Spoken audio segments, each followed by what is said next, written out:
Good morning and welcome to the Seat Unique Stadium where Somerset are going to resume on a bright but blustery morning on 319 for 4.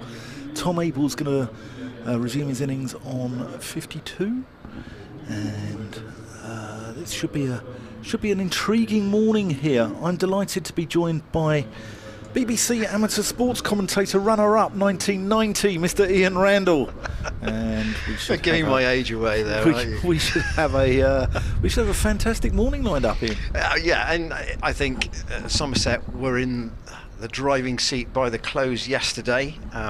Relatively even pattern of scoring across the day, and they started briskly and largely maintained it. Although Gloucestershire did take obviously 3 wickets in the afternoon and 1 in the evening, but the scoreboard looks very similar to where Surrey started on day 2 of their match here. Now they went on to bat and get 600. Ultimately the weather would have prevented them getting a win out of that game anyway, and of course Gloucestershire batted very well on day 3.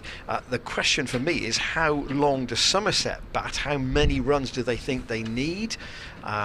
Where do they declare if they get to that point? Probably mid-afternoon, I'm thinking, is where they'd want to be batting to. Not much more than that. Well, there's one school of thought that says, you stuck us in, you bowl us out, but Somerset don't want to kill the game either. And do you think 500's enough? Do you think 550's enough? Do you think 600 that they're going to want? That's the question for Tom Abel and the Jason Kerr and the coaching staff at Somerset. Okay, so let's adopt the Surrey stance here and say that they're going to bat if they can until an hour from the close. That means they're going to have their bowlers going to have 2 days in the field. And I appreciate they didn't play last week, so they've had a longer breather.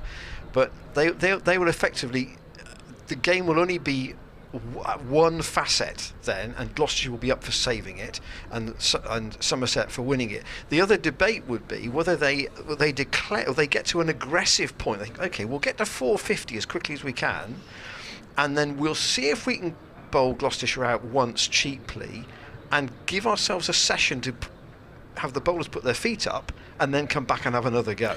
Yeah, I think they won't want to sort of move on too quickly. I think they'll have a look this morning, because I don't think they'll want to undo all of the good work from yesterday. They won't want to lose 3-4 quick wickets this morning and suddenly be 350 for 8, because that allows, the door is ajar then for Gloucestershire, isn't it?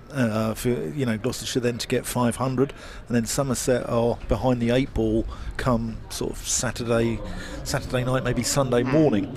So and just to go back to that Surrey game, I'm not going to reflect too much because the players and umpires are on their way, but someone's got to play the innings that Chris Dent played in that Surrey match, and you'd have to think that Marcus Harris ought to be that player. Harris or Bracey are key, I think, here. They really are, and I think it's there's a few low knees in as well, so they'll be interesting to see how they get on. But I think people like Miles Hammond now need to stand up, don't they, and be counted. As the umpires Nigel Long and Paul Baldwin make their way out into the middle, closely followed by the Gloucestershire fielding side and Tom Abel and Steve Davis, who are going to resume their innings. Davis, who was resumes on 11 not out. Abel was a little bit circumspect last night, wasn't he? He took 138 balls over his 52, but again, I think it was key, those 3 quick wickets yesterday of Lammonby, Chappell and then Banton. And again, the door was slightly ajar, and Abel's knock shut the door, didn't it, on Gloucestershire? Yes, and we used the adjective yesterday that he was able by name and nature, but he was very, very compact, very organised. And in a sense, although they scored a little more slowly post tee, and I know there was a second new ball there, I think they were both he in particular was conscious of not giving away the platform that Renshaw and Lammonby had built. Yeah, I agree, and you can see why. You can see why he's a hard-nosed guy, and that's why he's a very, very good captain. So I wonder how, as you say, they've got 14 overs here to try and get at least one more batting point. I think it's probably too far for them to get 2 batting points from here, but they'd certainly want to get 1. Yeah. And then it's a tactic, as you say, it's a tactical challenge here now as to how aggressively they go at things. Yeah, there are shot makers down the order if one of these two is to get out. Matt Taylor's going to open the bowling from this Ashley Down Road end. Abel batting as he did yesterday in a short sleeve shirt, and Davis with the long sleeves. If you're watching on the stream but don't have the sound on, maybe because you don't want to know somebody you're watching the cricket, then Abel, as I say, is in the short sleeve shirt, and of course there's always the core details at the bottom of your screen anyway to tell you who's taking strike. Are we talking about your boss, Ian? So it could be somebody's boss. Taylor in, and again Abel forward. I was intrigued by what Tom Lammonby said at the close yesterday. He used the word tricky about the pitch, and I'm not sure. I mean, obviously he was out there for 43 overs, and you know, we are looking at it from a distance, but I didn't quite get the trickiness that he saw personally. No, it looks very docile, doesn't it? Taylor in, and Abel again defends a little bit, I say fractionally late on it, but he was still in plenty of time out on the offside. Zafar Gohar is at cover. Jacob Bethel at point. Fielded well yesterday. I haven't seen the young man before, having only played one first-class game on loan from Warwickshire, but he's got a good arm, and he's a left-handed thrower, which is always handy to have in your team. Just 2 slips for Taylor, George Scott and Miles Hammond, and that's outside the off stump through to James Bracey. Bracey's batting this season, it tends to have been big scores or not get a start at all, and find that he's had some good deliveries actually, to be fair, that have got him out, but you feel right, if he can get to 20 he might get a really big total, because that's how his balance of scores have gone. Yeah, he got 3 absolute corkers from Mohammed Abbas in the game against Hampshire. Taylor in again, and Abel works that onto the onside. Brad Wheel does the fielding. He's got his new Gloucestershire cap on, or was he and Bethel and Zach Chappell all given their caps in the team huddle at 11:15 yesterday. Thought Zach Chappell bowled really well yesterday. I thought he's on the money. He's doesn't bowl much rubbish, does he? And he keeps the batsman honest. Yeah, considering he's not played a lot of red ball cricket in the last 12 months or so. Abel again doesn't get off the inside half of the bat back down the pitch, but a maiden for Matt Taylor to start. Early arrivers just filtering in, not quite as many in the ground so far as yesterday, but once again the top tier seating in the pavilion outside the Premier Club, well occupied. And interesting that rather than Higgins start with the new ball this morning, it will be Matt Taylor and indeed Zach Chappell. Yeah, it's a bright morning here in Bristol, a little bit blustery. I think our research notes on the players are being blown around here on the commentary desk, but we can cope with that, can't we, Ian? Bulldog clips are always good, I always find. Other varieties of clip are available, of course, but and just to say that I'm going to just give our email address. We had some good traffic on emails yesterday. Commentators at glosscc.co.uk. Whether you're at home or abroad, we had some interesting notes, some thoughtful notes, and here is Chappell to get his first over underway. Yeah, here he comes from the pavilion end, and that's wide of off stump, and Steve Davis just lets that one go through to the gloves of James Bracey. We had an email last night actually from Stephen Sadler. We had one from a chap in Slovenia, and then Stephen Sadler was pleased that today's match was being watched in Slovenia. He's a Gloss member who spends a good deal of time in Slovenia and looking at possibly organising some cricket there. As Chappell ambles in, just tails back into Davis, who plays that into the kind of reminds me of a funny story, that email, because my geography of Slovenia is not brilliant, so I don't know what like the area of the country is, but there was a conversation between 2 gentlemen who I knew. One of whom said to the other that he had been to university in Durham, and he said, "Oh, I had a friend who lived in Durham. You probably knew him." And you thought, there's only about 25,000 people who live in Durham, and far more in university terms, obviously. And you thought the chances of that absolutely minimal. Chapel in, and Davis plays that out to the offside. It's like you get Americans come over and go, "Hey, do you know John Smith in Yorkshire?" Anyway, Stephen goes on and says, if you're able to put me in touch with the other person based in Slovenia, it'd be great to make contact because he wants to organise cricket. So if the chap yesterday, was it Just, who's listening in from Slovenia, if you can get in contact and if you want Stephen's email, then he'd like a game of cricket out in Slovenia. Yeah, I think the intention is that obviously there are GDPR things to go through, but here's Chappell again. Yeah, Chappell in, and Davis plays that into the offside off the back foot. There are certain processes which need to be gone through, but I think we want to try and do that through all the right channels if that's possible. So yeah, we don't just I think it's fair to say the club are going to be in touch.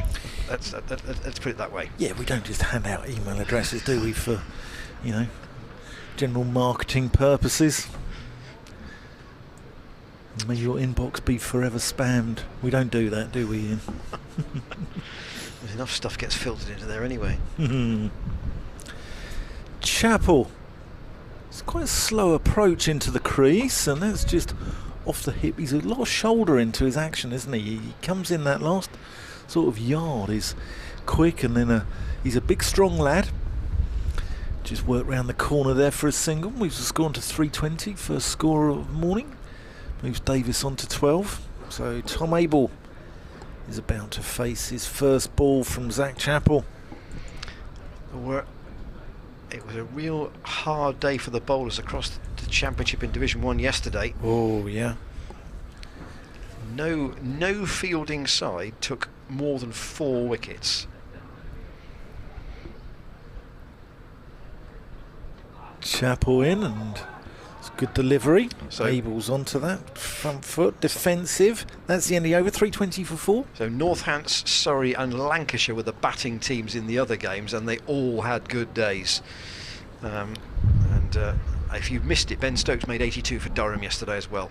So that was good to see from a perspective of him being in some kind of nick for the upcoming Test series against New Zealand. And again, if you're just catching up with us and indeed cricket news generally, Brendan McCullum was announced as the England men's head coach yesterday, and he will be in place for that.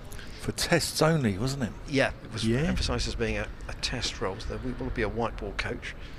So Davis to have his first delivery from Matt Taylor this morning.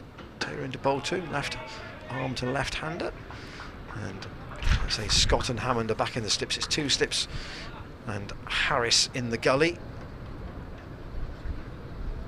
It's quite the breeze will be blowing across the ground rather than behind the 2 bowlers. So interesting to see how the quicker bowlers use that breeze, if indeed they can.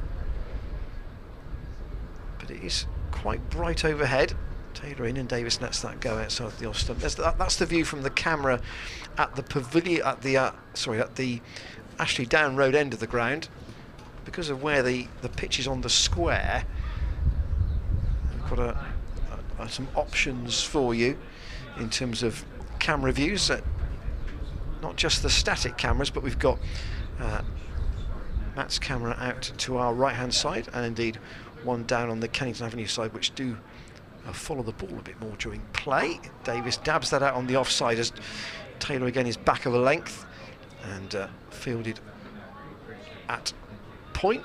Young Jacob Bethel is there. Wheel is in the covers, and Zach Chappell. All the 3 loanees on the offside to Stephen Davis. Bethel headbutted one yesterday, didn't he?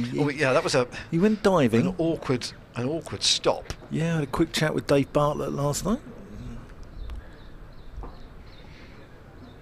Davis, again, quite a square on stance, gets himself turned right round by Matt Taylor there, and again fielded by Zafar Gohar. Might have a lengthy bowl, you feel, today. Zafar, he was his workload was not dissimilar to the other bowlers yesterday in the main, but what was noticeable was that, and this was not in terms of boundaries off Zafar, but because the pitch is so easy paced, they can always seem to find a single somewhere just to keep rotating the strike against the spinner, so nobody gets stuck facing the slow left armour. And again, Davis lets that go.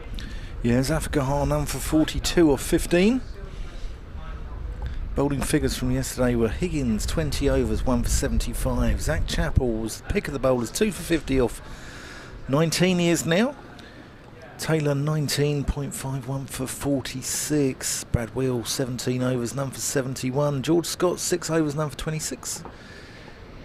Bethel and Miles Hammond with an over each. Taylor in, and again, Davis is going back there, and he's got what appears to be, so much time to play that off the back foot. I know that was back of a length, but a club player would find he'd be really hurried by that, but Davis just appeared to have so much time to play it. And those are in fact the full bowling figures as at the end of the over. 11 overs for Somerset to get 30 runs realistically to get the fourth batting point, and then it's a question of tactically how do they play it. Yeah, he did seem to have a lot of time there. As Steve Kirby would say, he's got time for his tea and biscuits. Chappell coming into the crease. Oh, and that's well bowled. Oh, and he's dropped him. Second slip, Miles Hammond. Oh, Chappell's found the edge of Tom Abel's bat. It was low, he juggled it. Here we go, let's have a look on the replay.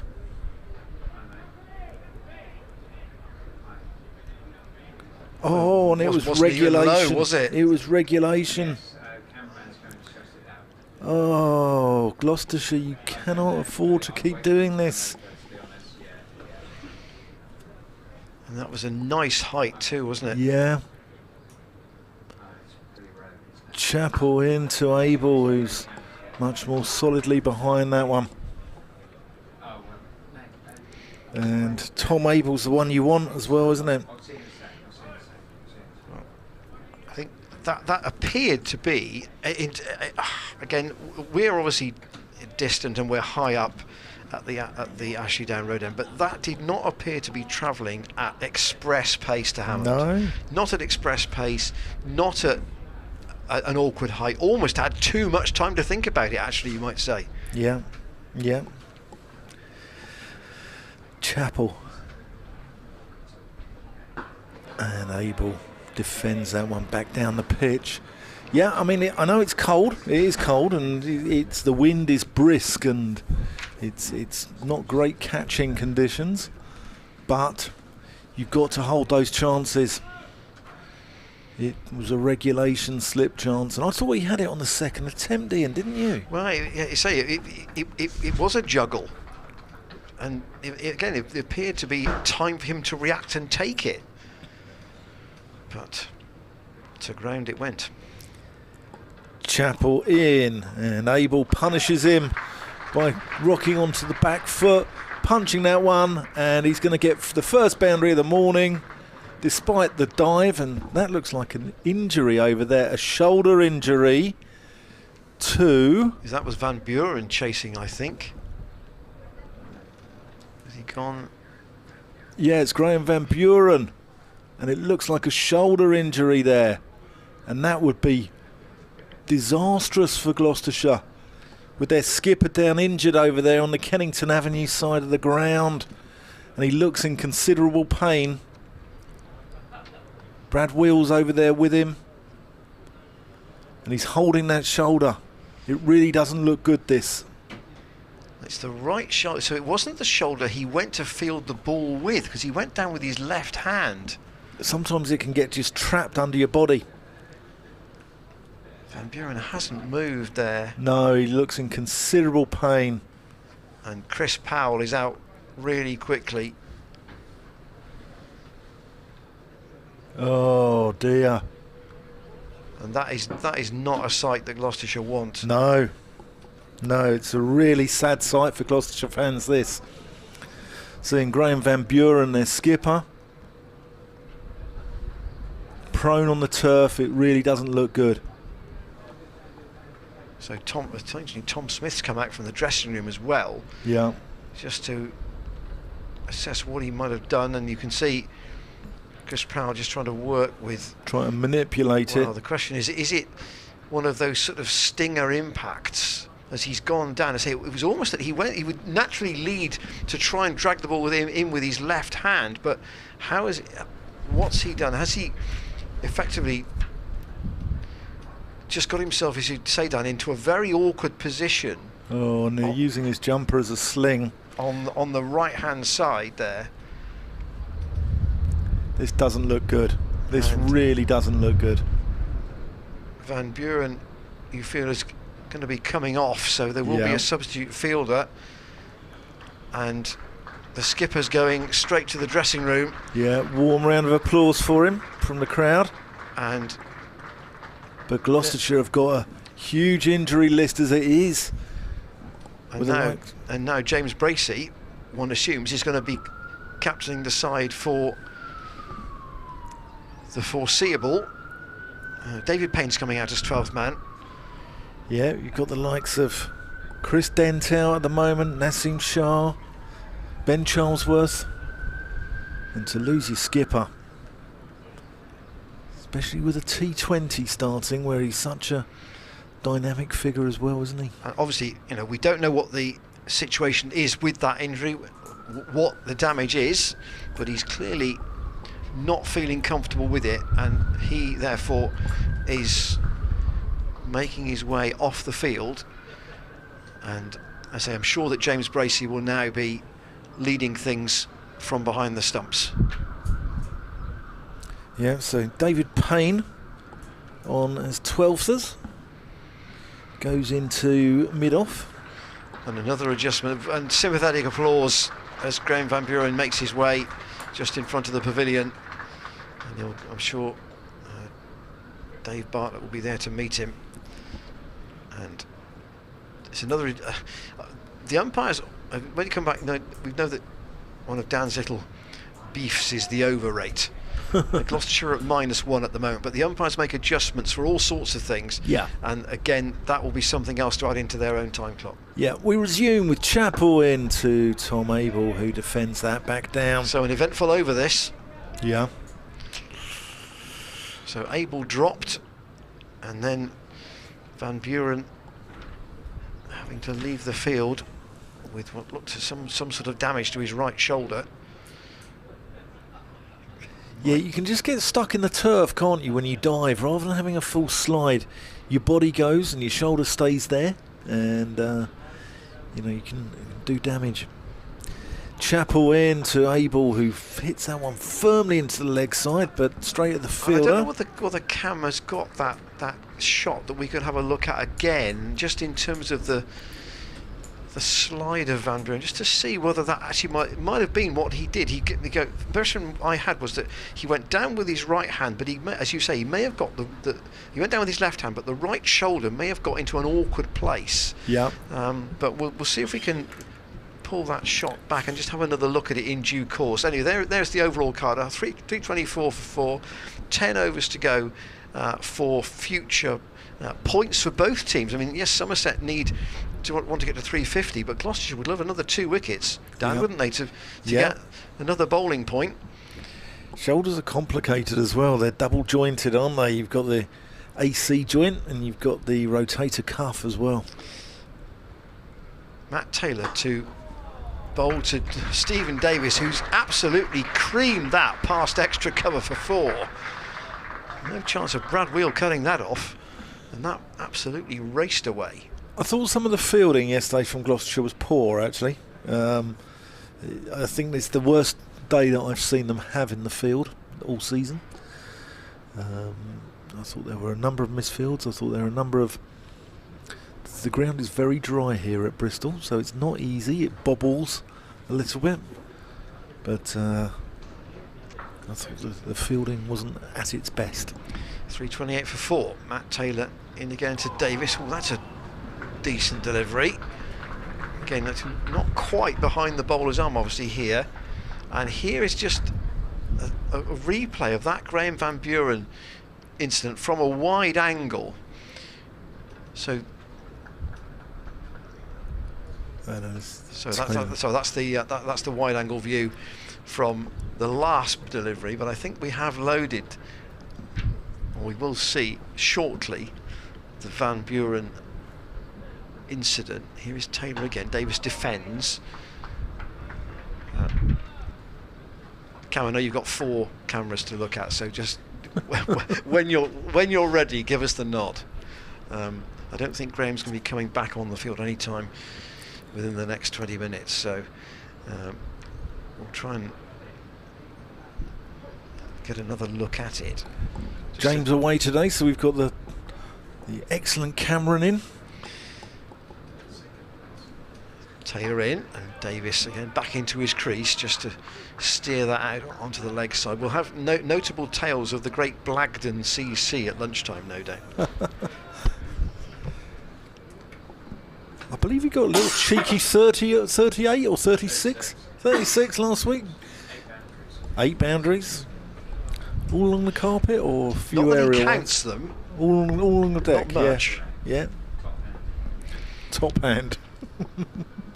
Davis switches again for Matt Taylor, and gets right across his stumps and works that down to David Payne on the field as 12th man. For viewers at home, he said top hand. He showed a nice high elbow there as he was doing it. So, an eventful first 20 minutes or so. Yeah, very. This morning. Yeah, very. A couple of big talking points already with the Hammond slip catch off Tom Abel going to ground, and then Graham Van Buren having to leave the field.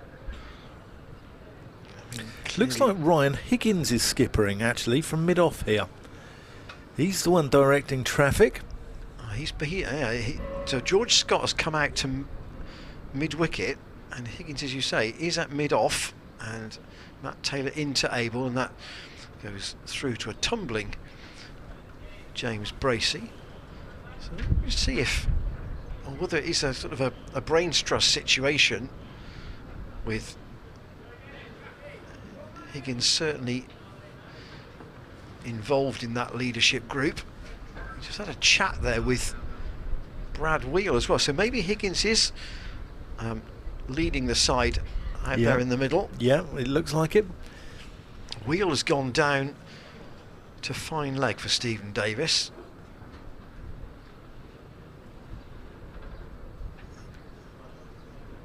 And Payne has gone off the field, so we're seeing who that is coming out in the sweater at square leg. Chappell. Davis defends that one. It's young Charlesworth, the younger one. Yeah, it is Luke. Yeah. Yep.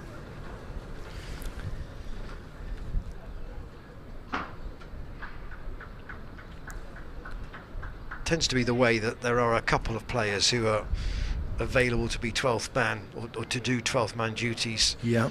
And they tend to not give it to one person all the time. Chappell. And that's the outside edge, and that's played through to Marcus Harris, who missed fields, and they run through for a single.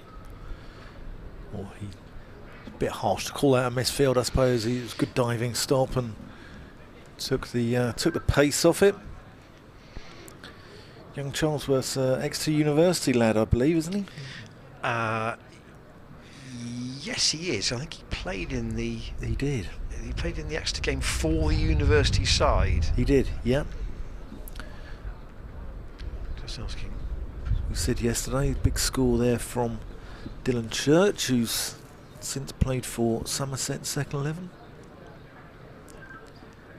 Chappell to Abel, who defends that one. And actually, as you mentioned about the the fielding yesterday, and it sort of occurred to me as I was driving home last night. I know that you went one way on the motorway and I went the other.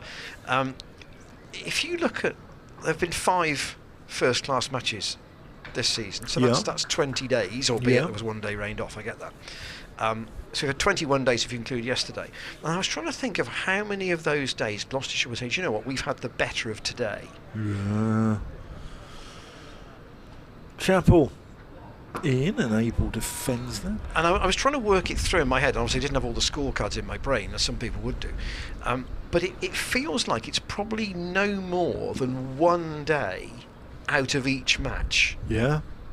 Yeah, and I agree. And that shows that you know, when you're going up a level, how hard it is to adjust and really make an impact and feel like you're dominating stuff. And some of those days as well, they've been so far behind the game, so far behind the 8 ball, that it's probably been in a saving experience. Say, for instance, Dent's 200 against Surrey. Correct, and I'll pick up on that in a second. Chapel in, angling down on the leg side. Abel gets that fine. That's a great bit of work there by Zafar Gahar. Saves the boundary. That's the sort of fighting spirit that Gloucestershire are going to need. Yeah, they've been shorn of their captain, and that's really good effort there from Zafar Gahar down there. And I'm trying to pick those days, and they've tended to be day 3.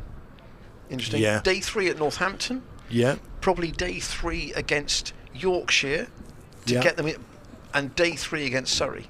Well, this is why they are in the position that they are, because they've competed, but they haven't done well enough on the first innings, have they? And that's where you get your points. That's where you get your bonus points. Chapel in, Abel leaves that alone, and that is where you need to be, you know, to get your bonus points, which you're going to get either in a draw or in a loss.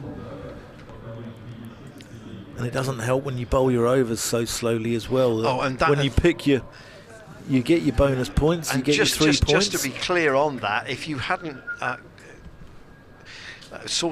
worked that out, here is the situation then with Graham Van Buren. This is the shot. Tom Abel forces that away, and here is Van Buren going in towards the ball.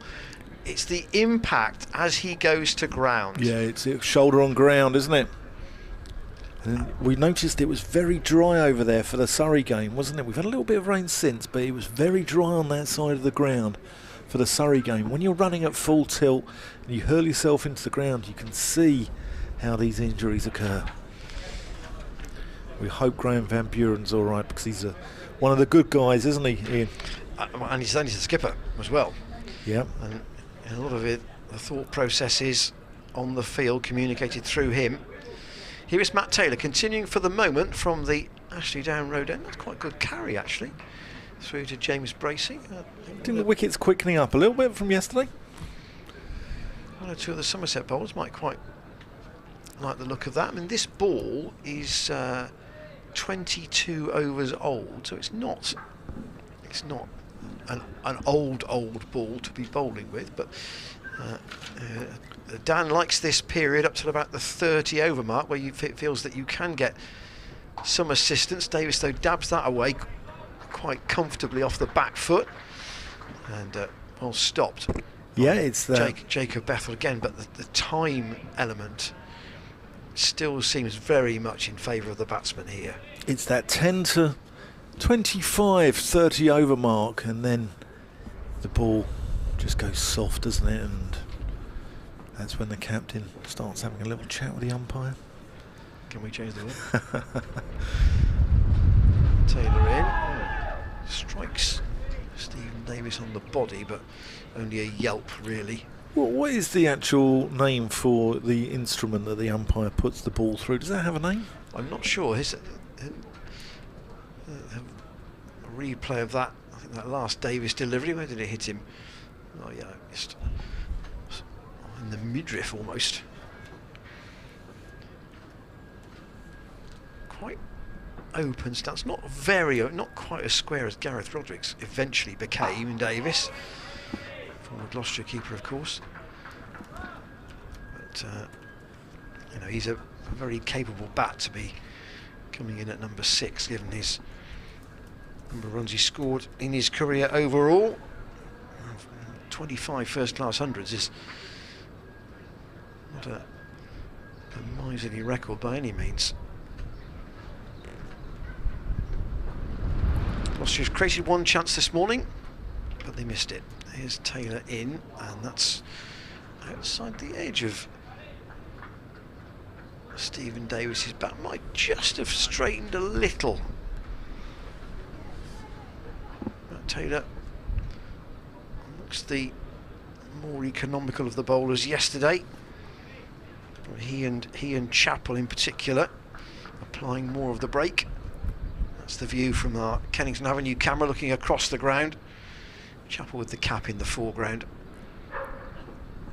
And Taylor staying over the wicket to the left-hander. He's bowled him quite a bit in the last couple of overs. That's worked off his hip. It's very fine. There's a chase down there and can't be hauled in.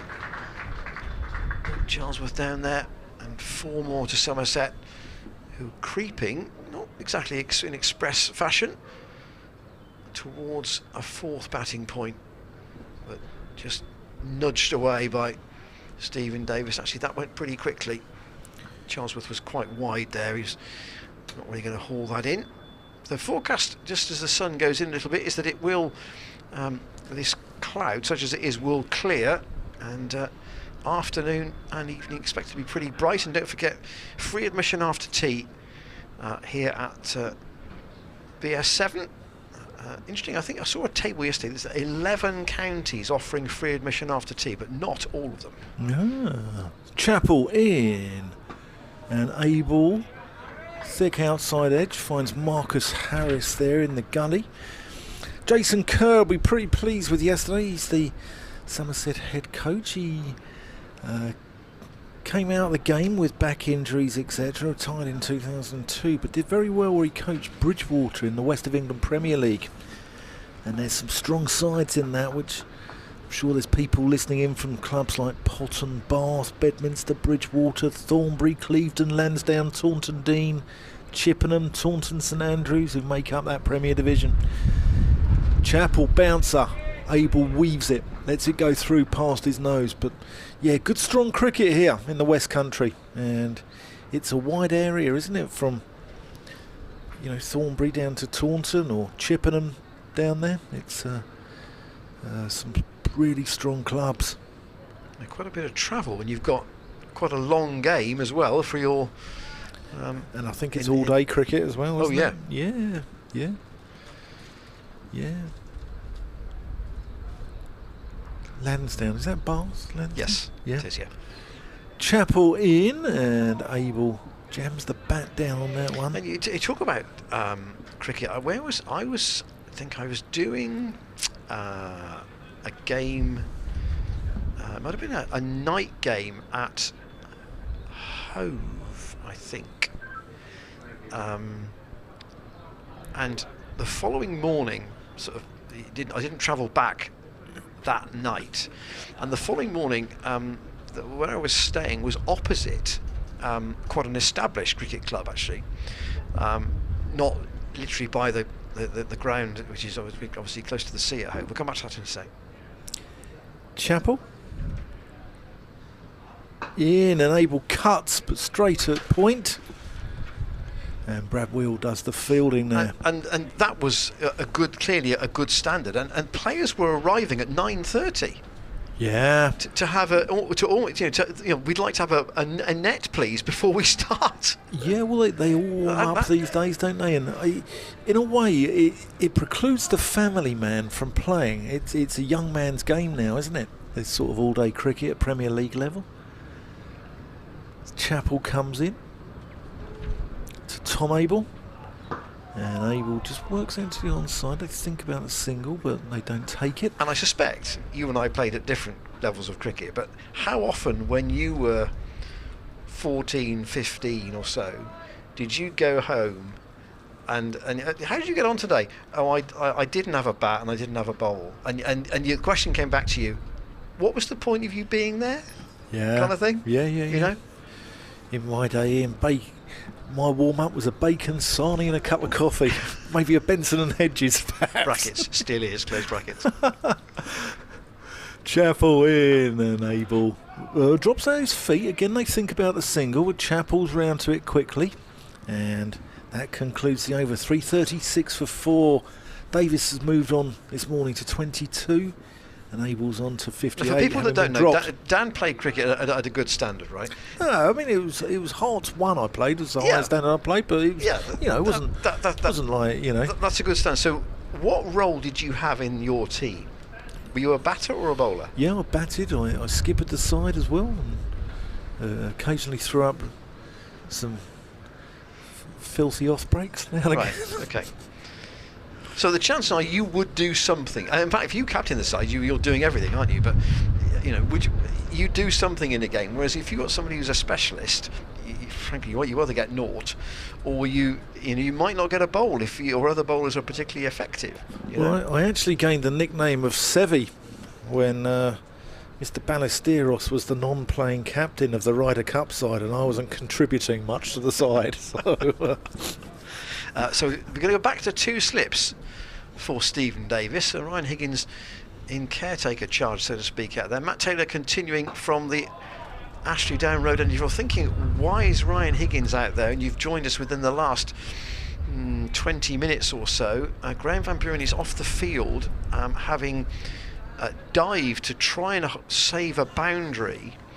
And what looks to have happened is that he's led with his left arm, but he's landed awkwardly on his right shoulder in trying to stop the ball, and he's gone off to certainly have that impact assessed, because it was an impact. It was his right shoulder on the turf as he tried to stop the ball going over the rope. Didn't clatter into the boundary boards. It was his impact with the ground that has caused the problem. Yeah, and as soon as we have any news, we'll keep you updated as well. So we'll keep you in the loop.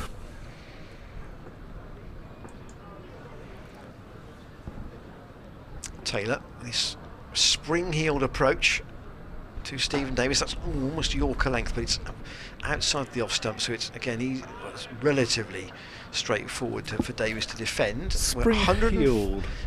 Spring-heeled, I love it. That is exactly what he is. I've been looking for that sort of vernacular for days, and you've hit the nail on the head there, Ian. All season I've been trying to describe Matt Taylor's approach to the wicket, and spring-heeled is perfect. Still need 14 Somerset to get to the next batting point. Taylor in. Oh, Davis does push at that, and he is beaten. That's the camera from right behind the bowler's arm. Ball didn't really deviate a great deal, but it was all about the angle.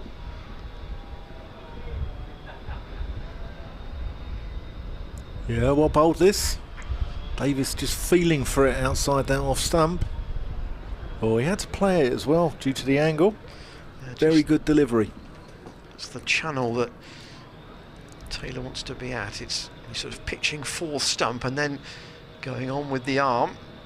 And that's slightly back of the length and worked away. That's probably going to be a couple, because Charlesworth's got a big area to cover there, coming up from fine leg. And he'll go back down onto the boundary.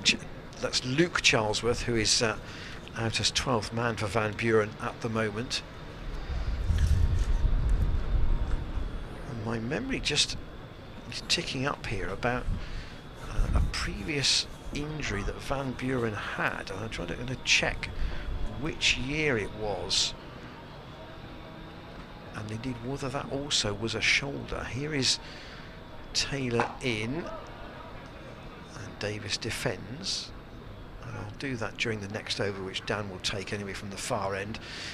338 for 4 Somerset. Gloucestershire are -1 on the over rate, but -1 is not too bad, albeit and I got sort of stopped in a way by that Van Buren incident. Gloucestershire lost 2 of their bonus points from the game at Southampton because they were behind on the over rate at the end. So although they earned 3 bonus points, they lost 2 of them, or penalised 2 of them, and therefore if you look at the table and you try and work out you know, the 8 points for the draw plus the bonus points in Gloucestershire's total should be 2 more than it is. Well, that's why. It doesn't actually say on the most of the tables why they've been penalised 2, but they have. Yeah. Here's Chappell coming in, and Abel whips that one away a little bit in the air. That's great work out there by Charlesworth. Luke Charlesworth, who tumbles away and hurls that one in to James Bracey. Not so great a throw, but wonderful work, and definitely cuts off the boundary. Abel whipping that one in the air, but you can when there's no one there. So yeah, the injuries were in 2000. Graham Van Buren's previous injury actually was in 2018, and he got injured fielding in the T20 match here against Middlesex. But the note I've got does not say what the injury was. Chappell down the leg side. Abel has a flick at it, misses it, and it goes through for a tumbling stop there by James Bracey. He copped one on the hand yesterday. I think he's okay. Yeah, both Van Buren and Kieran Nima Barnett were injured in that Middlesex game. That was a bit of a catalogue of problems.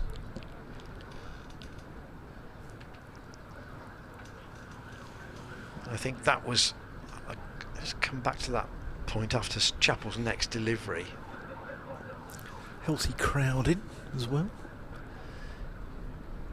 Chappell into the crease, and Abel thinks about the run, but is sent back by Davis. And I think it comes back, Graham Van Buren's time at Gloucestershire, it sort of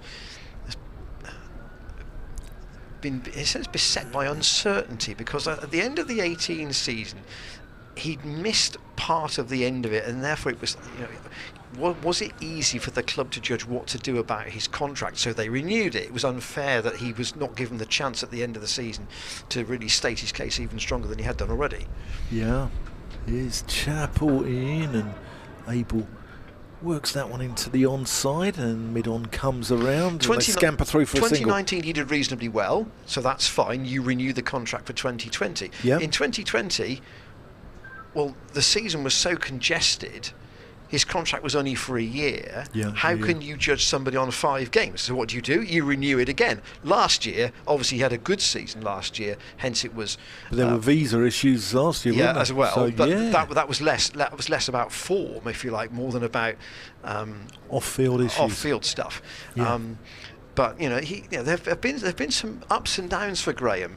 He's been here since 2016, but some of those ups and downs have not been of his own doing, and injuries in particular, particularly fielding ones, are really awkward. Chappell coming around the wicket to Davis, and Davis plays that out to cover point. 3/4 of an hour gone almost this morning, and it's been dramatic, isn't it? Yeah, steady from Somerset from a batting point of view. They haven't pushed, and I think they're really wary of giving up what looks to be a strong position in the match. Yeah, they need 9 off 4.1 overs, which they should get for that 4th batting bonus point, as Chappell comes around the wicket to Davis, who plays that one in the air. We spoke last night that he hits it in the air through that area, and he got away with that. He bisected the fielders there, but it was in the air for a long time and would have been quite an easy catch if it had been nearer the fielder, but it wasn't, and he gets 4 runs for it. Takes the score on to 3-4-5, and Davis moves on to 28. Yeah, that's the view down towards the pavilion. Sprinkling of fans on the Hammond roof, but that was much busier yesterday as the day went on. Yeah, there's a few out in front of the office down there. Yes, there are. We're going to see Zafar Gahar for the first time this morning. It's an early introduction for him, 44 minutes in. Keep your emails coming in to commentators at glossccc.co.uk. We'll get Cameron to check those. Yep, there we go. And Ian will answer all your queries while I sit here and laugh. I don't know, straight man. And it's always a good partnership. It's the straight man and the foil, isn't it? It's not normally how it works. So Zaffa's going to bowl from the Ashley Down Road end. He's got a man back at long on for Abel. I'm not sure he's going to be tempted by that, truthfully, but we'll see. Zaffa in, and he doesn't let go of the ball first up. Declared dead by Nigel Long. So 4 overs for Somerset to get the 5 runs they need, and then it will really be down to them tactically about how they go about things from here. That's worked away by Abel for a single. I mean, interesting, they last year in the game here, they declared at 300, albeit they were 300 for 8, with about 8 overs to go, where they might have had a dart to get the other 50, but I suppose as much as anything else, it deprived Gloucestershire of a bowling point. Yeah. And it also gave them some time on that second evening to really have a push against the Gloucestershire openers, and here now it's a different tactical situation for Tom Abel. Zaffa is just making some changes to his field, so he's pushing a man back for Davis long on. George Scott's going round to square leg. I've got a question for you. And Bracey is also involved here in setting this field for the spinner, because Zaffa's going to go over the wicket. Luke Charlesworth coming in on the single at short extra. Davis defends. Sorry. Yeah, I've got a question for you. Do you think last year that sides didn't take it as seriously with the 3 groups of 6, and there wasn't the Division 1, Division 2 scenario, there was no sort of relegation, etc. No one knew where they were last year. Did you think sides were maybe more aggressive in setting declarations, perhaps?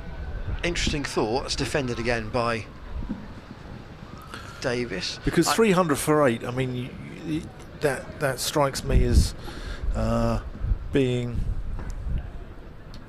not overly conservative.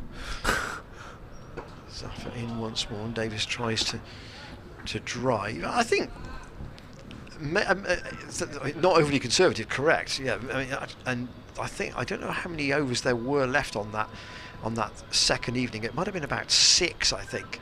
Zaffa in once more, and just might have drift more than anything, not rather than turn, and taken by Bracey. Just the one slip for the spinner. So I'll answer that question in a minute, to be fair to Dan. Again, Davis defends. So conversely then, do you think some sides are going to be more cautious this year because there is the threat of relegation? Is that yeah, I do. That's the reverse of that. Yeah, isn't I do, and I wonder if that's come into Gloucestershire's thought process here. With there are certain games where perhaps I think that they, everything's got to go right for them to win these games. There's some strong sides they're playing against, the likes of Surrey, Somerset, Lancashire, Hampshire, and it hasn't been the easiest start of the season. I wonder if they're playing a league within a league and playing against sort of the Kent and Northamptonshires of the world, perhaps. We've had an email come in from Mark, who said it seems once again James Bracey or Bobby Bracey were keeping wicket for 120 to 150 overs, then batting at 3, potentially coming in after 1 ball with the Gloucestershire reply. Okay, we hope that he won't, but let's hope that he won't. Here's Brad Wheel into the attack from the pavilion end, and Abel just works him into the onside for a single. We're asking him to do 2 jobs that, for many years early in his Test career, taxed Alex Stewart to the limit.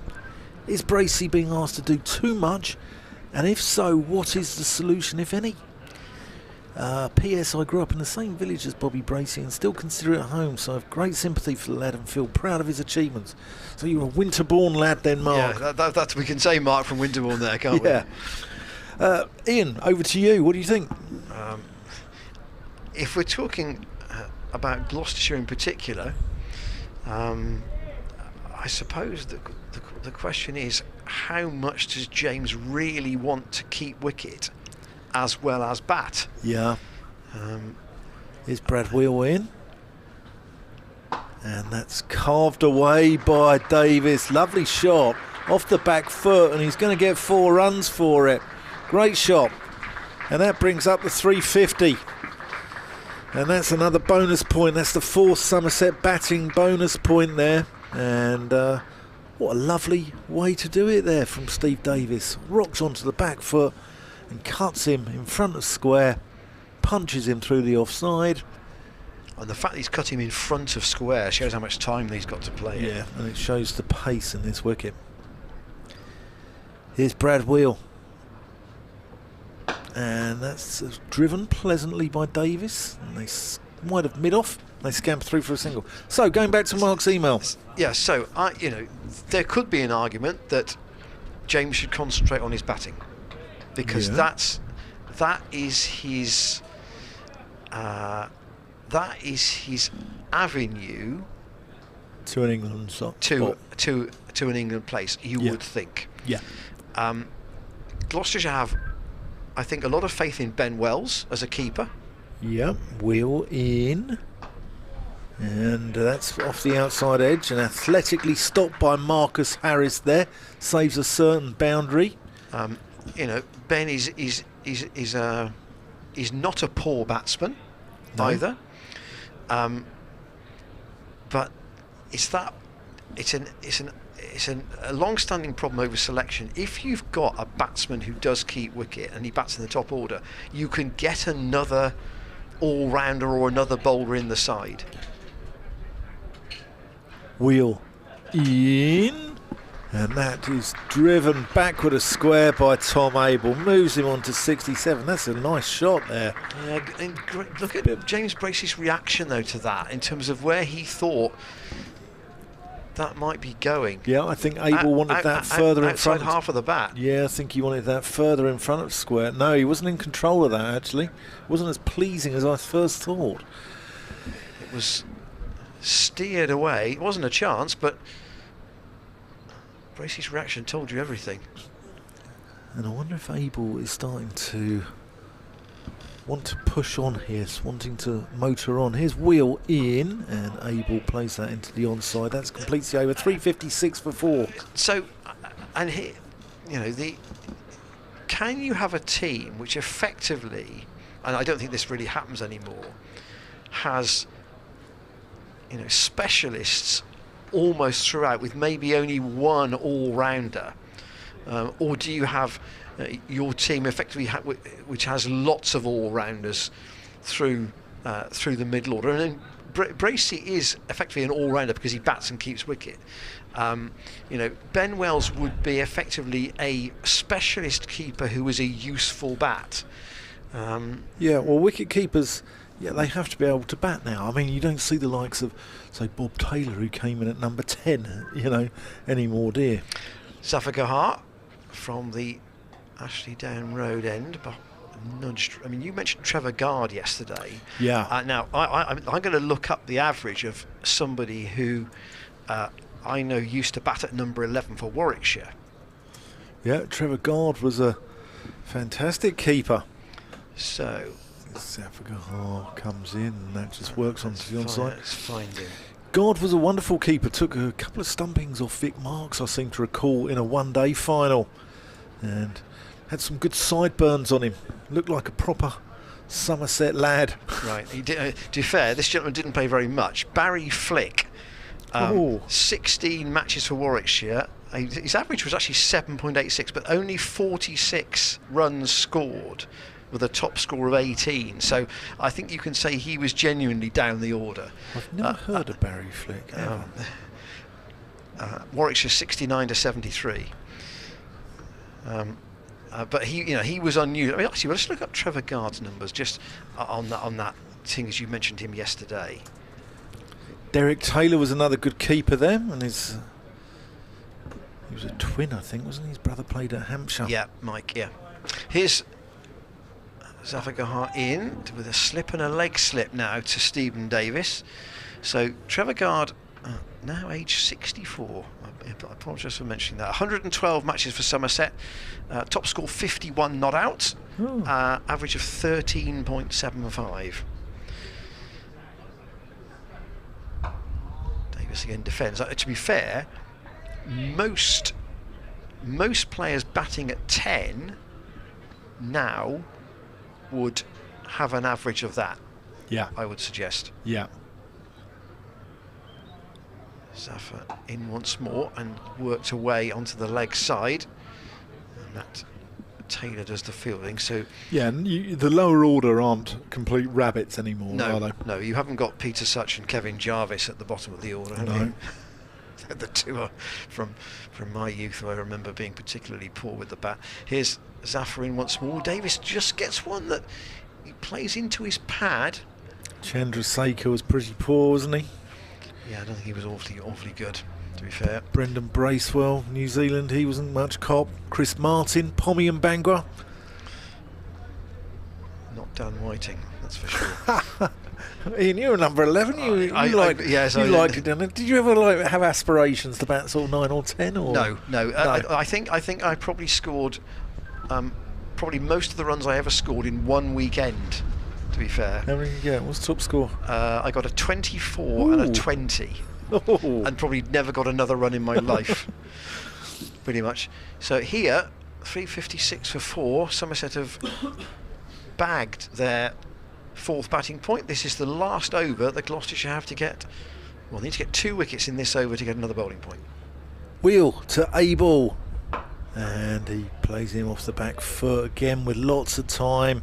Just works him out to point, and yeah, it looks like Gloucestershire are only going to get 1 bowling bonus point. So, and just to complete the Bracey story, then, if he wants to continue keeping wicket, then he has, I think, he might have to manage his time and in terms of the formats and stuff as he goes forward. Can he really play in everything and bat and keep wicket in all formats? There may come a point where he decides that he wants to concentrate on his batting, and that may open a door for somebody else. Here's Wheel in to Davis, who cuts that one back with a square. Lovely stop by Zafar Gahar there, tumbling away to his right, his weaker hand. And he's a fantastic fielder, Zafar Gahar. He can do all the principles of the game very well. Ben Wells, by the way, is playing in the second 11 game, we believe, today, which is between Somerset and Gloucestershire down at Taunton Vale, which is a T20 warm-up game. And we'll keep an eye on that. We'll keep you in line with the scores all day. As Wheel comes into Davis, who gets up onto his toes, defends that into the offside. Now Gloucestershire got 2 subs on the field because David Payne's also on the field. Luke Charlesworth is out at deep point. Payne is in the covers at the moment. I think Miles Hammond. Is it Ryan Higgins? No, Higgins is at mid-wicket. Oh yeah. So I think Miles Hammond is temporarily off the field.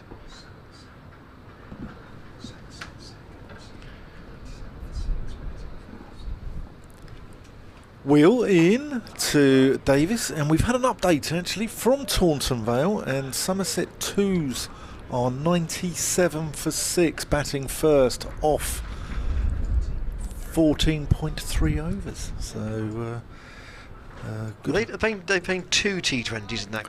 I should imagine so. Yeah, it wouldn't surprise me. It's normally the way it works. Yeah. So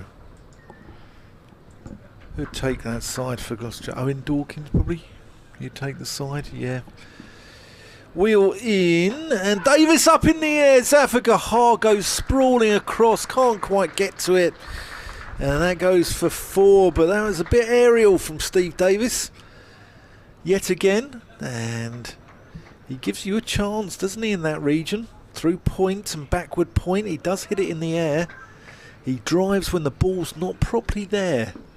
And there's not a lot of foot movement, but he's gets hold of it, and it flies away. There's 4 more runs. He picked one in the gap forward of square in Wheel's last over. That was a much better shot than the one you just played. Wheel into Davis, and that's out. That's a nick off behind to James Bracey, and Wheel deserves that. That's his first wicket, and it was again lack of foot movement there from Davis that undid him, and the ball just nibbling away a little bit, and regulation catch, tumbling, but you'd expect to hold that one. And that's the well, it's one ball to get one wicket. No, one ball to get one wicket for a bonus point. Well, so if Gloucestershire can get Lewis Gregory, who's about to come to the wicket, first ball, they get 2 bowling bonus points. Talk about leaving it late, Ian Randall. Yeah, and actually, just as we are at the 110 over mark, elsewhere, Northants 416 for 4 after 110 overs against Warwickshire.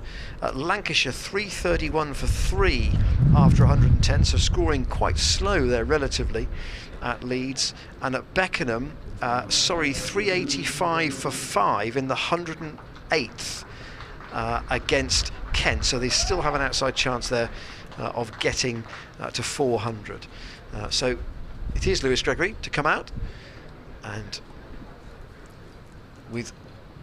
that was in fact the last ball of the over, so ironic that Gloucestershire should get the 5th wicket off the last ball of 110th over. But what it means, of course, is that they only get, as Dan said, the 1 bowling point. So in an hour this morning, Somerset have scored 42. Yeah, they're not exactly herring along. They're not motoring, are they? No, not herring along. You know, it's early days, and watch this man who's come to the crease. Lewis Gregory, he likes big 6 hitter. Where's your card again today? Yeah, he's around the corner actually. I've been a bit wiser, getting to know the place quite well. Particularly on that Kennington Avenue side. Yeah, I haven't got shares in Autoglass, so other windscreen manufacturers are available. Yes. So Zafar to continue. He's got Charlesworth. He's pulling him in a little bit on the offside boundary.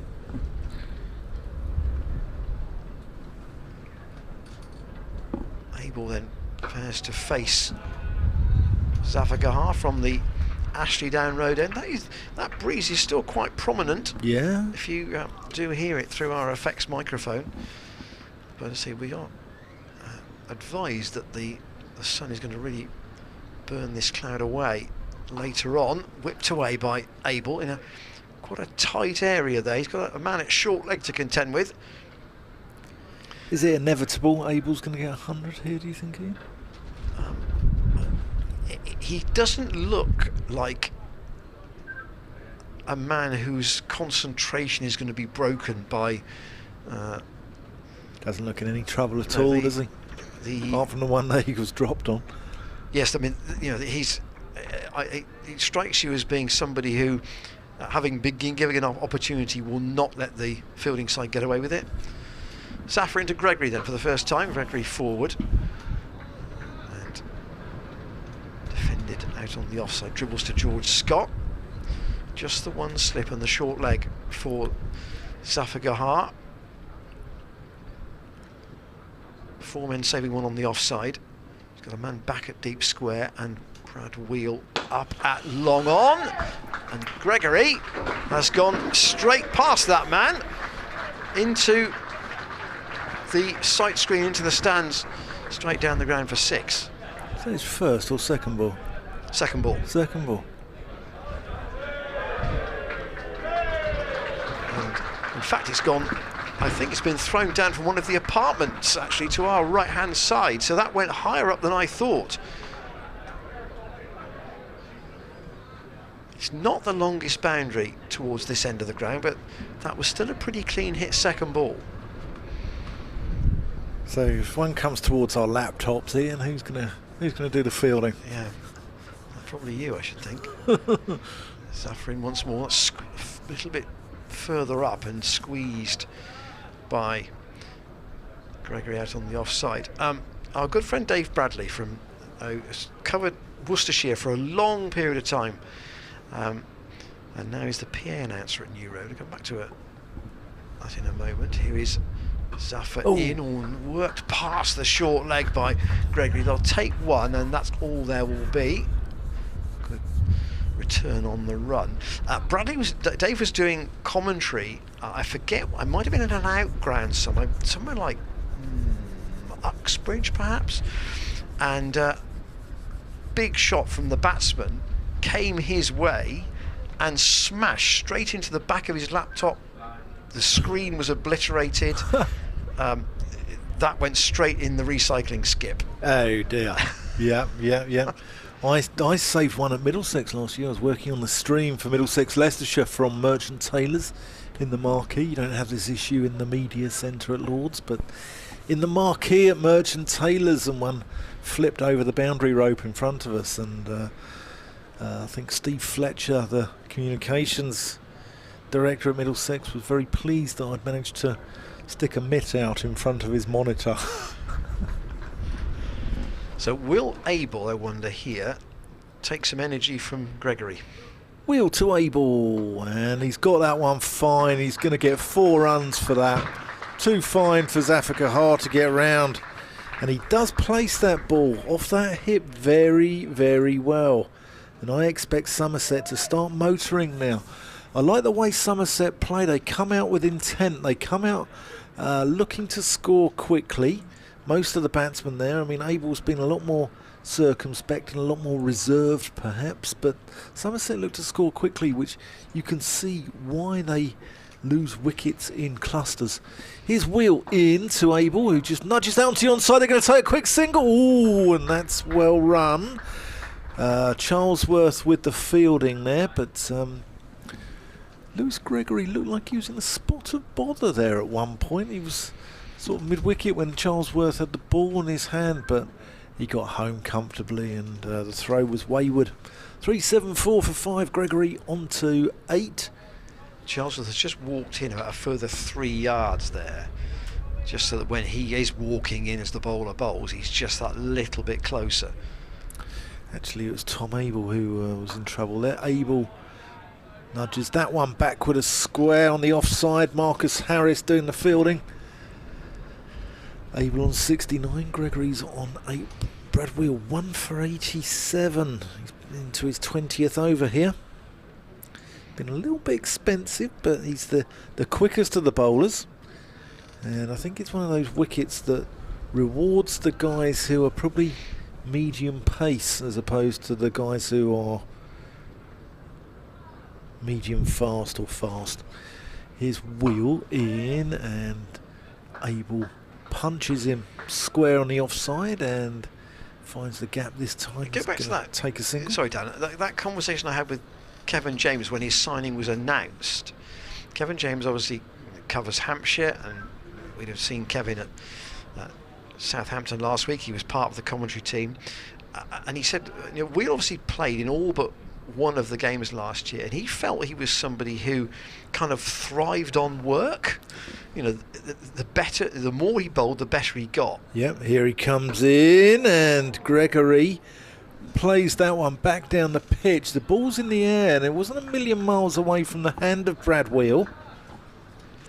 Dale Benkenstein. So, just to complete that point, this is Wheel's first-class match of the season, even though it's in round 6. Therefore, actually, well, it's a pity in a way that he's only here for a short period, because what you want him to be here is for a month, and then see what his bowling's like in a month's time, because it might be sharper than it is at the moment. Yeah, definitely. Here he comes in, and that's clipped in the air by Gregory, who's going to get 4 runs for that. Hit it very firmly, backward as square on the leg side, and he's motored on to 12.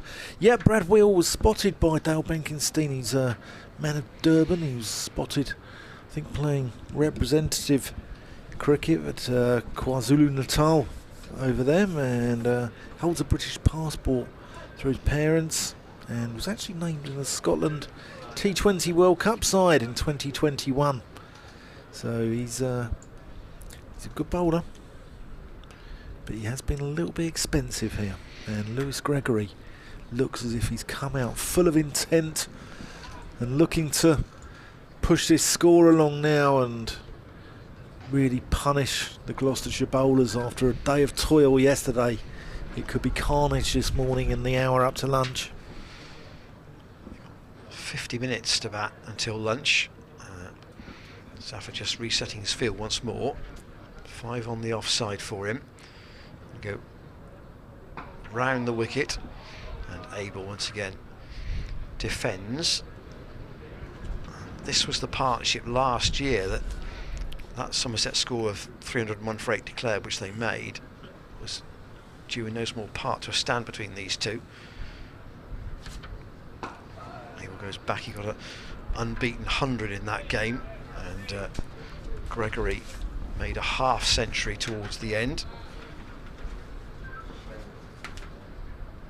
57 he made, Abel 132 not out. Waits again here, that's tossed right up by Zafar, but he'll get a single up to Jacob Bethel at long on. He's almost on the rope, not quite, but pretty close. And now they're going to drop Marcus Harris back. So you've got a long on and a long off now, though not more sort of a long on the rope and a long off 3 parts of the way back. So if it did drop long over Harris, I suppose it's more the deterrent. He's hitting with the spin in that instance, and Gregory this occasion goes forward. And overall, Lewis Gregory getting close to, we did this yesterday and it worked, close to 3,000 runs. Yeah. He started the innings needing 26. Ian Randall, the voice of doom. He goes back and plays a very odd stroke. Kept a bit low, didn't it? A little bit. The back leg went out at right angles there. Jeff Leach might have looked at that and thought that was interesting. On Somerset, spinner in their team. Yeah, saw him warming up with Steve Kirby this morning. So Gregory in at number 7. Overton were already batted 8. And then Davey, probably Leach and Siddle in that order. The Somerset card, as you can see, has everybody in double figures. Yeah. All making contributions. Banton's was relatively brief, but Gloucestershire got him early, which is always a good thing. He's a dangerous batter if he gets going, because he, like most of the Somerset order, they can, not always do, but they can score quickly. And are they trying to go up a gear here, Dan? I think so. Brad Wheel in, and that's carved away, square cut there by Tom Abel, moves him on to 72. Yes, I wonder if it is increasingly, I think, for Somerset, now they've got themselves into this position, it's a time and runs equation, as it was for Surrey last week. Even at 380, how high are they setting their sights? Wheel in, and Gregory doesn't time that one, looks to push it into the offside, but doesn't really go anywhere. Let's assume for a moment that they were to score at, say, a run a minute until lunch, so they will be around about 4:20 at lunch. Is that the point they say, right, okay, we'll have a dart for an hour? Oh yeah, and then try and be bowling from actually before tea? I think so, with 500 on the board. Because the game doesn't move unless they declare. No. Wheel in, Gregory leaves that one alone. I mean, Gloucestershire could get a clatter of wickets, I suppose, in a dart after lunch, but they'd still be at, somewhere between 450 and 500, even if they did that. Yeah. Lewis Gregory been around a long time now. He's made his debut all the way back in 2011. He's still only 29. He made his debut in the county championship. This was against Worcestershire, although he did play against Pakistan in 2010. And Wheel comes into him and he defends that. He's played more or less the same amount of games as Tom Abel, because he's in his 101st game. The game against Warwickshire was his 100th. So he's in his 101st first-class game, and Tom Abel's in his 99th. And Lewis Gregory was part of that COVID squad. We played 3 one-day internationals against Pakistan last year. Same one as David Payne was called up for. But he can bowl as well. Plymouth lad originally. Here he is at the crease, and Wheel makes him defend that one. Is he a Green Army supporter, I wonder? Yeah, I bet there's might be him and Lammonby. I'm sure Lammonby's an Exeter City fan. They've had a good season, haven't they? Plymouth they were going well and they just fell apart, didn't they? Plymouth, yeah, so Argyle. If you're not very au fait with Devon football, Exeter City promoted from League 2. Argyle eventually Wheel in. Gregory leaves that nudged out of the playoffs right at the end. Yeah, in League 1, so they'll be in the same division next year. Torquay United mid-table in the National League? I think that's right, yes. How did Tiverton Town get them? That's probably beyond my pay grade to know that, actually. Barnstable United?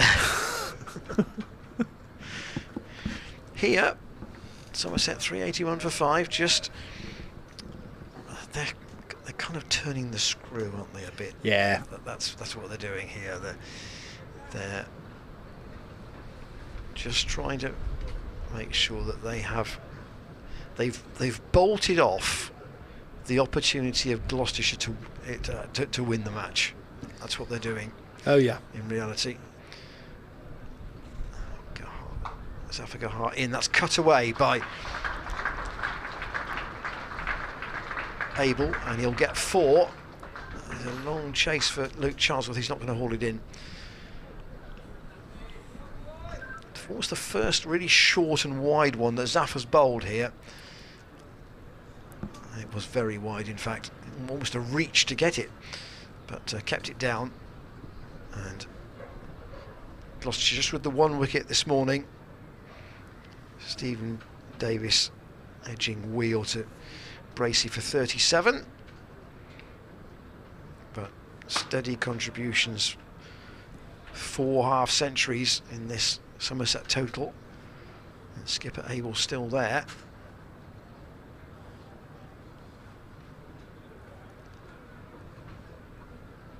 If you're thinking, why is Luke Charlesworth out on the field? And that's because Graham Van Buren is off the ground at the moment. I don't know whether he would have, well, the seriousness will depend whether he's been taken for further assessment, but he left the field with Chris Powell, having fallen very awkwardly trying to stop a ball going over the rope on the Kennington Avenue side. A whoosh. It's a rare lapse in concentration there. Bracey soon had the bails off, but the foot was rooted. But perhaps that's an indication that Somerset are trying to press the pedal a bit. Charlesworth is being sent out onto the boundary now, almost 3 parts of the way there in the covers. 4 saving 1 still on the offside, and Abel specs didn't end up exactly where he wanted it. So the nudge he wanted to make towards mid-wicket, and it went away into the offside, and they'll pick up 1 more this time. Charlesworth again does the fielding.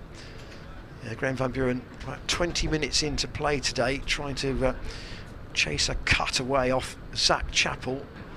Kennington Avenue side didn't collide with the advertising boards, didn't collide with the fence, or indeed the cover of the square that is in front of it. But it was the way he went down as he tried to hook the ball back. Neil from London, a long-standing Somerset reporter from 55 years, has dropped us an email. It's quite a long one, so let's just have a we'll do that, in fact, during the next over, because during Zaffa's overs it's pretty hard to... He's quick through them, isn't he? He is, and that's fine for your net over rate, as we know. Yeah, we don't mind that. We don't mind that. Of course, you don't want to lose any more points for discretions in that way. Cut once more, and again Charlesworth is on the chase. He's going to have to dive on that, and he's missed it, and it's gone past him and all the way to the boundary for 4. So 4 more to Gregory. So Zaffa cut twice in that over, and Somerset up to 390 for 5. Gregory's got 16, Abel's got 77. So Neil says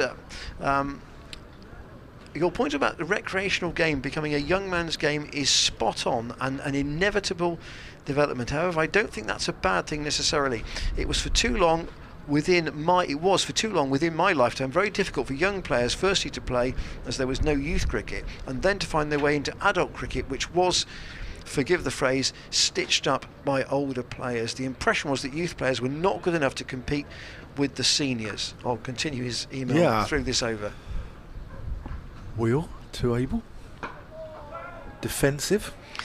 Neil goes on, a good 17-year-old is well able to hold their place in the second 11 of a top-level open age team, and 18-year-olds in the first 11. I've looked after several young players who did so, and some of them are now county players. A good 14-year-old can compete with the 4th and 5th at our best clubs. That would not have been the case during my day. In terms of keeping players interested in playing cricket, maintaining that flow through from 14 to say 22 is a critical issue, and if that means more older players retire early because of family commitments, then that to me is a sign of progress. Cut by Abel, and that's a great bit of work down there by Jacob Bethel. Brilliant bit of fielding. 2 runs to Tom Abel. And Jacob Bethel, has clearly found a pathway through, because at 18 here he is already playing in a first class match. Yeah, no, it's a very good email from Neil. Really is a good email. It's he's thought about it, and I think we're right. I think it's becoming a young man's game, but I don't think it should be to preclude the family guy either. As Wheel comes in to Abel, just works that one away through the leg side. He's going to get 4 runs for that. That's a lovely bit of placement there by Tom Abel. Wheel just straying, not bowling to his field there, and just straying onto the legs of Tom Abel, who just worked it back with a square for it's all about timing, isn't it? Yeah, for a rather nonchalant boundary. So I said almost up to 400. They were 361 for 5 at 110 overs. Neil's, although based in London, he's been a Somerset supporter for 55 years, and his dad brought him to the Gloucester Pavilion to watch his first ever county match. Was David Allen playing? As Abel cuts that one, and Marcus Harris fields. Was David Allen playing? I don't know, I wasn't there. Well, you were just merely a middle-aged man then. Yeah, that's probably true, actually. Yeah. Interesting to know which year that would have been. So I think we've got a reasonable assumption that Neil might be in his 60s. I think so. But fantastic email, Neil. Keep them coming. Commentators at glossccc.co.uk, and Brad Wheel 1 for 99 here. As Abel defends him, a little bit late on that, jams the bat down, goes back with a square to Marcus Harris in the gully.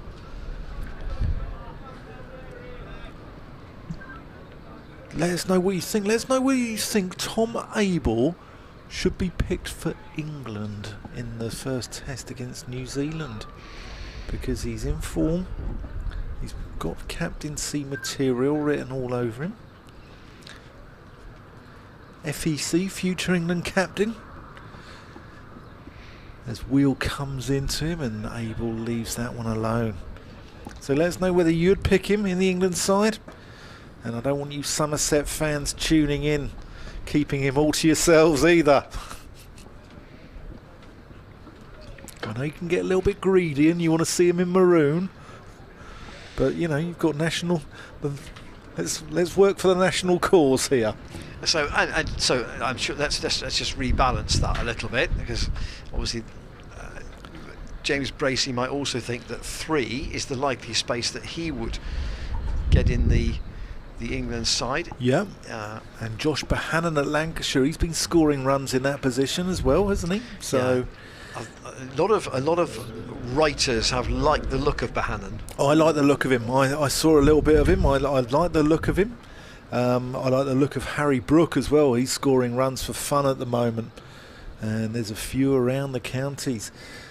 Kent fans are making a case for Daniel Bell-Drummond, who's been around, although he's in his 30s now, Daniel Bell-Drummond, but he's been there or thereabouts knocking on the door, and you know, is age a barrier?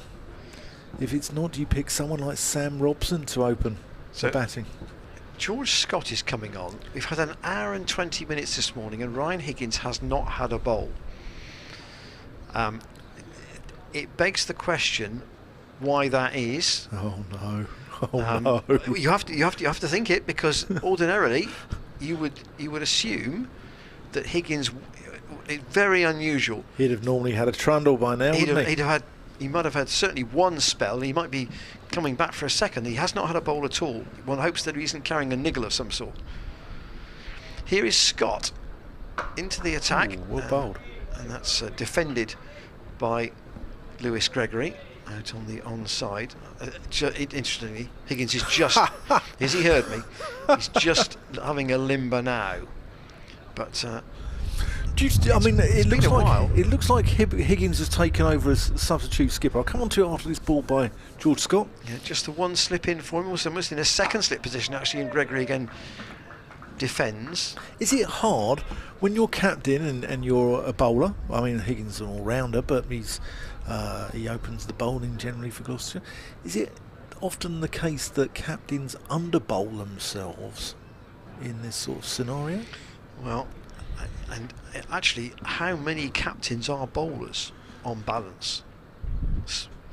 Scott from the Ashley Down Road end into the ground. Good stop by Zavaka Hart. A crowd catch, you call those, don't you? You do. I think there is perhaps a tendency to do that, and I think, to be fair, Graham Van Buren this season has not been afraid to bowl himself, which has been, I think, quite a good thing, rather than just be a change bowler. Scott in, whipped away, pulled by Gregory, and that's gone all the way for 4. It was a short arm pull, that. Dan's car is safe for the moment, but it's 400 up for Somerset, and they've got from 360 to 400 pretty quickly. And this is Gregory. It's all about the whip of that shot. He's basically played it with feet fairly firmly planted, but plenty of power there, and that's the shorter boundary. Yeah, if any Bristol panel beaters would like to sponsor me on my trips to the West Country, then feel free to get in touch. Scott in again. That's further up, and Gregory plays it into his pad. It wasn't a bad comeback from Scott, that. Still quite breezy here at the Seat Unique Stadium. The sprinkling of fans in the main stand, the scoreboard side of the ground. Had a little chat with George Scott this morning. He's from the Hertfordshire Cricket League. Scott, rather straight approach, or very straight approach. In fact, that's driven down the ground, and he's got a hand on that, but it's going to go all the way for 4. It's hard to call that a caught and bowled chance. Technically it was, but my word, it was travelling. Oh, he drilled it. Probably drilled it, didn't he? 4 more to Gregory. Let's just see. I mean, he got his hands to it. That's about as much as you can say. He was actually underneath it. He went so quickly back at him. It would have been a miraculous catch to take it. But Gregory's starting to motor, and he now on 24 needs 2 to reach 3,000 first-class runs. Yeah, George Scott from a cricketing family. His brothers Charlie and Patrick play at Potters Bar Cricket Club, where George used to play. I think he moved on to Finchley, I think, when he was at Middlesex. Middlesex wanted him to go and play at Finchley Cricket Club. And he's a good player. He's a really good player. And his 77 last week against Hampshire was a really, hopefully that will be the springboard to him becoming the opener that can really make hay, because Chris Dent looks like being out for a while. Higgins into the attack as Abel just works him into the onside. So Chris Dent looks like he's going to be out for a while. We're definitely going to lose Marcus Harris to that Australia A tour to Sri Lanka. So Marcus Harris is going to be missing for the bulk of the T20s and for a couple of championship games. I think we've got Kent in June. I think we've got Lancashire at the end of June. Lancashire's the home game at the end of June, correct? Yeah, so Higgins comes into the... Oh, and that's worked delicately off his hip by Tom Abel. He plays that shot so well. And he moves on to 87. Somerset really have picked up. Once they've got to 110 overs, yeah, there's nothing more they could do in terms of batting bonus points, but they've just increased the rate, and they've added 47 they've added in 7. This is the 8th over since the bonus points period stopped, so they're up at 6 and over since. Yeah, Lewis Gregory's come out full of intent. Higgins comes in to Abel, and that's a better line, dropped into the offside, and they scamper through for a single.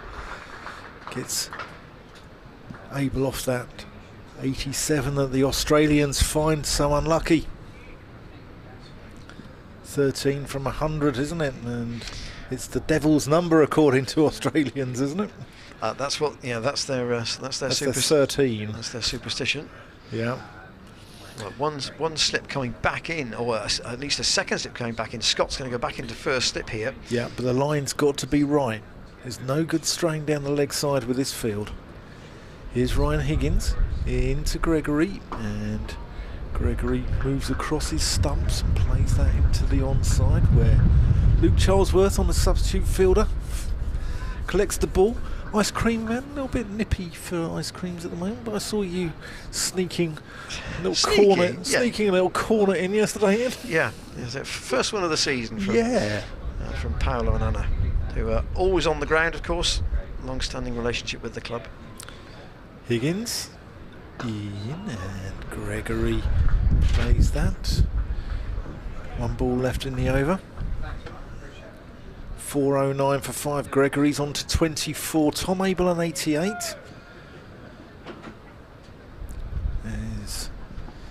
We apologise for the wind coming through the outdoor mic if it's a bit blustery, but there's not a lot we can do about it.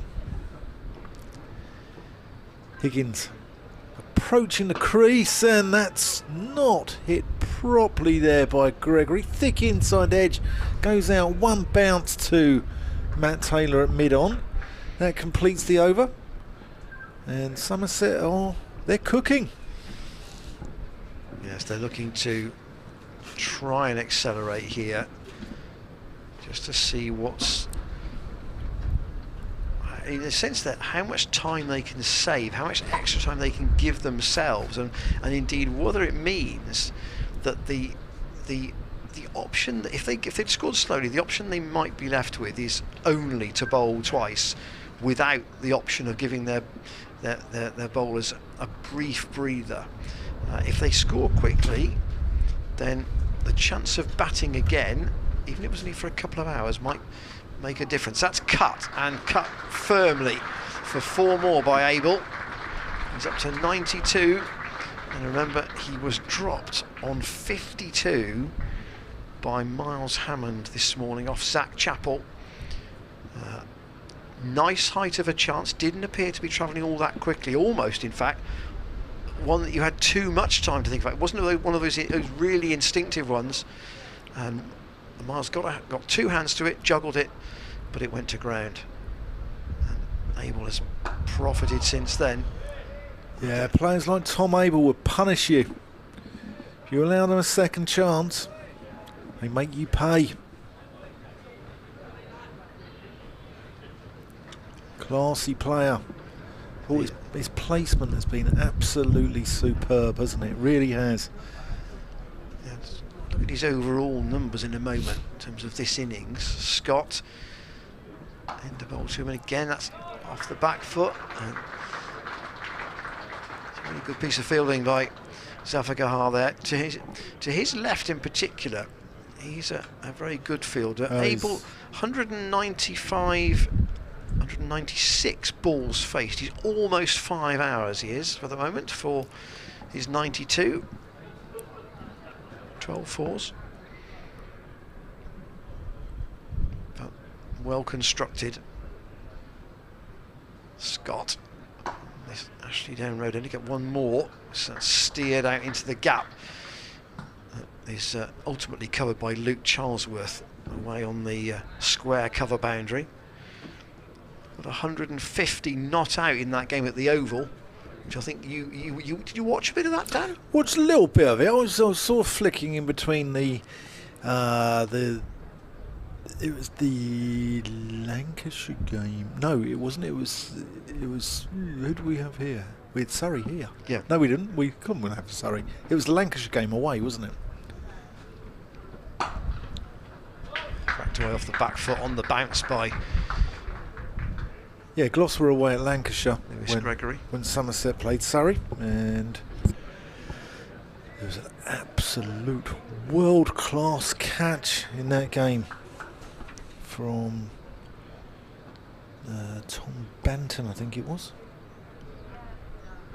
Scott in this spell from the Ashley Down Road, and again back foot, and that's too short really, and cut away by Gregory, and he goes through to 3,000 first class runs for Somerset, and Somerset go to 418 for 5. Gregory, as Dan said, 101st first class appearance. He's got 300s in that time, but generally speaking, a maker of useful runs at 7.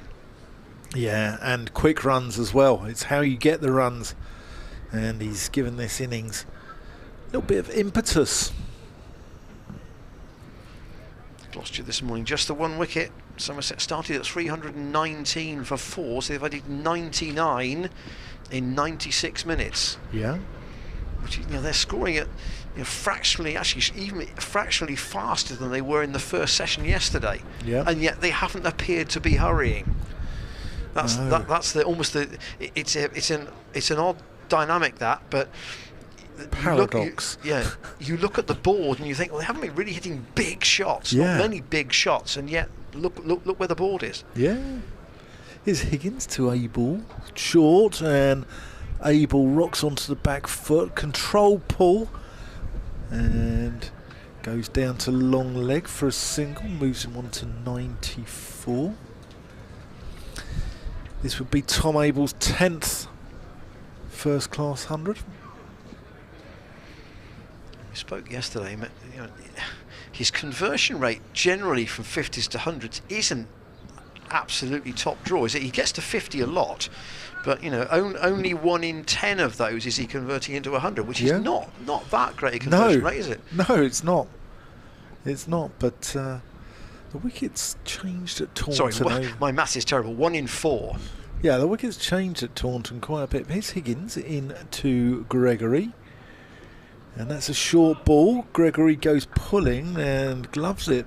Not a million miles away from his leg stump there, but dribbles through to James Bracey.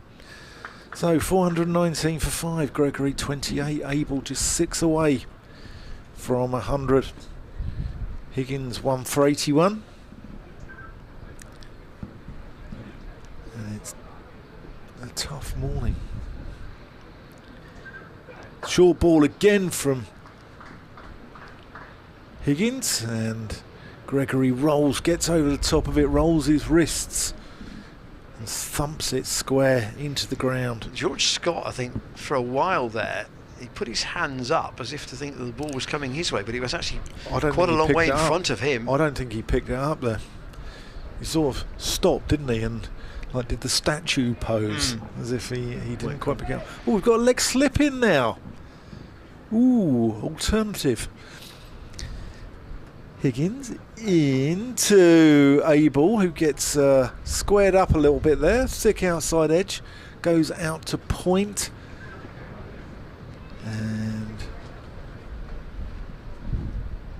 yeah, they've just got the leg slip in for Abel. He's gone into backwards square for Gregory.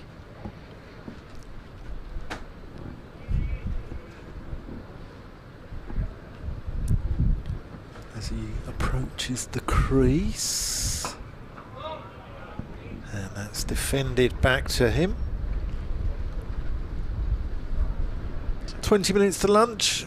Brad Wheel at the moment, close to a century of his own, 1 for 99. He's the highest aggregate number of runs against him at the minute, the Gloucestershire bowlers.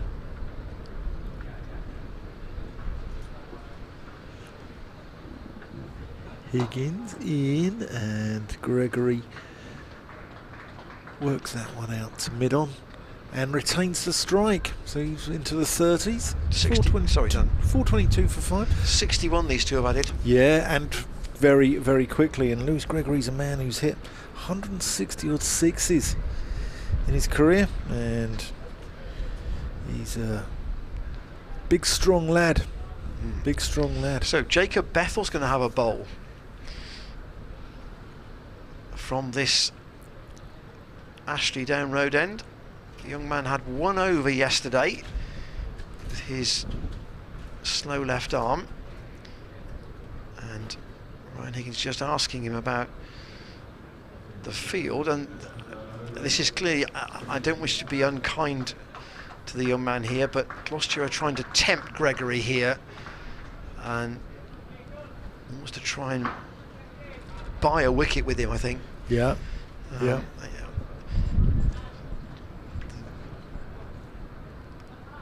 So just bowled the 1 over yesterday, almost before just before the second new ball was taken. But here he is with this short straight boundary, and that's gone down the leg side. It's awkwardly played, and they've scampered through for what is a bye. Nothing off the bat. There was Gregory tried to sweep it. It wasn't a very gainly shot, and Somerset. Well, I said 420 by lunch. They might be looking for 450 by lunch. Might be 470 the way these two are going. Well,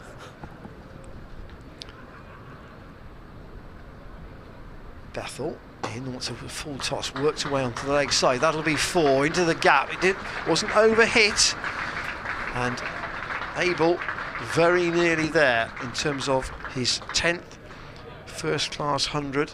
Now on to 99, and that was for a man who's in, that was actually a nice delivery for him to get. Oh, it was yeah. Outside the leg stump. Bethel wasn't very pleased with the line he bowled there, but Abel now within a single, and Gloucestershire trying to make him work for that one. Everybody in saving a single. That's cut into the offside. They're going to scamper through off a partial misfield from Luke Charlesworth, and Abel gets the 1 run he needs to go through to 3 figures.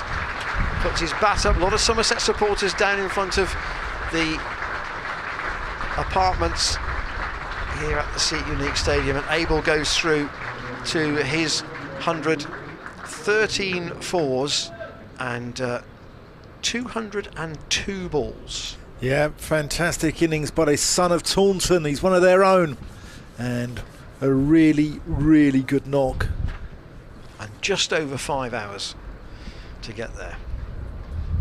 Bethel in again. Let's toss right up, and Gregory's hit that down the ground for 6.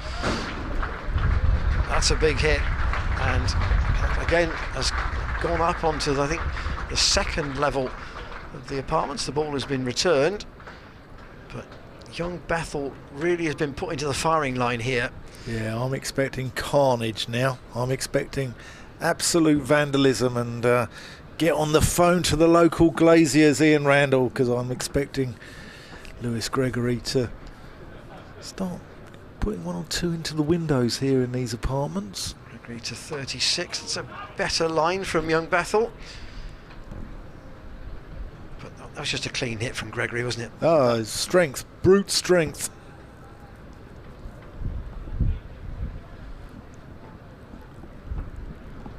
Bethel off about 4 paces, trots in, and just works that onto the onside, and Gregory will pick up one more, keep the strike. End of Bethel's over. Now what does Ryan Higgins do with the young man having had an expensive over, having been brought into the attack?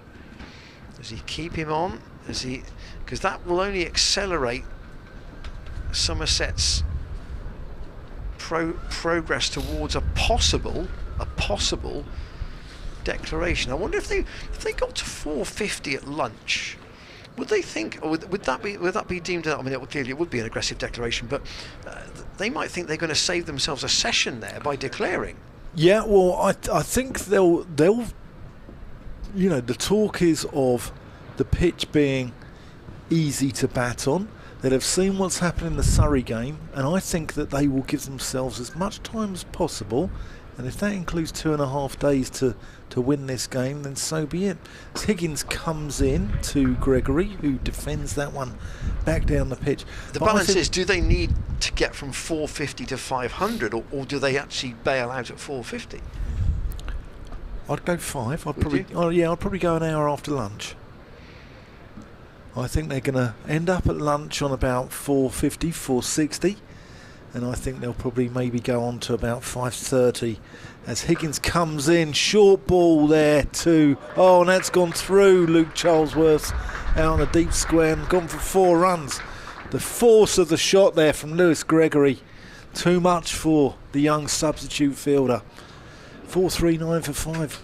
Gregory's going at a run of ball at the moment. Gregory's he's absolutely going at better than that. In fact, because that he was 37 off 37 until that boundary. Yeah, he's steaming. Man on a mission. And this has been quite a sobering morning for Gloucestershire supporters. I lost their captain, Graham Van Buren, dropped Tom Abel early on, and they've been made to pay. Higgins in, short ball, and that's gone out to George Scott's gone out there now. He's gone out into the deep. He's taken responsibility. Yeah, they've switched. Young Charlesworth's just behind square. I don't think George Scott was picking it up very well, actually, at backward square, and he's gone out into the deep, and he's going to be doing the work out there. Higgins in to Tom Abel. So what might have been with that Abel chance, isn't it? I mean, that was 15 minutes into the day. Yeah, and the very next ball hadn't added to his overnight score. The very next ball, he's punched off the back foot. Graham Van Buren's gone diving for it and done his shoulder. And you could argue, if it was a new batsman, would he have punched one there, and would Van Buren have got injured? And that's a pleasant drive from Abel, well fielded. Well got down there by Zach Chappell at mid-off. Quite a distinctive figure. Indeed. I know we've been discussing the tactics a lot, but ultimately you've made the point about Somerset batting aggressively in terms of just the way they bat. Yeah. Tactically, I think they're quite aggressive as well. Higgins in. Yeah, which makes me wonder if the declaration might come at lunch. Because their view might be, if we need 4 sessions, let's say, to bowl Gloucestershire out, however many they might get, we give ourselves the option of batting for 90 minutes, and then still giving ourselves at least a full day batting fourth. Young Bethel's been removed out of the attack, and I think that's actually, I could see why Ryan Higgins tried it, but equally you can see you don't want to destroy the young man's confidence. No. And I think that is the right move. There are some of the supporters enjoying the down sunshine in front of the apartments. A few come up the M5 from Somerset this morning, or up the A38 maybe. And Matt Taylor is back into the attack. Or the A370. Or Cameron Hasty giving me a nod of approval there for my geographical knowledge of the West Country. we'll put the commentator's email back up again on the corner of the screen in a moment, just to remind you of how to get in touch with us. Conscious, it is a working day, but sometimes people can drop us an email over the lunch interval. Here's Matt Taylor in once more, again worked away into the offside, and these two are running well between the wickets. Abel picks up another single, 102 he has. There's our email, commentators@gloucestershire.co.uk, and Dan and I will read out the best of them. Actually, read out all of them pretty much. Are you an M5 or an A38 man? I'm an M5 man. Oh, an M5 man. Yeah. And I say all contributions welcome, and ones that are well thought out and structured, as some of the ones we have had over the last day and a half, particularly good. Always welcome your opinions, questions as well. We'll try and answer them. We can't answer at the moment is how Graham Van Buren is, but we'll perhaps see if we can find out something about him over the lunch interval, having taken that tumble this morning and being forced off the field. Matt Taylor back into the attack from this Ashley Down Road end. Bat and pad close together from Gregory there for a moment. Yeah, we hope Graham Van Buren's all right, because he's one of the nice guys. He's always got a smile on his face. He's one of the sort of happy guys around, and he's always nice to the fans. Always got time for the fans here, and he leads the club well, and we hope he's all right. Man known as G. Or GVB. Or GVB. That's appropriate. Taylor's still got a slip in. Again, that's hit on the bounce. Was past Taylor on his follow through. Yeah, it's close to a caught and bowled. Yeah, young Bethel does well to pick it up at mid-on. But there's some real force about the way Gregory bats. And if they really wanted to, Somerset have got Overton behind him. And the tail as well. Gregory has a real whoosh at that. That would have gone also into the apartments, but he didn't make it get a touch, and taken by James Bracey. Here's a replay again. Stands fairly open. And yes, that was as if he was playing something off the fourth tee there, Lewis Gregory. But missed it on the inside. Taylor staying over the wicket. Gregory gets a straighter one that he defends. Oh, we've had an email from Nigel, who's the secretary at Mel's CC.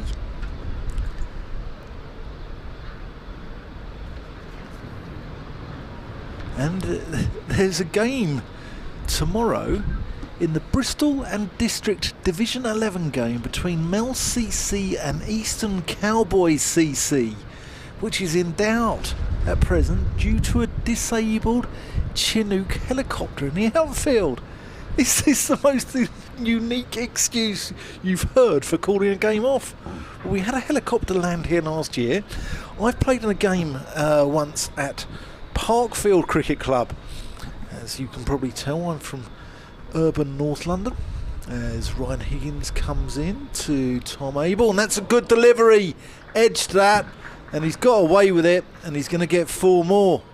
Sometimes you make your own luck in the game, and Tom Abel got away with that one. 106. Yeah, so I've played in a game in North London where I'm just having a look at the replay here. Miles Hammond's quite wide there, and I'm not sure that carried. Yeah, so I played in a game in North London where we've had to push a stolen, burnt-out car off the outfield before. As Higgins comes in and Abel plays that into the onside. We had a helicopter land here last year as well, didn't we? In the but that one flew off. It wasn't broken down. No, that was obviously, and we know obviously about this now, but we didn't know about it before, that the club is one of the sites where The air ambulance can land. Higgins in, short ball. Abel plays it into the ground, runs the first one quickly. They're going to look for a second. They don't take on the arm of Zafika Harlow. And they just get the single. 447. Abel onto 107. Let us know what the most unique excuse is for calling a game. Can't you just play around the helicopter, like have a local rules? You know, like you have trees in the ground, just play around the helicopter. Higgins in to Lewis Gregory.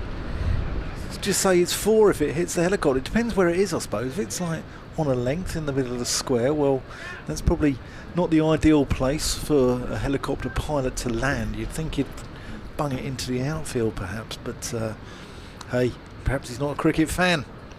But Chinook's pretty big, isn't it? Yeah. And Higgins in, and Gregory plays that. Eastern Cowboys, do you think they play a lot of shots around through sort of the mid-wicket area? Do you think that's their scoring areas?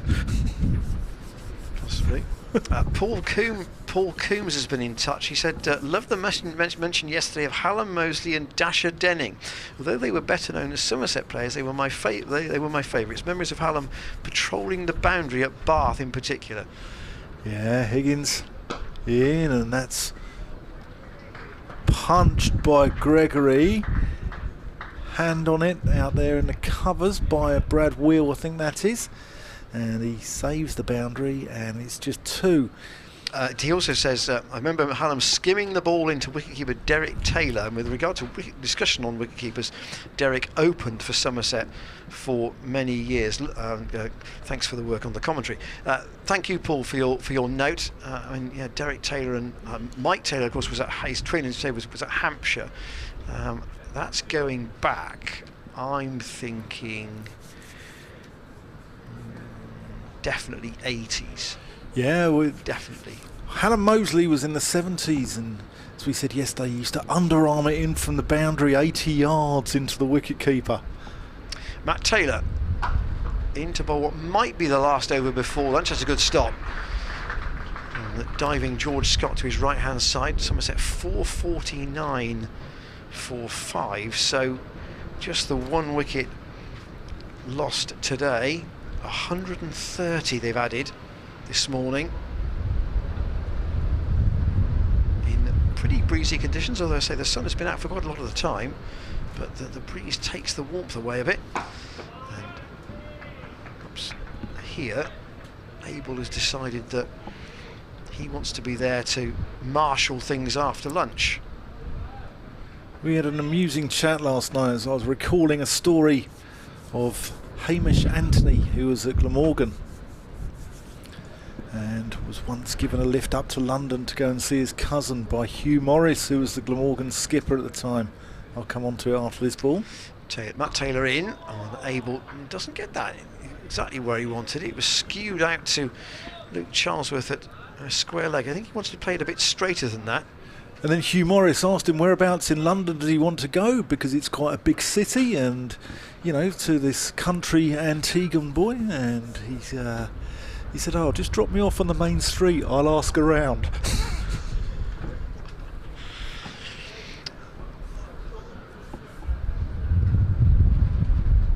Matt Taylor in, and that's carved away. That's 4.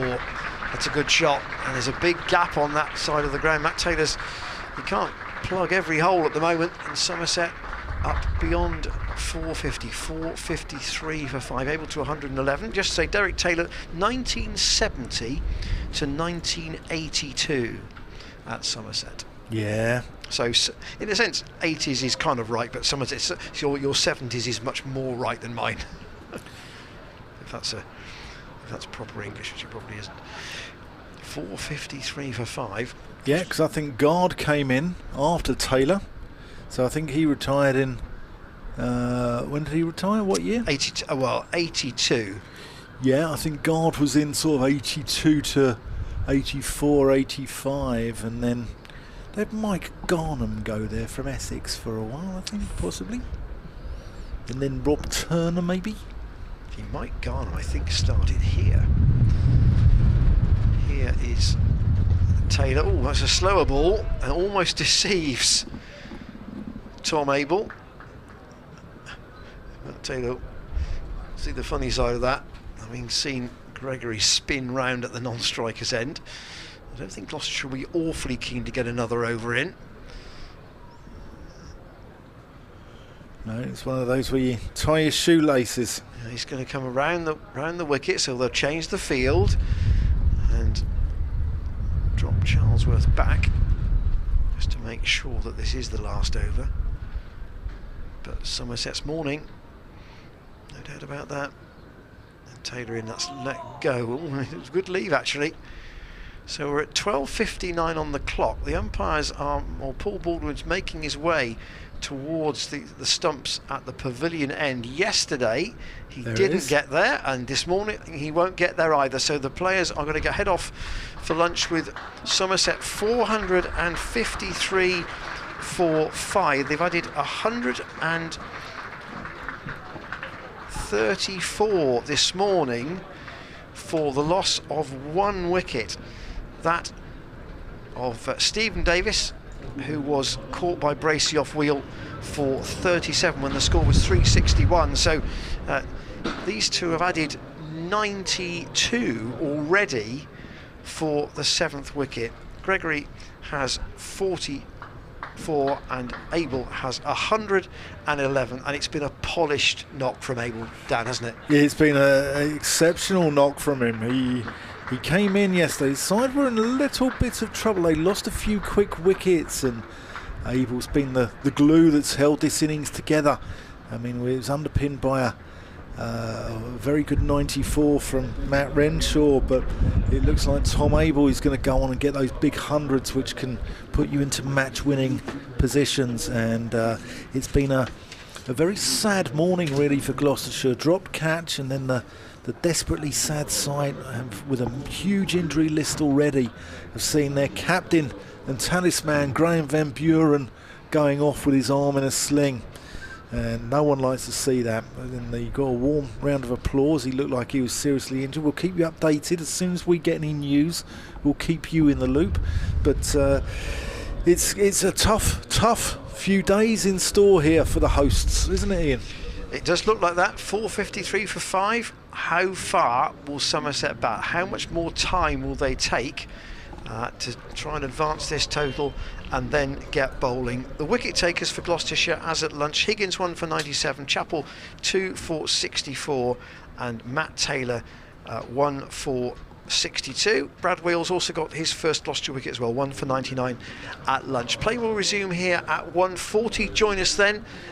Meanwhile, there will be some thinking going on in that Gloucestershire dressing room, and also there'll be at some point today waiting news of their skipper injured fielding during this morning. We'll rejoin you at 1:40.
Welcome to the afternoon session here at the Seat Unique Stadium, where Somerset have strengthened their lead this morning. They've moved on to 453 for 5. Tom Abel is bound to resume on 111, and it's been a horror of a morning for the hosts, isn't it, Ian Randall? Yeah, hello again, Dan. Gloucestershire would say they had 5 particularly horrible minutes about 20 minutes after play started. Hadn't got a breakthrough in that time, and then Zach Chappell bowling from the pavilion end saw a chance missed off Tom Abel by Miles Hammond in the slips. Catchable height, quite a nice height actually. Didn't appear to be travelling particularly quickly, but Hammond juggled it and then spilled it, and Abel was 52 not out at that point, hadn't added to his overnight score. He's now got 111, and then in the same over Abel punched a ball from Chappell out towards the point boundary. It was chased by Jacob Bethel and by Graham Van Buren, and as Van Buren dived to try and hook the ball back with his left arm, his left hand, he fell to ground on his right shoulder, lay on the ground for a good 2 or 3 minutes almost without moving, and then was helped to his feet with his arms supported by Chris Powell, one of the Gloucestershire backroom staff, and he left the field and has not been seen since. So we don't know the exact issue with Graham, but I think it's fair to assume he probably won't field for the rest of the day, or however long Somerset decide to bat, and then the question will be whether he can or indeed is able to bat at some point when the time comes. No firm news yet from the other side of the ground regarding his condition, but it clearly is, from the way that he left the field, I think it wouldn't be too difficult to work out, Dan, that it's the right shoulder that's going to be causing the problem. Did it pop out? Was it dislocated in any way? Was it just a stinger contact, as you might have in a rugby tackle? Yeah, this is what we're hearing from. It's only hearsay, so let me sort of clarify that it's only hearsay from people around the ground, but they seem to say that Graham Van Buren himself said it popped out and popped back in again. So that will be pretty sore. Yeah, I should imagine, and it's a real issue because the injury list is long enough. You don't want to lose your skipper, and it's tough times here at the Seat Unique Stadium. Well, Ryan Higgins is leading the side on the field at the moment. Luke Charlesworth has been out fielding for most of the morning, and Zach Chappell is going to open from the pavilion end after lunch. And then we're now really, I think, into a phase where we're waiting for Somerset to decide when they're going to declare. Yeah, that's what it feels like. I think so. Here comes Chappell, going to bowl to Lewis Gregory, resumes on 44, and immediately puts back to ball. They scamper through for a single, and they run one. They're looking for the overthrow, but George Scott's quickly off the boundary there, backing it up. And I should imagine that dressing room was quite despondent over the lunch hour, or the lunch 40 minutes. Yeah, Jacob Bethel's gone into the slips for Zach Chappell, and Miles Hammond is out fielding in the covers in the fully long sleeve sweater.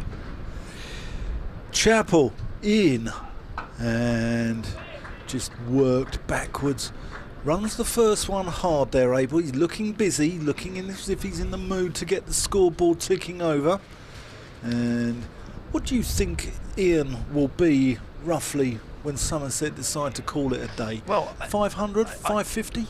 I think it depends how long it takes them to get to 500. If they could get to 500 in, let's say, another 40 minutes, so run a minute basically, I think they might stop then. They need to be bowling. They do. Chappell in, good Yorker, and played out to I should mid-on. just say, elsewhere, big scores everywhere. So Somerset 455 for 5 here at Edgbaston. Northants 471 for 4 against Warwickshire. At Beckenham, Surrey 470 for 6 against Kent. And at Headingley, Lancashire 412 for 3 against Yorkshire. You wouldn't think any of those sides batting first are going to be losing from those situations. No. And I can't see Somerset losing this. I think there are probably 2 results possible in this game as of now. And that will be a Somerset win or the draw. And let's be clear, if Gloucestershire are going to have to bat for probably 7 sessions in the game to save it. Yeah. They can't afford to give Somerset either any chance of enforcing the follow-on or the minimum time to have a real dart in the second innings. Yeah. Chappell's going to come around the wicket now to Lewis Gregory. Oh, and he doesn't play a shot. Hits him on the shoulder.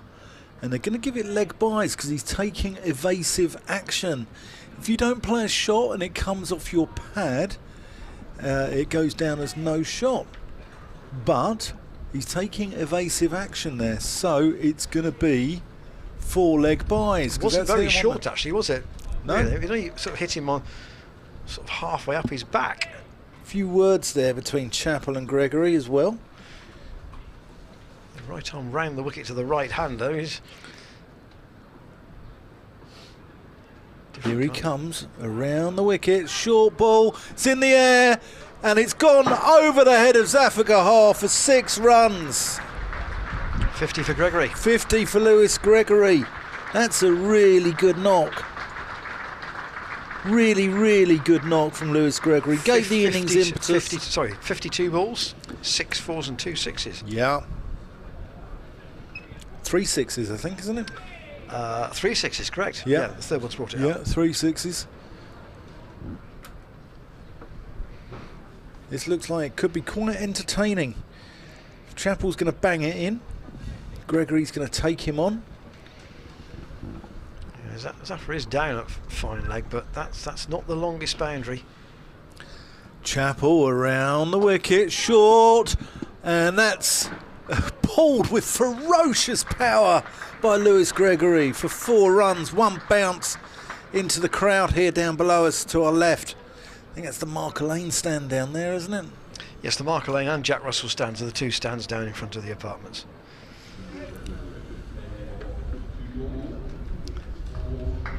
.469 for 5.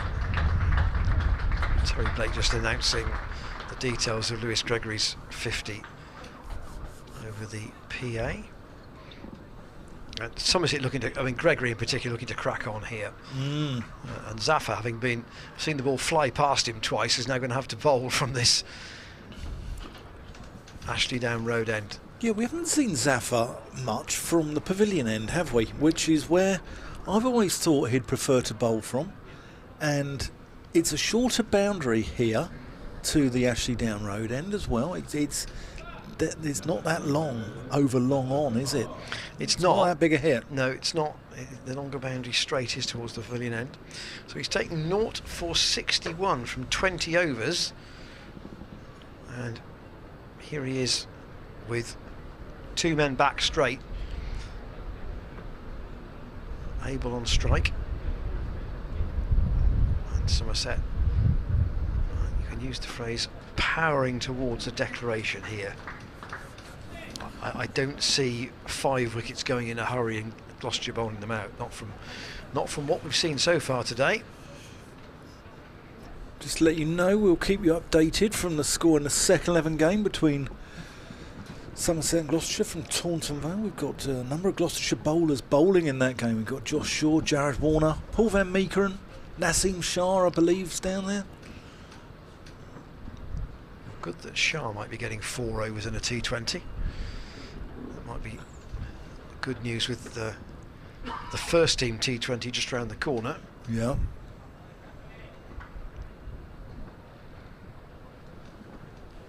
Zafar Gahar from the Ashley Down Road end. in the nudged very, very fine. There's a chase for wheel. Sliding stop will can kick them down to 1 as he's heading down towards the Thatcher's bar. Again, I think most of those who were in the Hammond roof seats before lunch are still there. They haven't moved.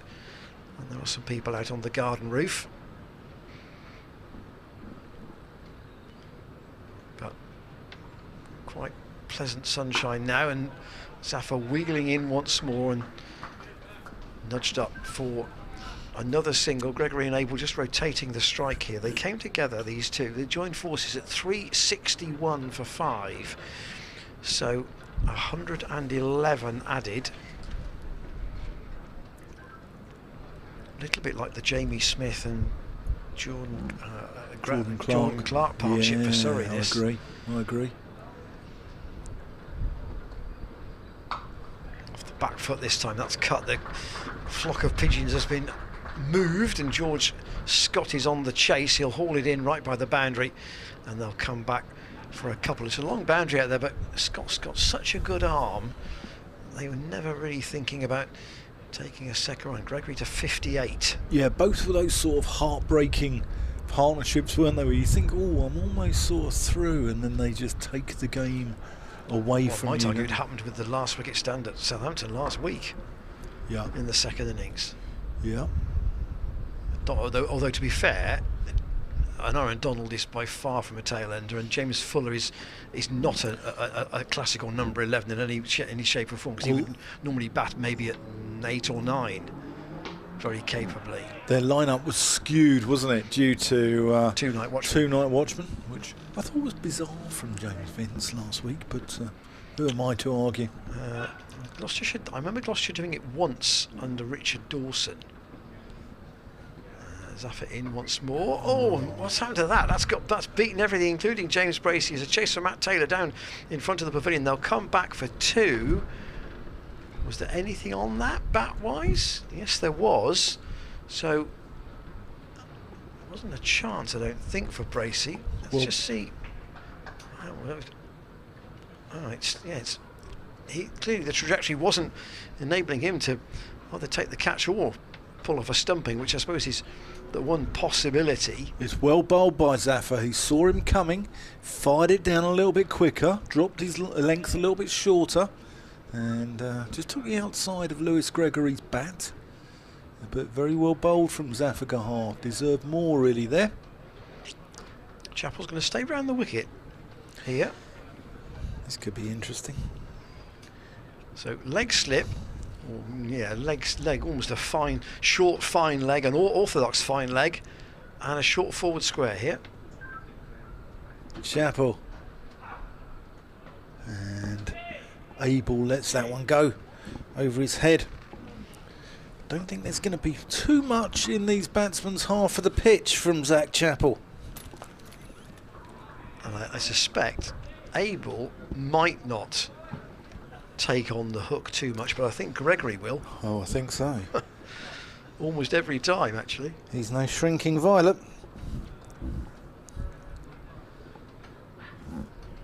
Here's Chappell in. And that's worked nicely there. Good bit of work again by Zaffa Gahar. Able to pick up 2. Tom Abel's placement has been excellent during this innings, hasn't it? He's hit the ball when he's needed to, but he's also nudged the ball and nurdled it into the gaps and placed it very well, and picked up runs with sort of well-run 2s, and I think he's had an absolutely wonderful innings here. Fantastic knock by the Somerset captain, leading from the front. As Zach Chappell bowls, and that's not far away from leg slip, but Tom Abel's going to get 4 runs for... Oh no, he's not, he's going to get 2. It's been cut off down here by Zaffa Gahar. It wasn't a million miles away from leg slip there, was it? Yeah, he just got the what? I think Dan's just trying to do 3 things at once here at the moment. He's trying to describe the cricket. He's trying to clean his glasses. It just proves. It's a tough life here. Who said men can't multitask? Yeah. No, so they've dropped now. They've got effectively a short fine leg and a deep back. A deep fine leg and a deep backward square. They've dropped Bethel out onto the rope. They've got Zafar at deep backward square. They've got effectively 5 men on the leg side. Like body line. Here's Chapel in. That's short. That's taken on. And that's one run. I didn't even see where that went, actually. Well, no, you're cleaning your glasses down. No, I'm watching the cricket. I'm doing my job, but I just didn't pick the ball up. Did not pick that one up at all. It's a very odd field. Sure, you're going to change it now for Abel again, are they? Yes, but bringing Bethel back up to... Well, it's almost like a leg gully, isn't it? Yeah, it's like Jardine with body line, isn't it? You must remember that when you were a lad. Oh yeah, when I was a lad. Short ball. Cooked beautifully with control and panache by Tom Abel. Lovely shot. 121 he's on to now. I think that theory might be being dispensed with. Oh, I think so. It's an expensive hobby. Bethel is coming back again down to fine leg, but Zach Chappell's going back over the wicket.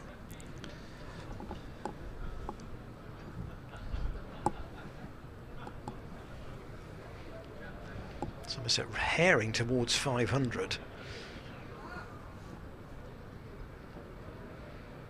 Remains to be seen if that is the point at which they decide to bail out.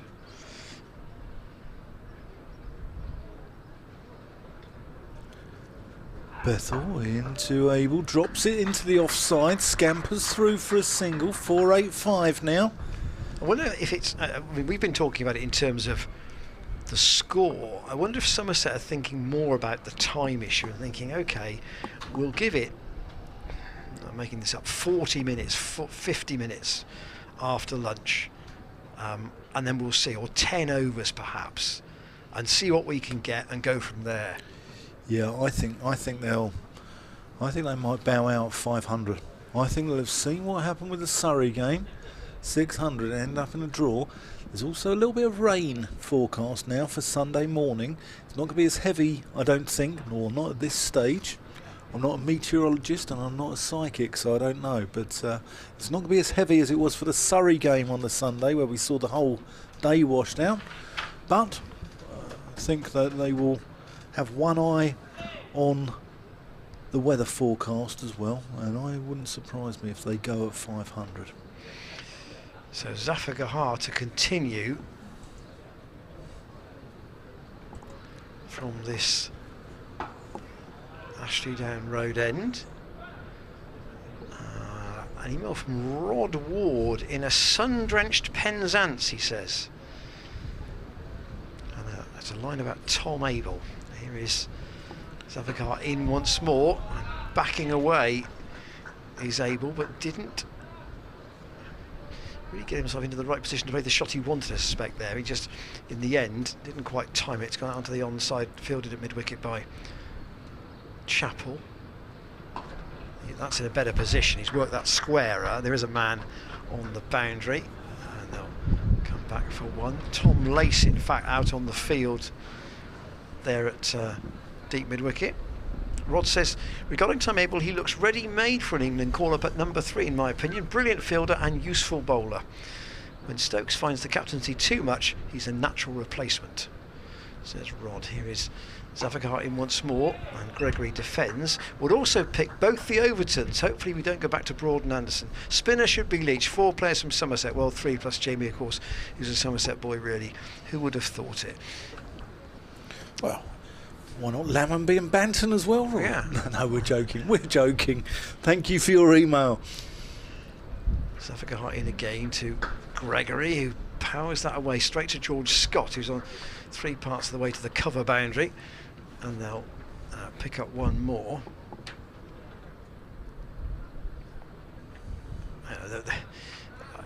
Let me just put the wooden spoon in. People debate whether Craig Overton's fast enough for Test cricket.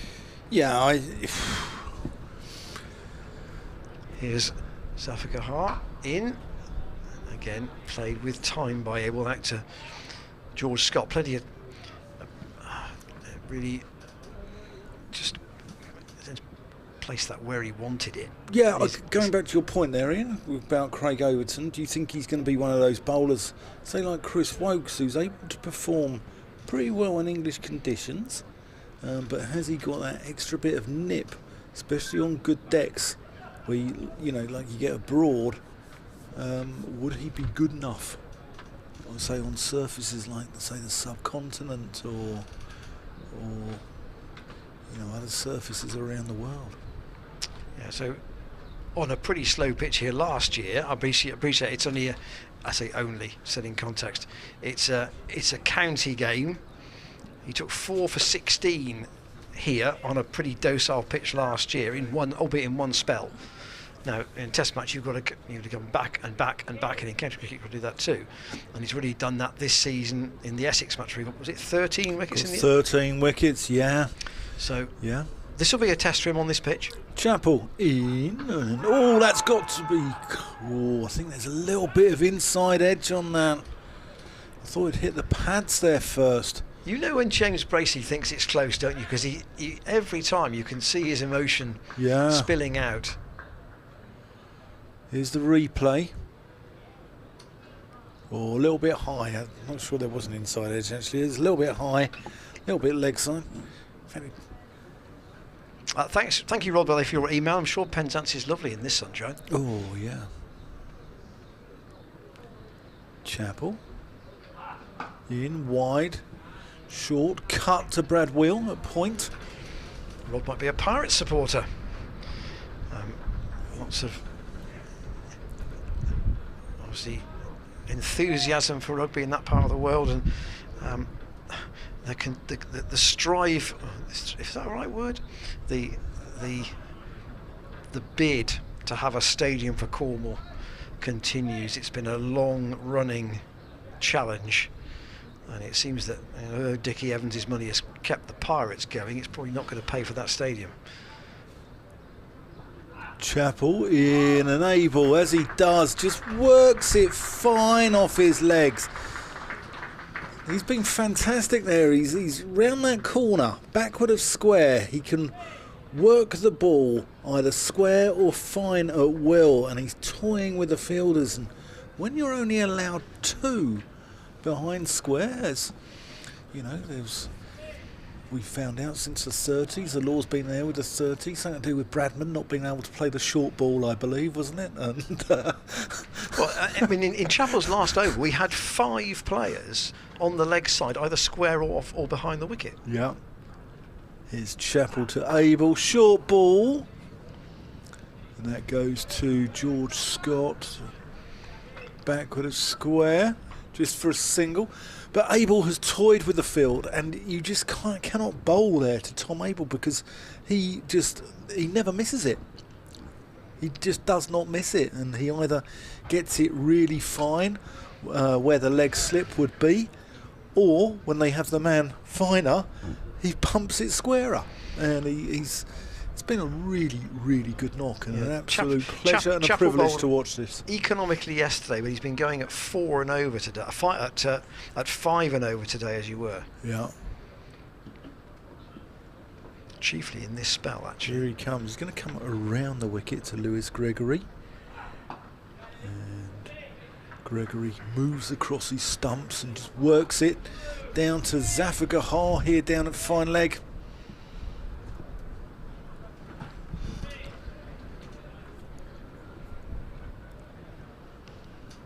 .494 for 5.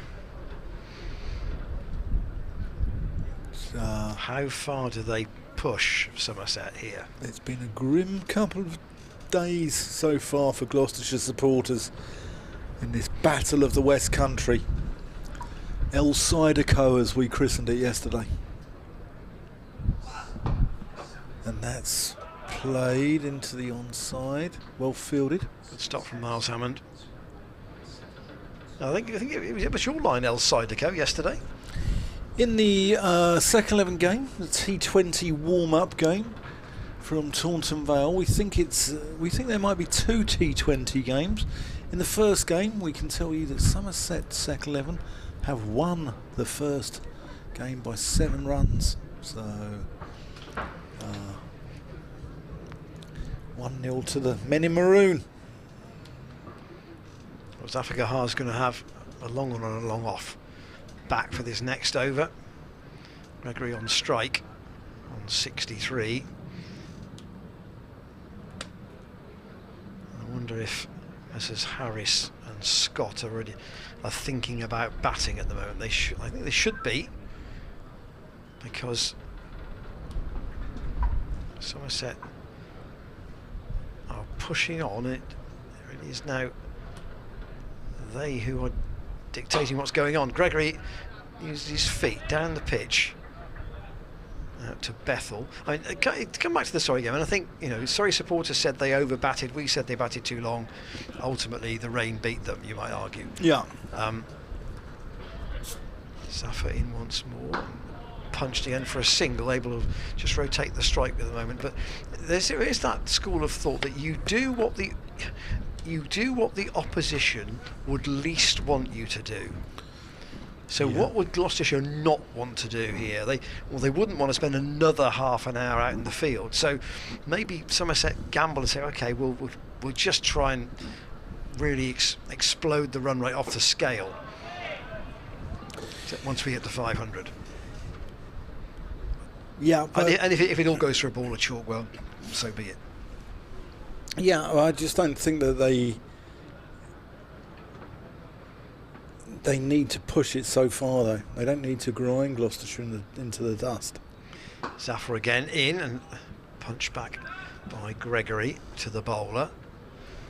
496 for 5. I get where you're coming from, and there's a psychological aspect, isn't there? And sort of putting one over on your local rivals as well. But I think what's important for Tom Abel and his side is they get the win here. It's not so much about psychological damage. No, I get that, but and that's why you come back to the 500 being enough, because Gloucestershire have bowled for 4 sessions and they've only taken 5 wickets, and Somerset need 20.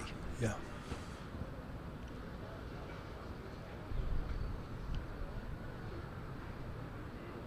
Zafar's just remarking his run, having decided he's going to go over the wicket. Yeah, Gloucestershire have to bat well, and you can bet your bottom dollar. So Zafar in once more, and forward comes Gregory. Just doesn't really play any sort of aggressive shot at that. Just bat and pad to let the ball drop dead weight. You can bet your bottom dollar that Craig Overton's going to come in steaming. Zafar again over the wicket, and Gregory doesn't play a shot. Let's let him hit him on the thigh pad. End of the over. Yes, I mean there is no respite when you've got Overton, Gregory, Davey, and Siddle, and Jack Leach. Yeah. There is no respite there. Change here. Brad Wheels coming back.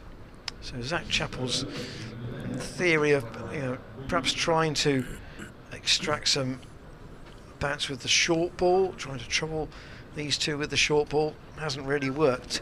He's bowled 26 overs, 3 maidens, 3 for 91, but today he's bowled 8 overs for 42, so it's not been as economical from him.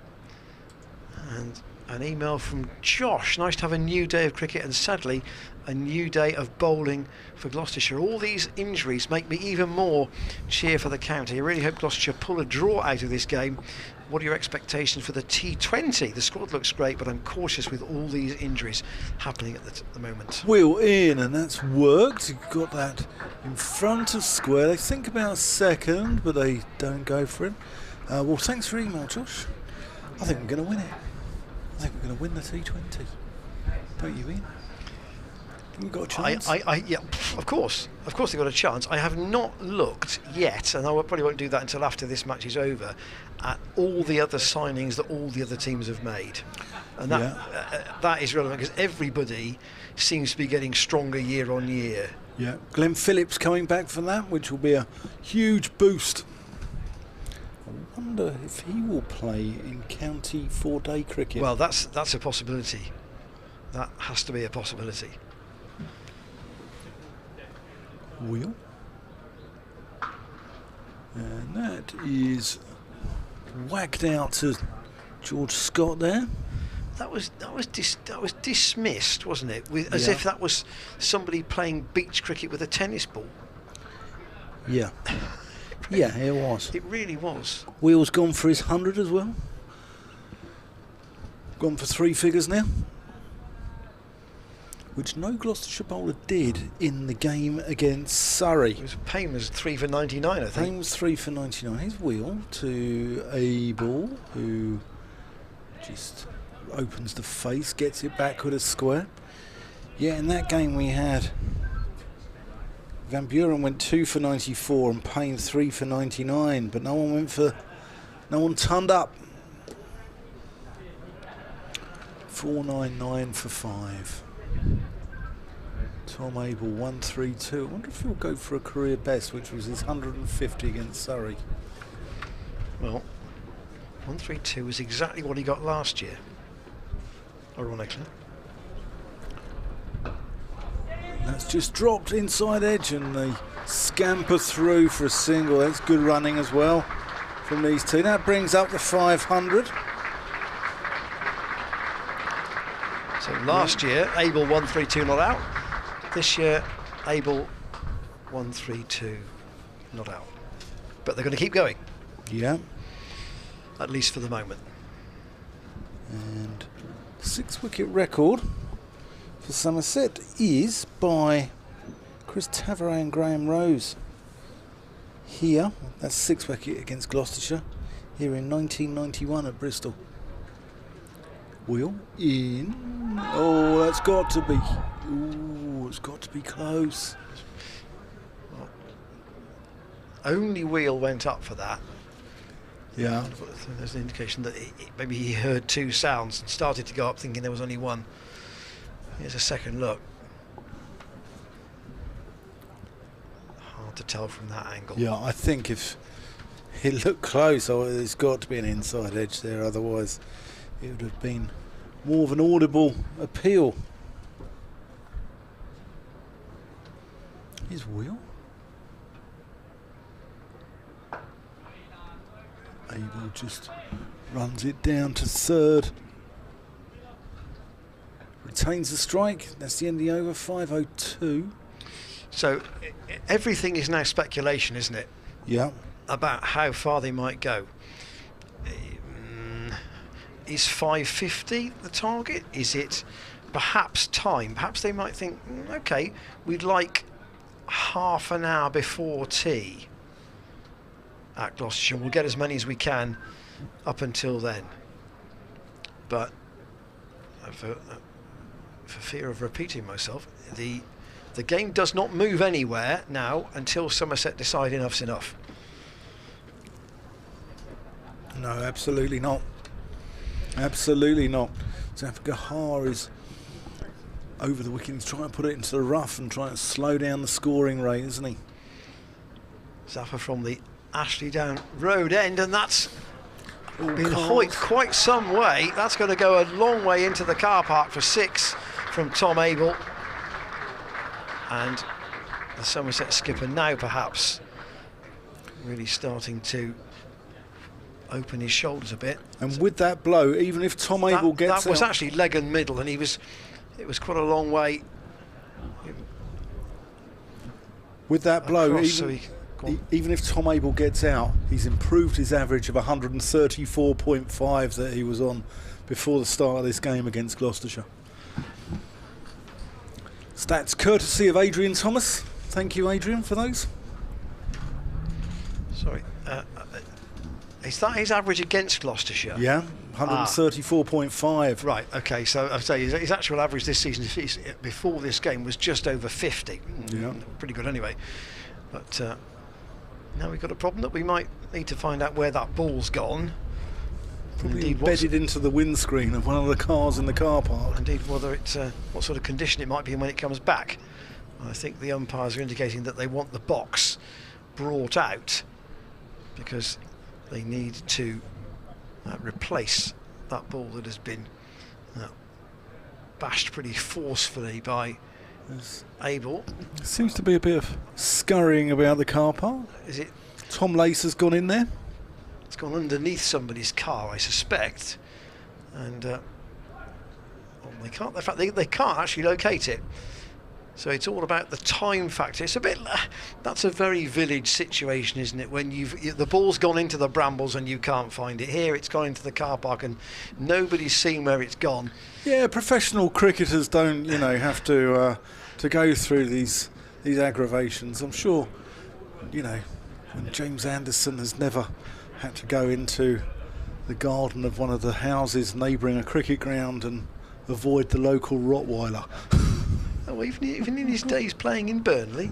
Well, maybe in Burnley, more pit bull perhaps in Burnley. But Tom Lace has found the old ball, but they're not going to play on with it, I don't think, because they've gone and selected one from the box, and Lace will throw the ball that was being used back to Zafin. Are they going to have a check it first? Yes, in fact, they are going to keep going with it. They've got a spare. They've worked out what the spare might be, just in case that happens again. But Abel's eyeing that short boundary now, and Zafar over the wicket, and Abel decides that 1/6 in this over will be sufficient for him, and he'll just rotate the strike and give it back to Gregory, who's equally capable of clearing the rope. He's done that straight down the ground, particularly so far.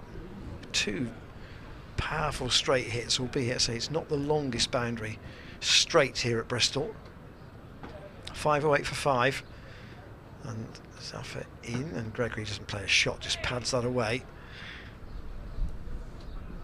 And when it comes to it, Gloucestershire are going to face a big score, but they mustn't go into their shells. No. And just effectively get into a block mindset. Gregory thinks about trying to hoik that over the Kennington Avenue houses. He nearly kicked it back onto the stumps. And very nearly, it would have gone down as bowled in the scorebook, but it was a very untidy bit of batting, and he doesn't play a shot, and it's actually given as a wide by umpire Nigel Long, down the leg side from Zafar Gahar.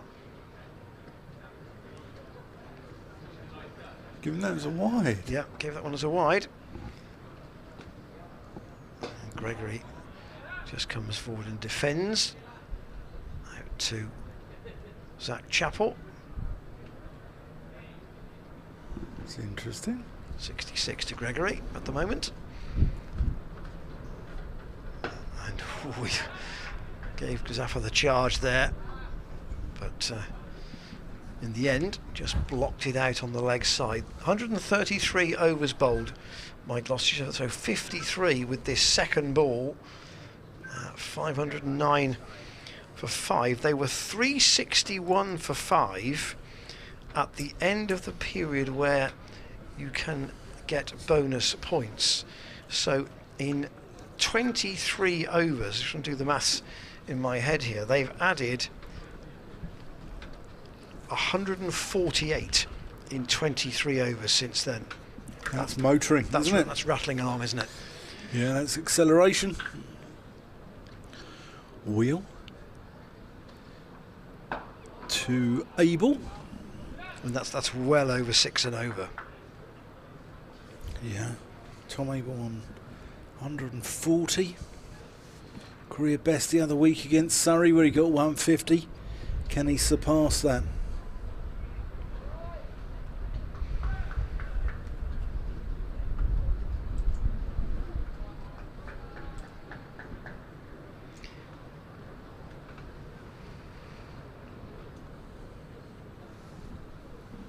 Wheel into Abel.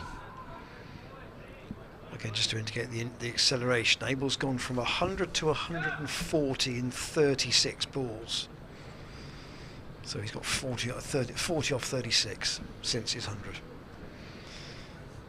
And Gregory, almost at a run a ball at the moment, he's 66 off 72. Yeah.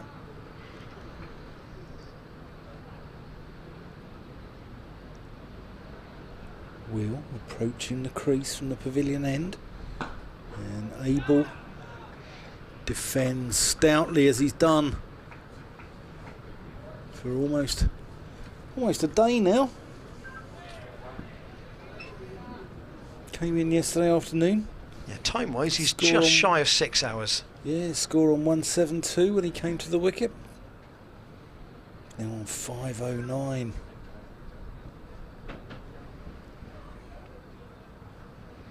Wheel in, down the leg side.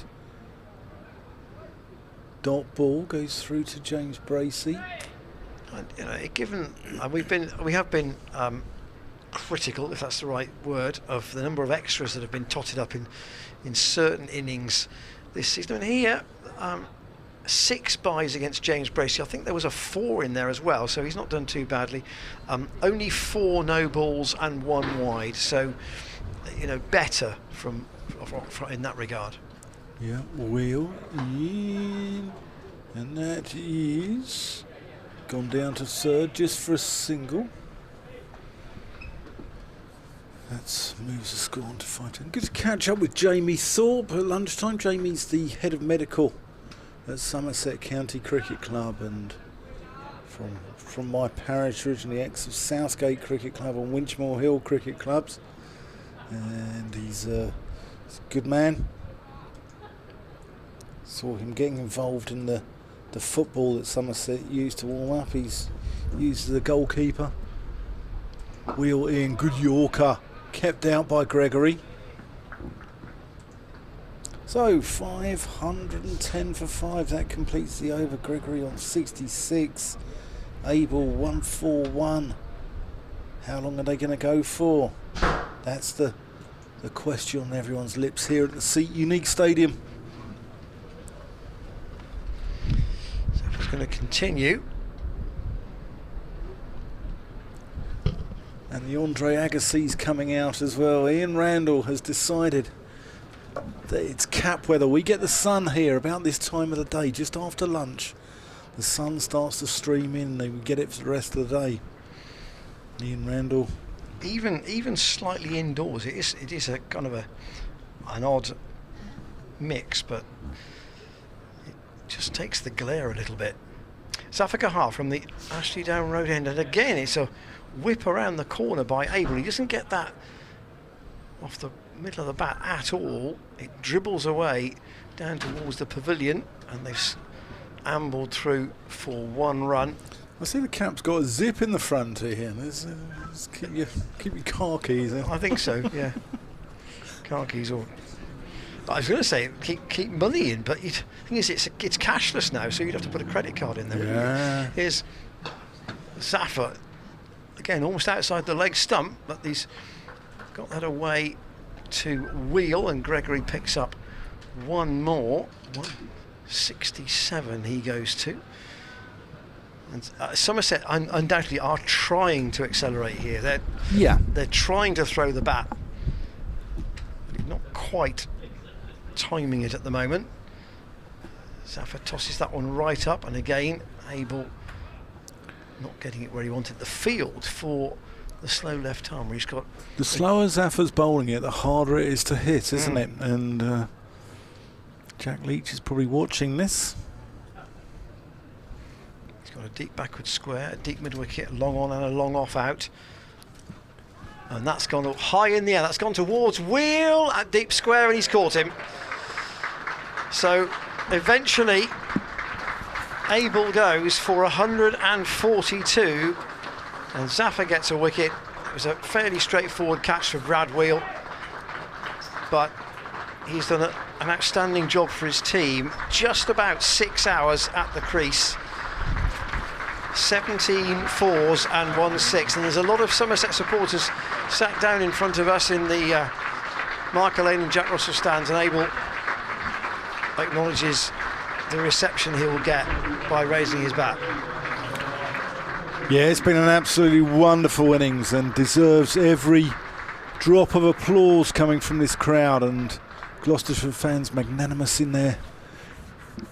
Very sportingly applaud him off the pitch as well, because they've witnessed a wonderful, wonderful innings, and It's he's really held it together.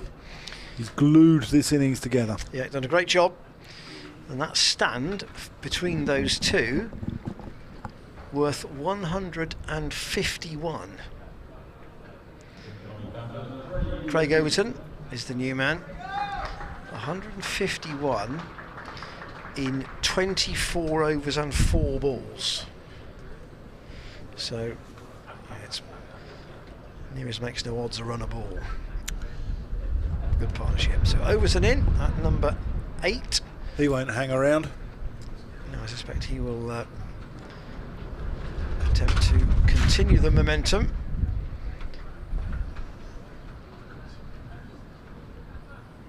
Still Siddle, Davey and Leach to come. Not sure the order of those three. Probably Siddle at 11, I would think.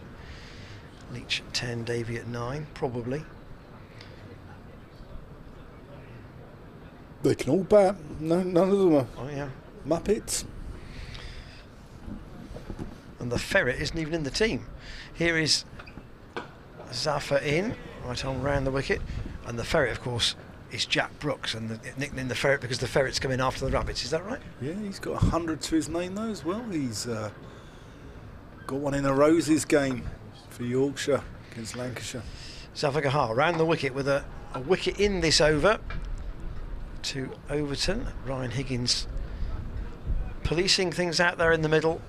If you've joined us since lunch, Graham Van Buren off the field at the moment, probably unlikely to field for the rest of today, having picked up a shoulder injury, which we believe saw the shoulder actually pop out and then back in again as he dived to try and stop a potential boundary from Abel about 20 minutes into play this morning. Painful, hey? Yeah, he had to be helped to the dressing room by Chris Powell, and Gloucestershire have had a sub-fielder, chiefly Luke Charlesworth, on ever since. Wheel to Gregory Short. Gregory pulls with a plum for 4 runs. Moves him on to 71. Well, we could be. I mean, we said last week about the stand between Smith and Jordan Clark, and there were various points there at which you felt Surrey might have decided to call a halt. Wonder whether Gregory's potential 100 might be a point at which Somerset Potentially. bail out. Yeah, potentially. If he gets close, at least. But he's not hanging about, that's for sure. Here's Wheel to Gregory. And just angled in. He hits it hard, doesn't he, Gregory? He's a strong man. That is the most noticeable thing. When it comes off the bat, you feel, gee, that's travelling. That's racing to wherever it's going to. Yeah, it is. Yeah. 72. Craig Overton now. Again, another one who can bat. And he's got a first-class 100, just the one, but he has got one. Yeah.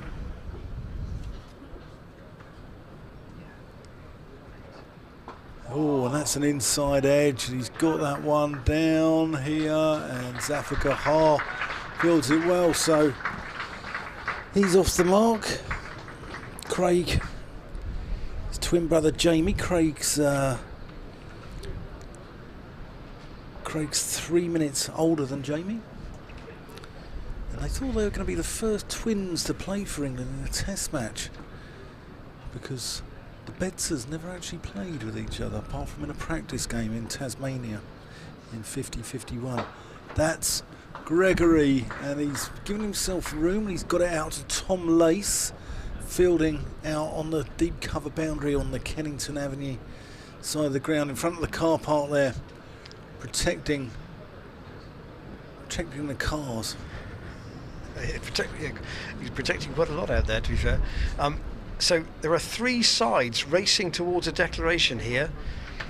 Somerset 5.19 for 6, Northants 5.27 for 5 against Warwickshire, Surrey 5.10 for 6 against Kent. That's just Lancashire offside. positively pondering or pottering at 4.54 for 4 against Yorkshire in the Roses match. But 3 scores over 500 and 1 over 450. It does show these pitches are very dry at the moment, aren't they? It's under the pitches or the ball, and I'm wondering if we're going to see. I'm just going to go on here to Craig Overton. Bunts that one out to mid-on, doesn't get any. 1990 we started messing around with the seam on the ball, didn't we? We had a much flatter seam on the ball than in previous years. And we saw a huge increase in the averages of a number of players. Saw some big scores that season. I don't know why we felt the need to do it, because the late 80s saw some big scores around county cricket. I mean, we had Graham Hicks 405, for instance, in 1988, didn't we? And, you know, we didn't need to actually mess around or tinker. And I think there's too much tinkering in cricket. Let's just enjoy the game for what it is.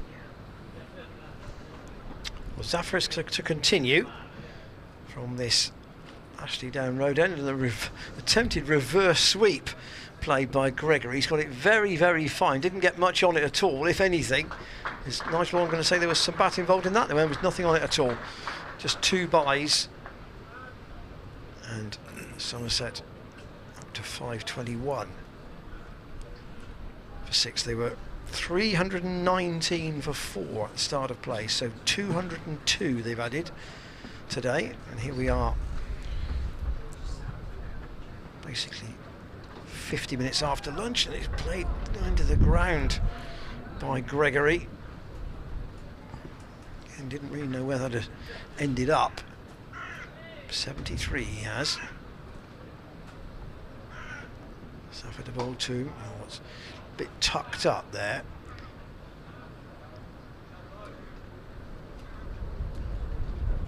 He's only made 16 runs this season, Gregory, before this innings. So that's changed that, and that has gone for 6 more. Straight-ish over long on into the supporters in front of the apartments. Well, that was an applause for a crowd catch. I'm not sure whether the camera can actually tell us that, but it was a pretty aggressive shot, and those spectators have got to be watching the play at the moment with Gregory in this kind of form. Can't afford to turn away. Zafar in. Oh, and Gregory's clipped that up in the air, and he's going to get a single. Rather fortunately, played it into the gap, but when you're on a roll as Somerset are in this innings, that's where those shots fall. They don't fall into a fielder's hands, do they? No, they don't. And Gloucestershire looking very tired, very weary out in the field there at the moment. And it's been a tough few days on top of some tough games against Surrey and Hampshire as well. Zafar in. Defended. Zafar trying to throw the stumps down, implying that maybe Overton was dawdling back into his crease. A, he didn't hit, and B, Overton was back anyway. I don't think any of the bowlers have actually must be fancying too much of a bowl at the moment at this stage. 528 for 6. I think Lewis Gregory's 100 will be the milestone, and then I think that's when, you know, they'll call it a day after that. And that could be sort of 550-ish if he retains most of the strike. Could be this over the way he's going. He's got 3 previous hundreds.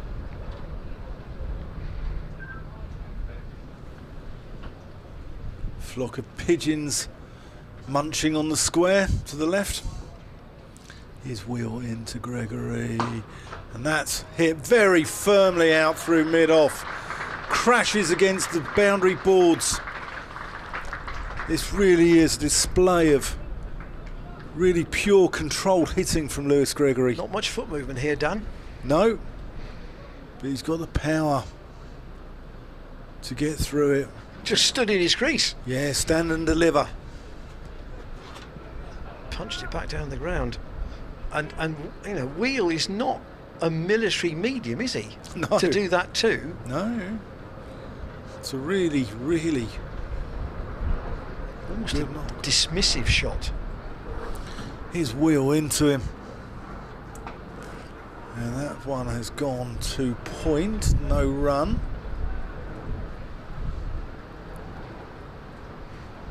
Bit of air traffic going overhead that you can probably hear.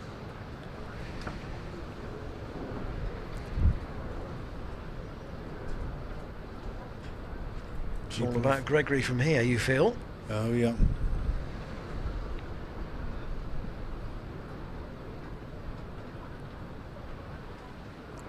Here's Wheel into him.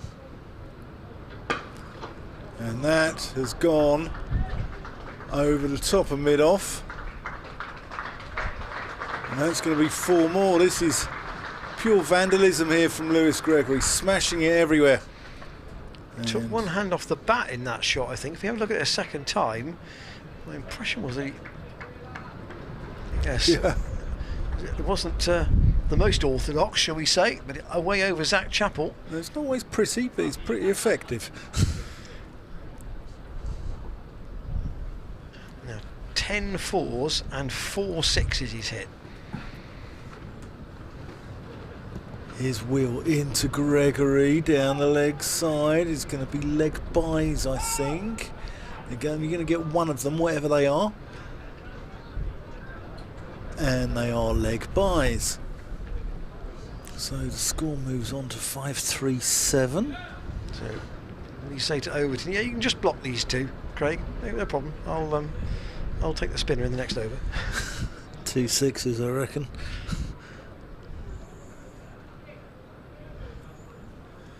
I mean, he has been just as Jordan Clark was last week, 2 weeks ago.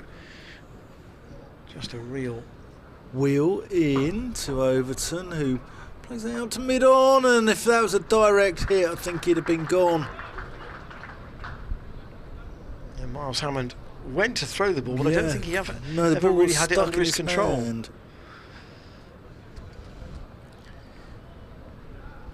Hammond will know that his miss of Abel at 324 for 4, or 320 for 4, as it was, potentially a tipping point in this day, but when his turn comes to bat, he's got to make sure that he continues his run of recent good scores. Wheel to Gregory, who retains the strike by working that one back with a square, and he moves on to 89. We've had an email from Mike Cook. Thanks, Mike, for getting in touch. It says, hi guys, so far the morale and enthusiasm of this Gloss side has been top notch all season. You have to wonder if this might start to wane if they keep having to face these types of innings and matches. I feel their response with the bat will be so important. I've got to agree with you, Mike. I really have to agree with you, and I think the response of Marcus Harris will be key to potentially how Gloucestershire's season will go, not just this game. Yes, was that a change of gloves there? For one of the Somerset backroom staff came out with, I guess that was just a drink for Gregory. That might indicate he's not about to stop anytime soon. Yeah, and Mike, I know, is watching from Pensacola in Florida. So if we had a little map, we could just put all these pins. Yeah, I think we need one on the wall here. Where people watching the stream from, again down the leg side, and again given by Nigel Long as a wide. So he's not going to allow Zaffa to bowl deliberately down the leg side here, or in his view deliberately down the leg side. Zaffa again trying to get into the footmarks, and they're scampering through for one more. That was, I think, off the pad. Yes, it was. 541. Gregory's lost the strike, and he's still 11 short of his 100.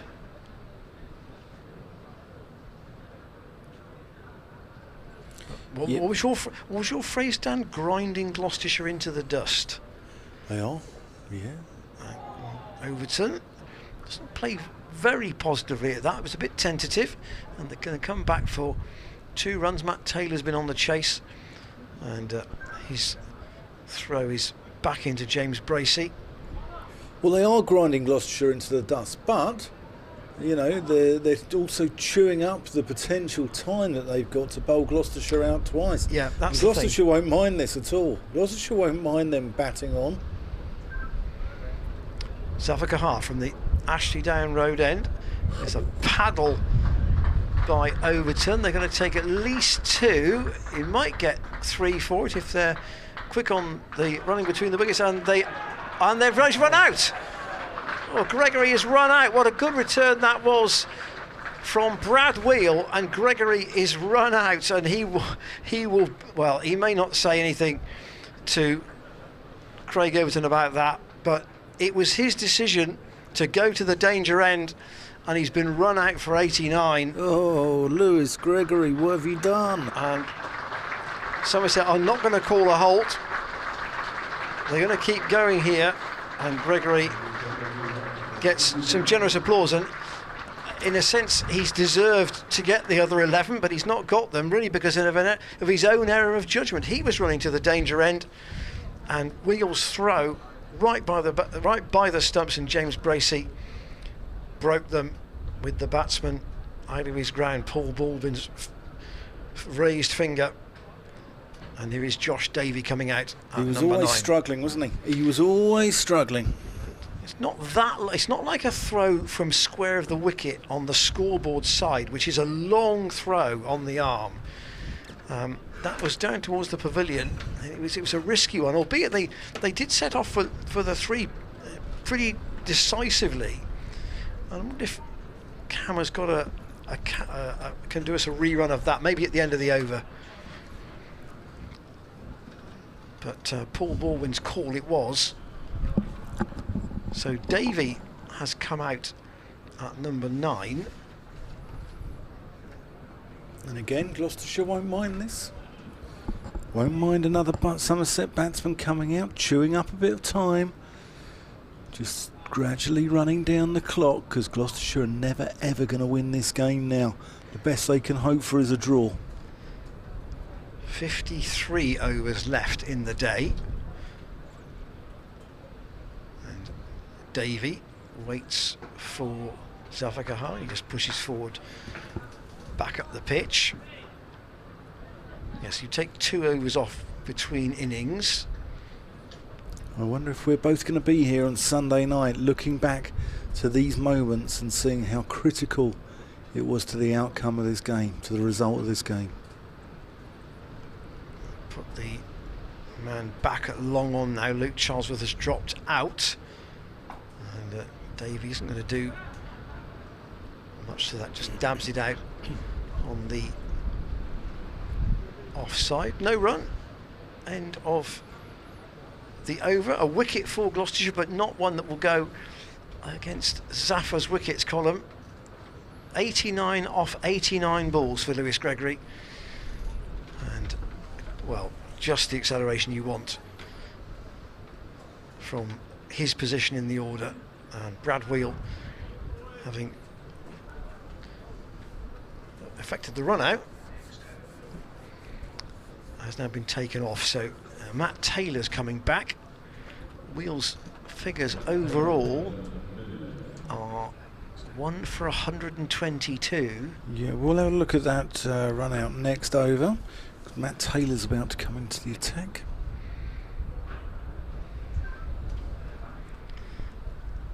A tall figure of Overton. Bat looks like a matchstick, doesn't it? The what? The bat? Yeah. Yeah. Taylor in to Overton. It does. It looks like a. Looks like if I was using one of those little kid sets, you know, that you can get. So you used to be able to get Woolworths back in the day. Somebody like him or Curtly Ambrose. The bat looks really small. Yeah. Really, really small.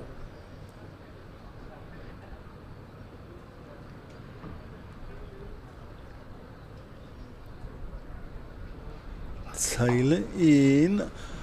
Overton hoiks that one back with a square. Agriculturally, just the one run.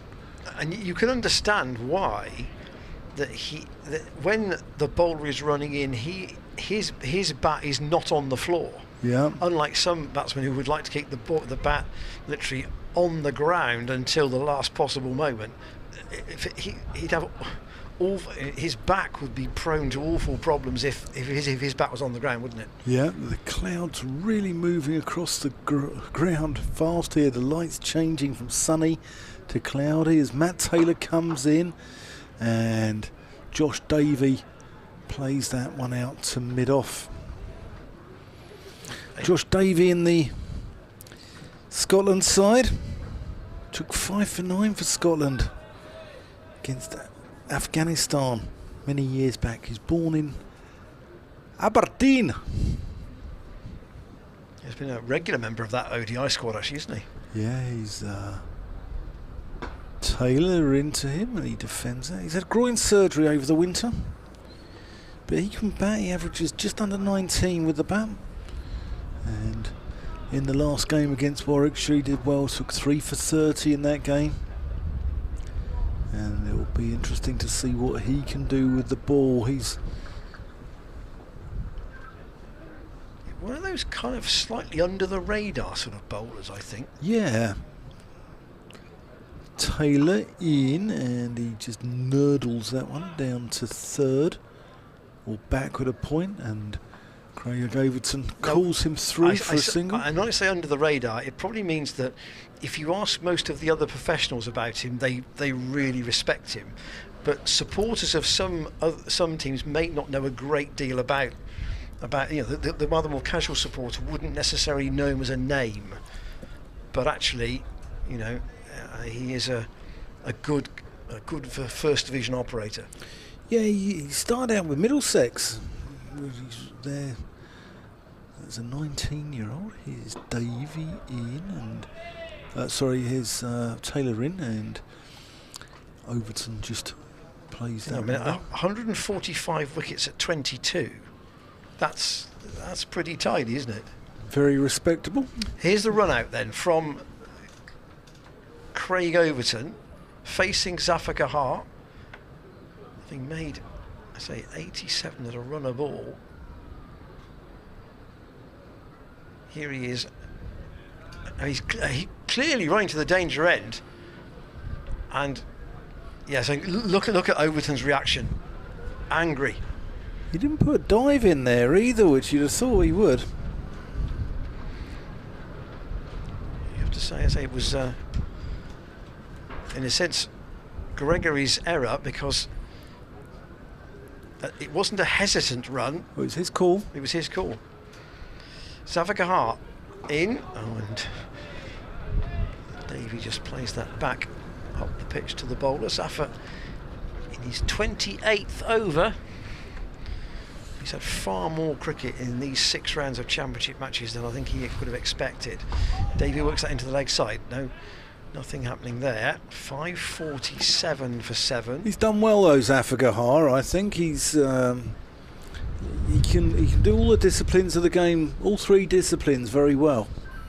160 overs he's bowled in these championship games, and that's that's a lot of overs for a spinner in the early part of the season. Yeah. Particularly one who was really only here, so say, in case there was a pitch that was going to turn. And then the injury to Naseem Shah happened, and he found himself playing at Old Trafford, playing in this game when Mohamed Amir pulled a hamstring. Zafar in once more, and again defended by Davey. So what are Somerset gaining here from the position where Gregory was out? They've not advanced the score. Zafar Gahar again into the pads of Davey. No, I'm not sure what they're getting out of it. Whilst Gregory was powering along, that's absolutely fine. Davey doesn't play a shot at that. He uses his feet to get firmly in the way, of that delivery from Zafrit. Rebounds out onto the offside. There's a chat between the two batsmen. Davy Merkel hit somewhere rather uncomfortable there, but yeah, we're an hour and 5 minutes into the afternoon session.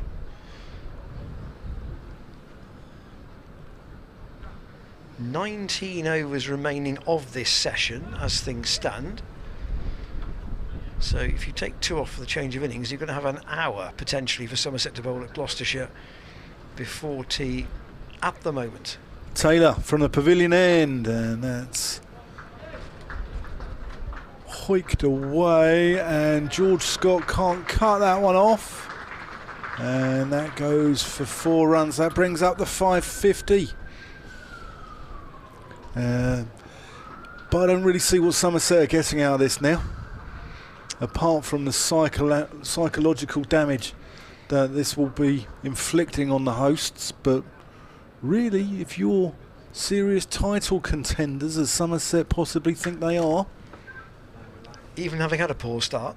even though they've had a poor start, because I think, you know, it's a long season ahead. I think sides will get themselves back into it. I wouldn't discount Essex yet. They've had a poor start. I wouldn't discount them. And if Somerset are title contenders, this will be a game that they want to win. Taylor in, and Overton plays that out into the covers. So it's not about psychological damage, it's about coming out of here with maximum points. So the score when Gregory was out was 545 for 7, and that was in the 139th over. So we'll see how long they bat in terms of advancing that total. Matt Taylor in, wide one there, and Overton flashes. And it goes through to James Bracey. Doesn't take it cleanly.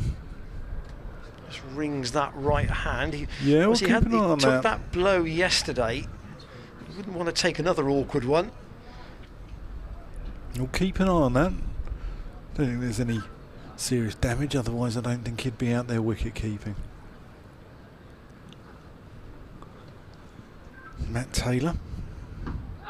And that's him on the full. It's a big shout for LBW. Only from the Paul bolt. Baldwin. I think actually Bracey did go up. Yeah, Paul Baldwin doesn't fancy it. I think the impact here might be outside of the line of leg stump. Not a million miles away. Close. It was quite up on the pad, high up on the pad too, wasn't it? It wasn't on the boot, was it? No. Taylor in, and that's defended. Personally, I thought he should have ended up in the city of Bristol College, actually, but there you go. He's missed out. But really, playing forward defensive shots at this stage, I'm not sure what they're getting out of it. Gregory asking how many balls to go. I say, as and when the time comes, it will be interesting to work back and see, what was the thinking. Why would they have declared at that point rather than earlier? Taylor in, Overton goes pulling. Oh, and that's misfielded. And it's just about hauled in by George Scott down there. There's been a number of misfields. I wonder if the ground is very dry here at Bristol. The outfield's like glass. It's lightning quick. And I wonder if that's contributing to the amount of misfields here with a bobbly ground. Possibly. I mean, Scott normally is a reliable fielder, and he hasn't. There've been a couple of instances where we're not convinced he's actually picked the shot up in the air as it's travelled. But generally, his groundwork's been pretty good. And Zafar is going to keep going. I think Gloucestershire is saving the quicker bowlers at the moment. Email from Richard, which I'll get to in perhaps after this Zafar Gahar over, because he does whistle through them quite quickly. It's down the leg side again, and again called as a wide by umpire Long. James Bracey with Zaffa trying to bowl into the footmark, maybe the front of those two, the closest of those two footmarks to him. He's worked that away as Davey into the leg side. They'll pick up one. Richard's email says, I'm watching from Isla Cristina on the southern coast of Spain near the Portuguese border. My wife Linda wanted a 2-month holiday in Spain and I wanted to stay at home to watch Somerset. We compromised thanks to me being allowed to watch the games on the live stream. Oh. Pleased you're happy with our service, Richard. Here is Zaffa outside the leg stump. And Linda, I'm sure Linda's having a... I'm sure having a fine time. Yeah. Zaffa, did he think there was an edge there? Bracey didn't get a glove on that. You sit back, Richard, pour yourself a sangria and watch this. Tossed right up by Zaffa this time. And swept out on the leg side by the tall figure of Overton. I'll just pick up one. 3 saving 1 on the offside. Nobody out patrolling the boundary. Zaffa's bowling over the wicket into the rough if he can, if Nigel Long will allow him effectively, because we've had 3 wides now from Zaffa in this spell. Davey again defends. 5-5-6 for 7 Somerset.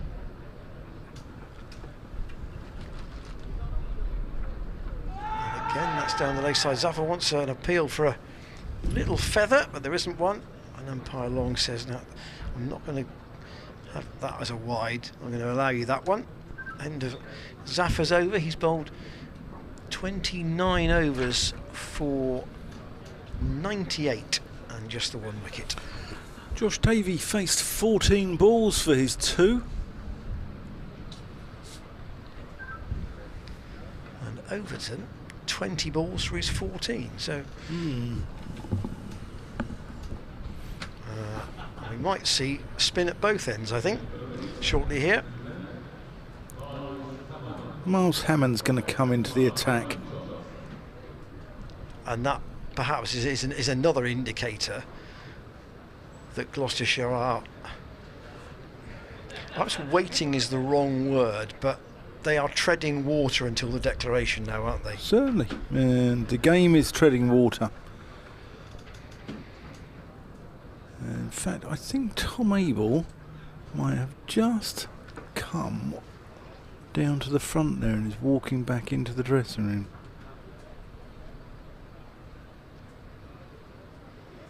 I wonder if he might be out on the balcony shortly. Yeah, I wonder if he's given them the 1 over signal. So Hammond's going to come around the wicket to Craig Overton, who goes reversing and gets that one. No power in it, and that's hauled in by Tom Lace there on as the substitute fielder. We've had a lot of subs, haven't we? Pep Guardiola will be happy. Jurgen Klopp would be happy with this. So we've had Charlesworth Luke. Yeah, David Payne and Tom Lace all fielding and sub at different points. Yeah. Hammond in to Davey, who plays that one out with a bit of bottom hand, goes out to deep mid wicket for a rather languid single. 5:59 the score now. 144 overs, 144th this is, and that's played by Davey down the ground for 1.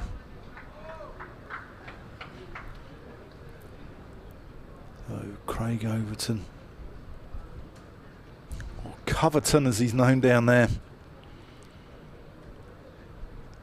and he's cut that one out. Tom Lace tidies it up, hurls the ball into the gloves of James Bracey, and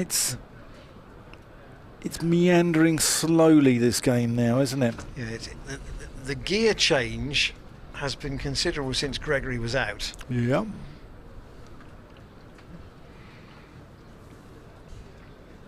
There might only be 4 overs, but Hammond. Flatter, and that's a mis-stumping there from Bracey. That turned considerably. That's going to be 4 byes, but it's a mis-stumping there from James Bracey. Davey gave him the charge. The ball turned past his pads, down the leg side, and it's gone for 4 byes.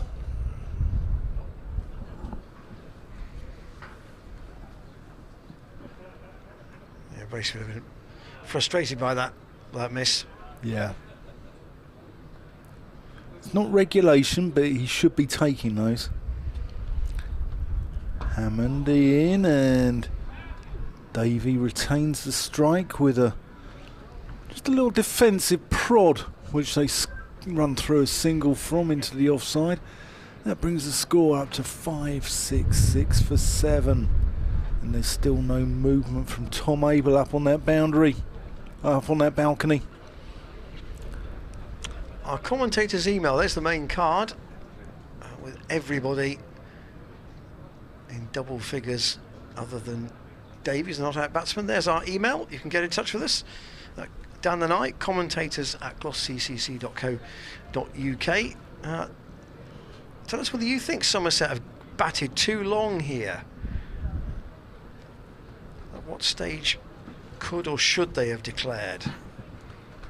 South Africa hard to continue. Reverse sweep from Davey, and he might get 3 for that. He might even get 4. It's running all the way down towards the boundary at wide long leg, and it does just trickle over the rope for 4. Maybe they do see the sorry 600 as the optimum number.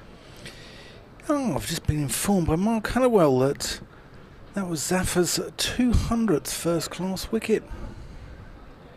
Thank you, Mark. There have been some interesting numbers actually floating around about that, because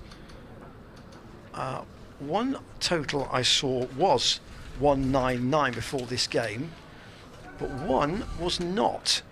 And I don't know whether there is a match somewhere which has been included in one total but not in another. But I think if Mr. Halliwell is on it, then the chances are that most of the main sources are accurate at 199. So congratulations to Zafar getting to 200.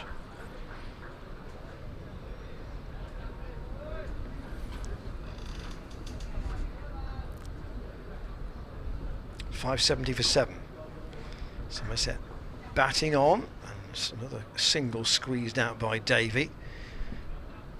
Down to Matt Taylor. I agree with you, Dan. I think there are some weary fielders out there. Oh, yeah. Zafar in again, and Overton tries to go down the ground. He hasn't middled that, but he's going to get 4 for it. It's come off the inside half of the bat, really, but he's got it away into the gap on the leg side, and it's run up towards the shorter boundary on the leg side, Kennington Avenue side of the Seat Unique Stadium. 4 more, 575 for 7. It's got to be 600 that they're looking at now, isn't it? Do you think? Well, one can only assume. Or is it time? Well, maybe they want a little burst before tea. Maybe an 8-over burst before tea. Swept away by Overton down to deep square where Tom Lace is. So at the moment the over will tick down again here, so we'll be down to 15 overs until the tea interval. Take off 2 for the change of innings, so we're at 13 at the moment. So that would mean they'd have to bat for no more than another 5. That might get them to 600, I suppose. Yeah, I should imagine so. The way they're going, trying to whack everything at the moment, aren't they? Yes, I still think the extra 50 runs is a marginal call. Miles Hammond to Craig Overton, who works that one out to deep mid-wicket. So looking at the bowlers, the use of the bowlers today, Ryan Higgins has only bowled 4 overs today. Zafar obviously has had a long bowl, he's bowled 15. Do you think that's injury or just looking at the pitch and the unresponsive nature of it? Well, he's also had the captaincy issue to deal with as well. Hammond to Davey, who plays a forward defensive. Obviously, we don't know about any kind of injury. I mean, it was an hour and 20 minutes before he had a bowl this morning, which was a bit of a surprise.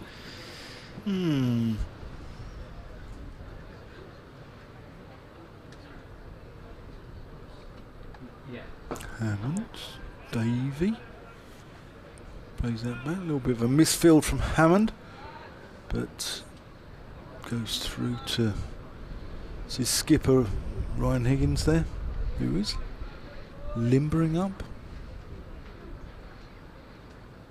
Seem odd if he had a bowl now. Hammond and Davey just about gets some bat on that, and it goes down to deep backwards square. I think that was the right call. I mean, this morning we had 1 over from Jacob Bethel, and he was dispatched for both a 4 and a 6 by Gregory, and Ryan Higgins took him out of the attack straight away, and I think that was the right decision. Yeah, you don't want to see a youngster bullied like that, do you? You know, so not calling Lewis Gregory a bully at all. Hammond to Craig Overton, dot ball. Not calling him a bully in that sense, but you know, it's professional sport, and you have to milk the bowlers when you can, don't you? I did. I never got that far. Dot ball. You even got to the stage sometimes where in club cricket when a kid came on and you'd hit him for a couple of 4s and your partner would say, don't hit him for any more, they'll take him off. And that's, you know, that's kind of fair enough if you've got a... End of the over, 5, 7, 8 for 7. Davey 10. Craig Overton on 24. Ross Hammond none for 8. Interestingly, I mean, around the country, the other sides batting first are all still batting, by the way. Northants 5.72 for 6 against Warwickshire. Surrey 5.43 for 7 against Kent. Lancashire 4.77 for 6 against Yorkshire. Zafar Gahar in and defended by Davey, but this is a I don't call it this. It's a defensive spell by Zafar Gahar. This, isn't it? There's nothing for him here. No, it's not it's not turning, and you know, he's there just to come over the wicket and dry the runs up, dry up the rate, and why not? Because Gloucestershire will only want a draw out of this game. Sun's just gone in. 5.79 for 7, and Overton tries to go down the ground with that, and he's going to get 4. Marcus Harris can't cut that off. That was gun barrel straight, actually. Both Harris and Bethel, long on and long off, couldn't hold that in. I know that's, you know, the shorter boundary, straight here at Bristol, but a convincing blow by Overton. An email from Tom Wilson saying, great coverage as always. I'm more than happy for Somerset to keep nudging the ball about and not declare just yet, as I don't want it getting too exciting. I'll come on to why. Overton, that's low and flat on the bounce, and Harris does gather it on the boundary at long on. He'll only pick up 1 as a result. Why don't you think Tom wants it getting too exciting, Ian? Why? Yeah. Is it his wedding tomorrow? No, he's got to finish a dissertation before it gets too exciting. So he wants it nice and dull. Just keep nudging it about, nerdling about, so he does his work. Zafar wheeling away, and Davey nudging another comfortable single out to Zach Chappell.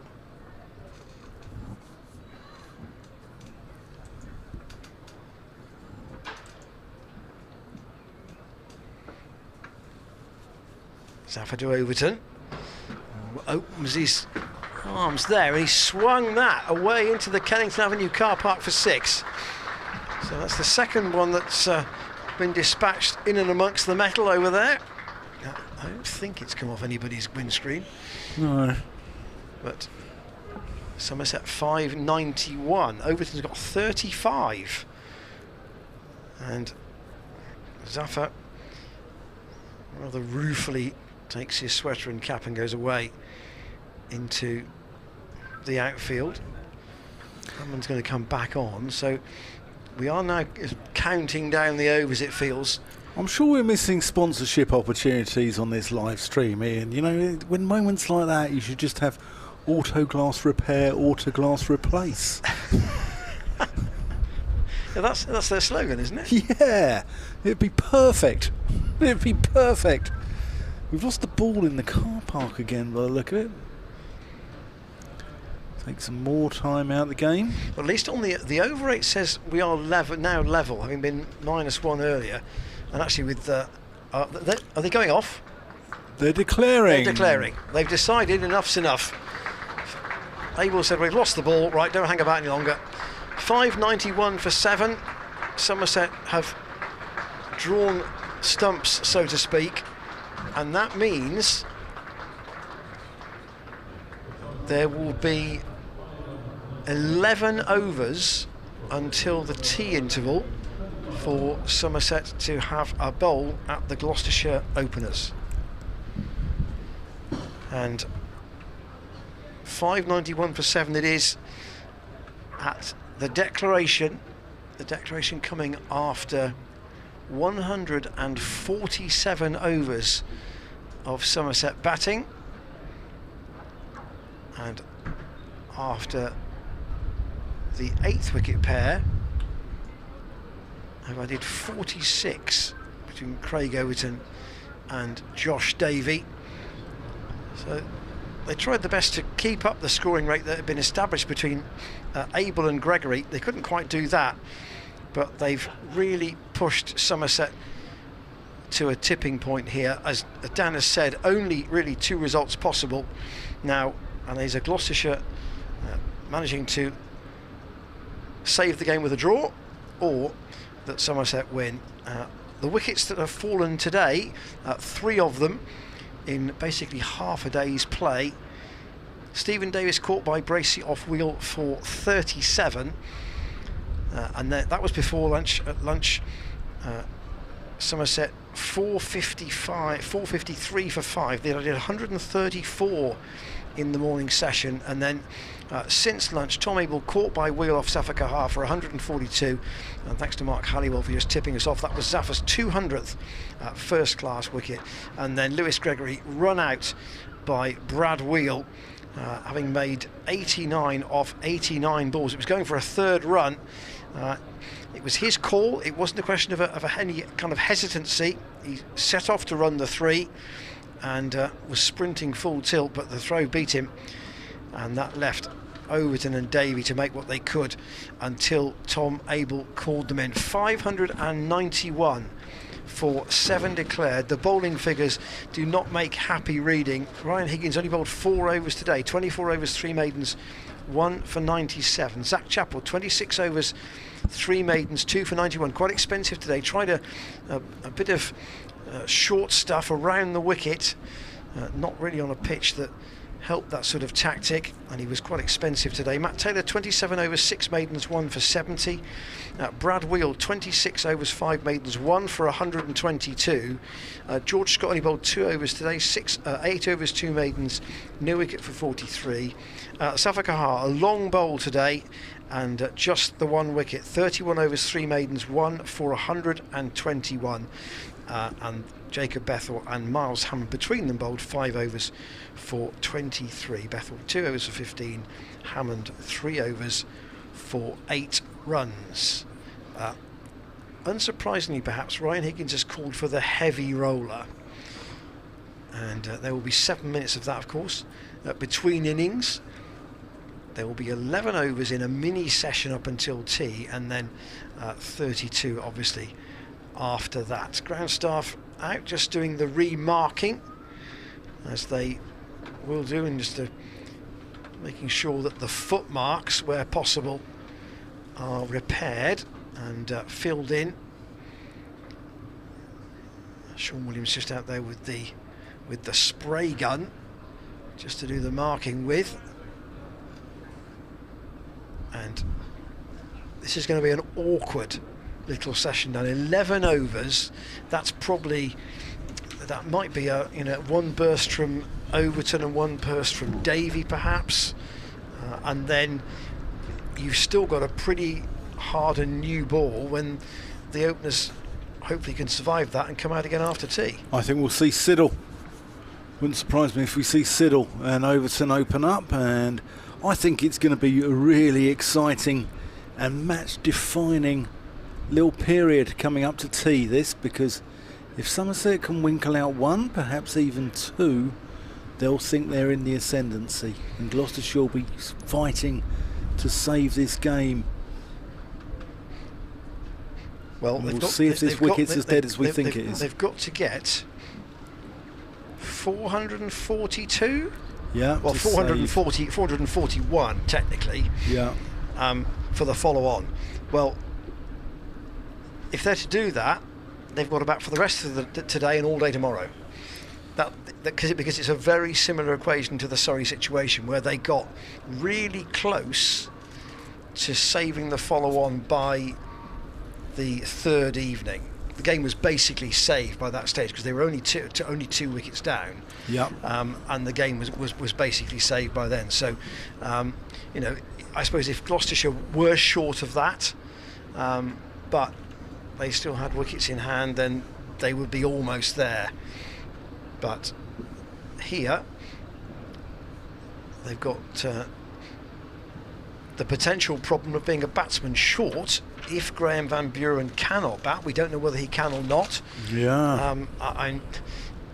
In any case, you would think it's unlikely he will bat today, and then the question will be whether he could bat at some stage tomorrow if necessary. A lot will depend on how that unfolds. So do you see Higgins moving up 1 to 5, Bethel moving up 1 to 6, and then Van Buren, if he can bat, coming in at 7 or 8 perhaps?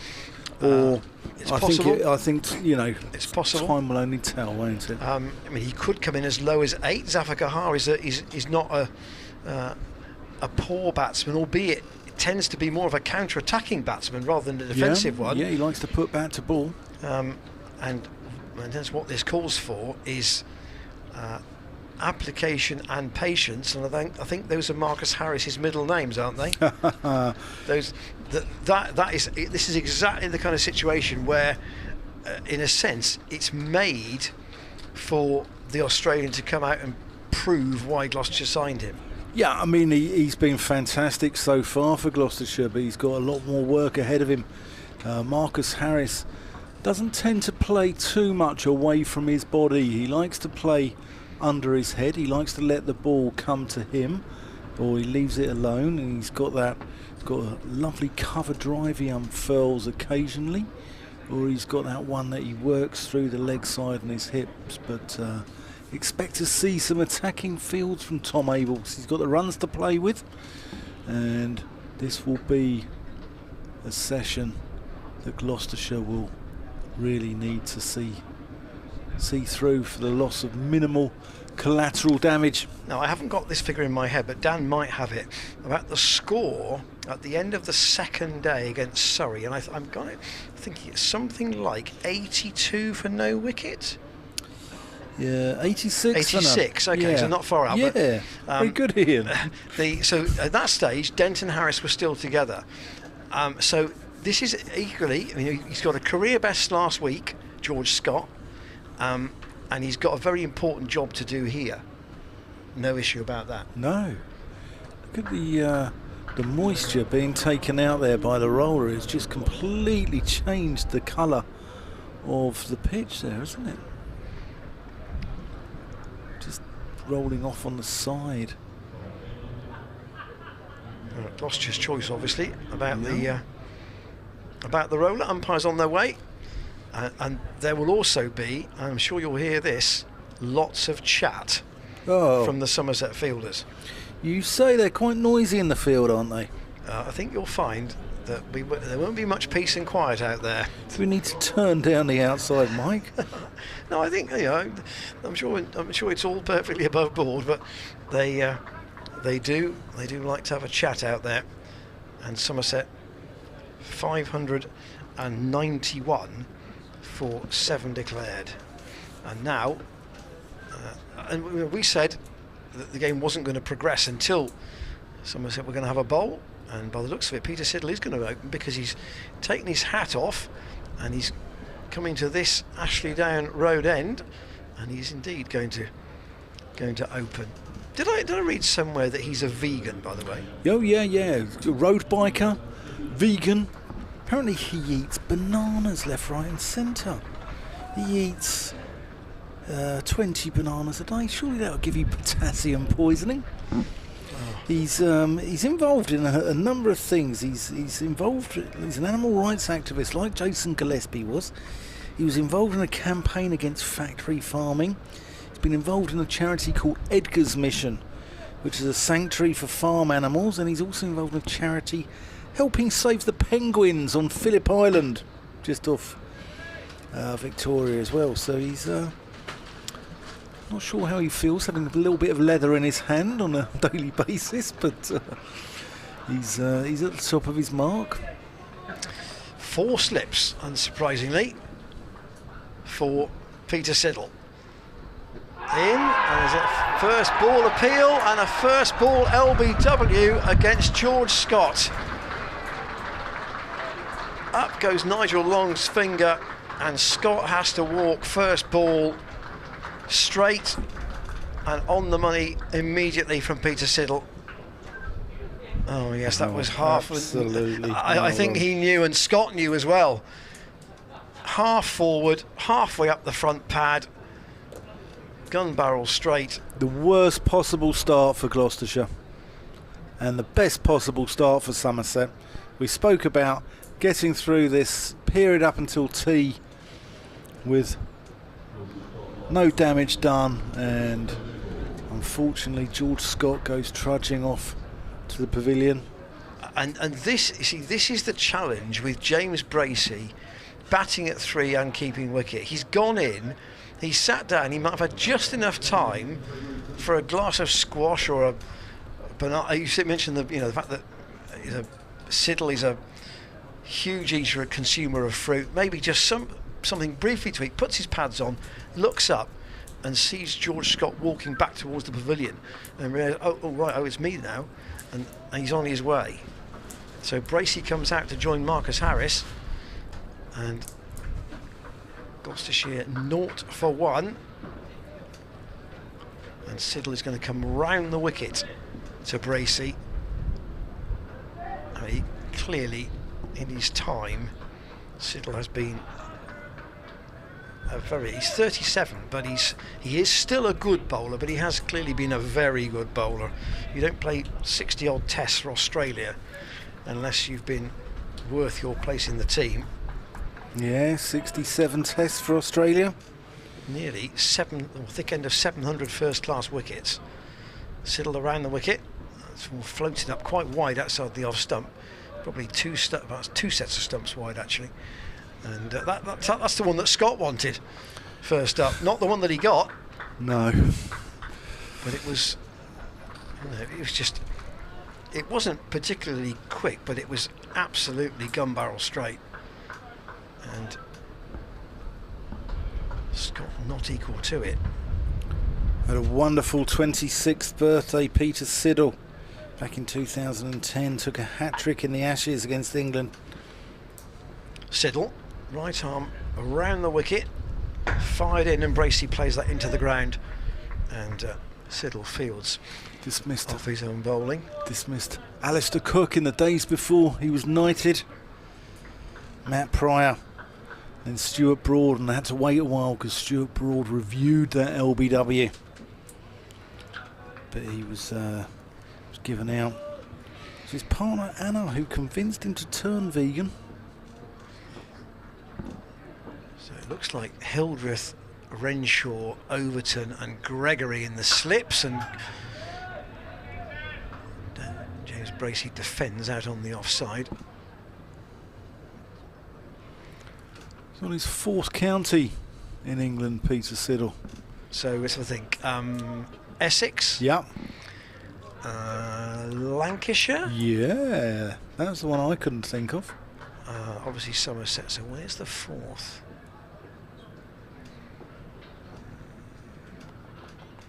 You might have me there. Siddle in. Oh, that's sharp. And Bracey has a little dabble at that. Just a second look at that. And Siddle coming round the wicket with this. Is it a blonde dye? It probably is. Body isn't naturally that colour, I don't think. But nice shape. Bracey felt he had to play at that. Yeah, nice shape. Angle back into James Bracey there and just nibbling away. Siddle, the first over of the Gloucestershire reply.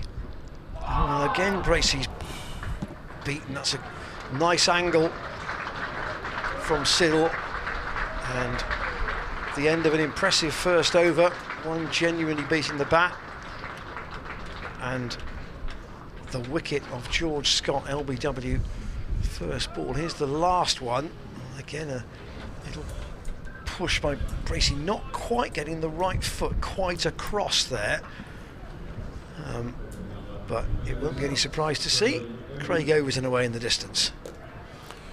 Yeah, and he's the man who spearheads this Somerset attack, isn't he? 13 wickets in the game against Essex, and Marcus Harris will need to blunt this attack.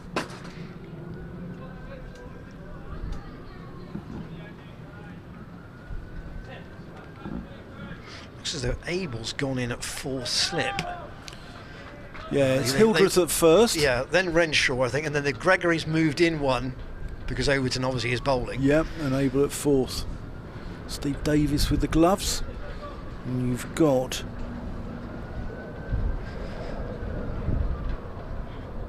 backward point as Craig Overton comes in. And Harris gets behind that one. You've got mid-off. You've got what looks like Tom Lammonby out mid-on. And square leg. Well, he's quite a long way in front there, actually. And down Peter Siddle. Yeah, down at long leg. Davey is sort of, he's almost at mid-wicket there, isn't he? Yeah. Probably 10 yards in front of square. That's let through to the gloves of Steve Davis. Tom Banton's at point. You can hear the chat already, can't you? Oh yeah. The Wyvern is roaring.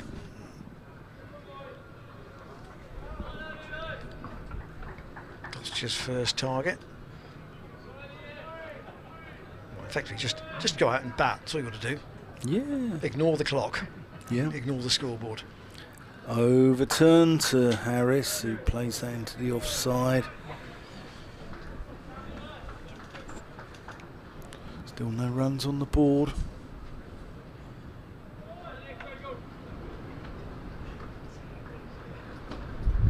Just listening to the noise coming from the Somerset slip cordon. Tom Abel shivvying up his bowlers. Here's Overton in, and Harris gets forward.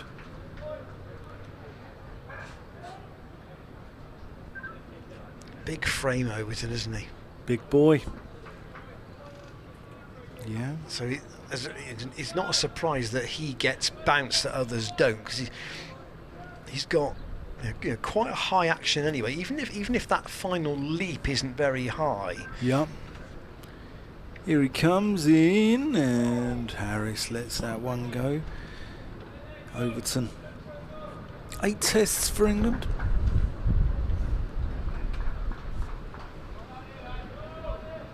Took 6 for 61 in the test match against India last year at Headingley.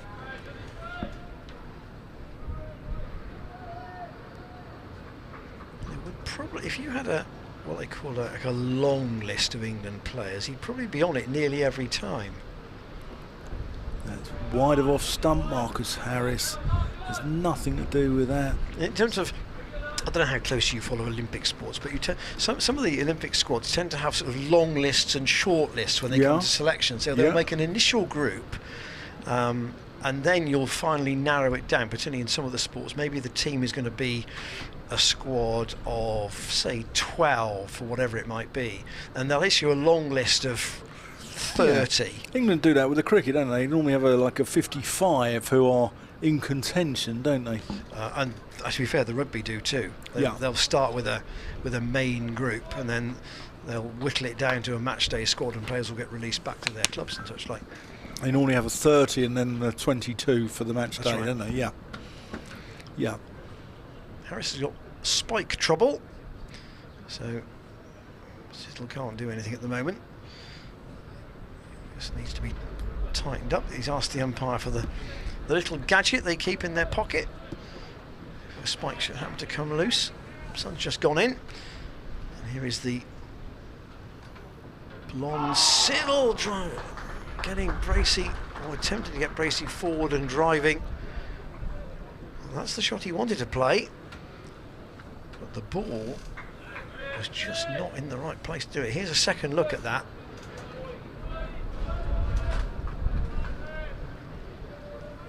Siddle, pitching that ball well up that ball, isn't it? It's not back of a length at all. Giving it the opportunity to potentially swing. Bracey does get in line there and turns it out on the leg side.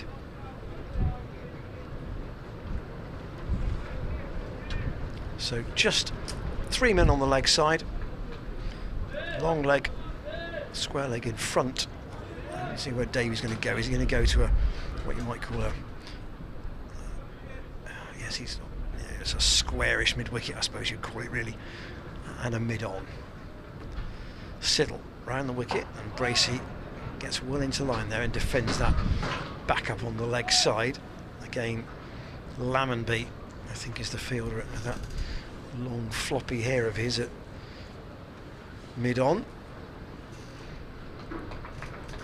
Siddle had that sort of blonde colour at the Somerset photo shoot, and sometimes you think that, oh, that's only done for the day and it'll disappear. Not in his case. And the wicket, Bracey is away with a single down to fine leg, so he's away. You a fan of his hair dye? No. It's a sort of thing that's, I say, it's done occasionally for photo shoots, and it looks silly at the time, and a month later you think, oh, why did I do that? I mean, I can't do it because I haven't got any hair left, but you know. We look back at some of the 80s photos, Middlesex and Phil Tufnell with a mullet, and there's some shocking haircuts there.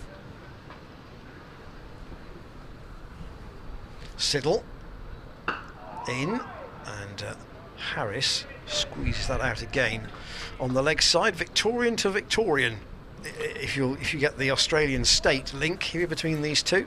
Yeah, they'll have bowled a few balls together in the nets, I think. Yes, Siddle grew up playing for Latrobe Cricket Club, which is near his home in Morwell, Victoria.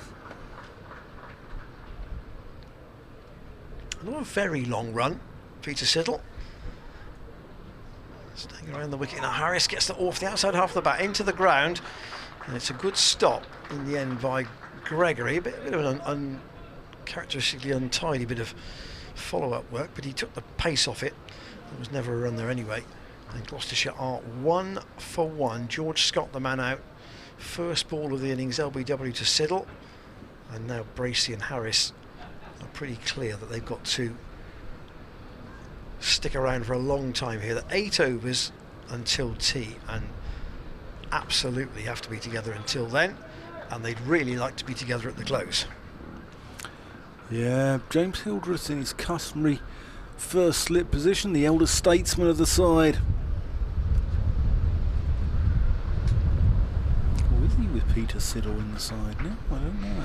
Well, yeah, they're both 37, aren't they? Yeah. I wonder when they're 38. I'll have a look. That's left alone there by James Bracey. Has nothing to do with that ball from Craig Overton.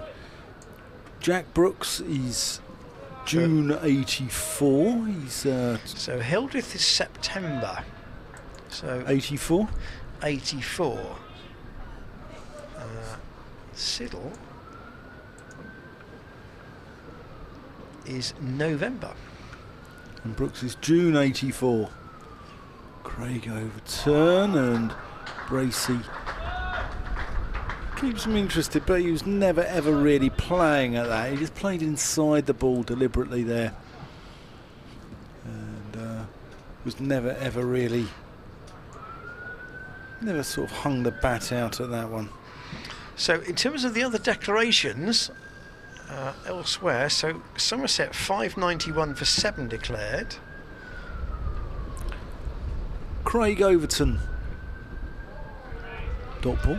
Northants 597 for 6 declared. And Warwickshire 3 without loss. Surrey still batting 577 for 8.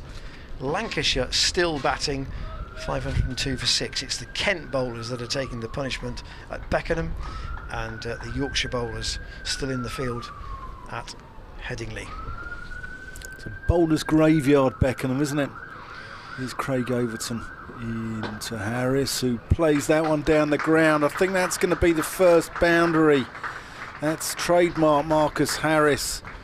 And no, it's saved. It's pulled up just inside. It's a long boundary down there, but he's going to get 3. And all about the pace of the shot, really. It just didn't have quite enough on it. yeah, in fact, it was James Bracey. You hear that? It was Bracey who got 3, that's correct. Harris yet to score. Bracey's another fine driver of the ball, though.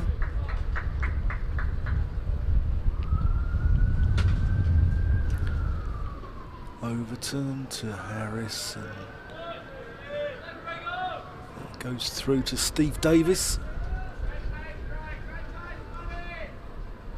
Lots of chat from the Somerset slip cordon. A reminder that in all, Gloucestershire will have 43 overs to bat today.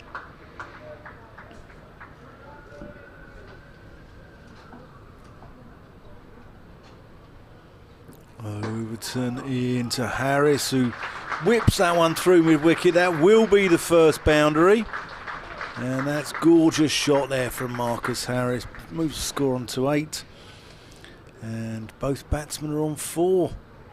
Yeah, nice shot from Harris. The thing we've noticed about him in the 200s that he's got is that he very much bats in his own bubble, Yeah, at his own pace. Doesn't let anything else sort of impact on him at all. he lets the ball come to him, doesn't he? Plays it, you know, he plays it late, plays it under his head, and that's his secret to his success.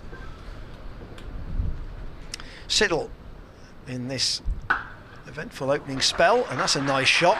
That'll be 4. James Bracey has middled that. That's gone away out through extra cover, and even though there's a chase out towards the extra cover boundary, there that won't be hauled in. That was a nicely timed stroke.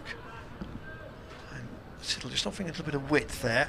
So we've got, what, 44 overs, did you say? 43. 43 overs. So 11 plus 32. Siddle staying around the wicket. That's the line that's causing the trouble, if he can find it.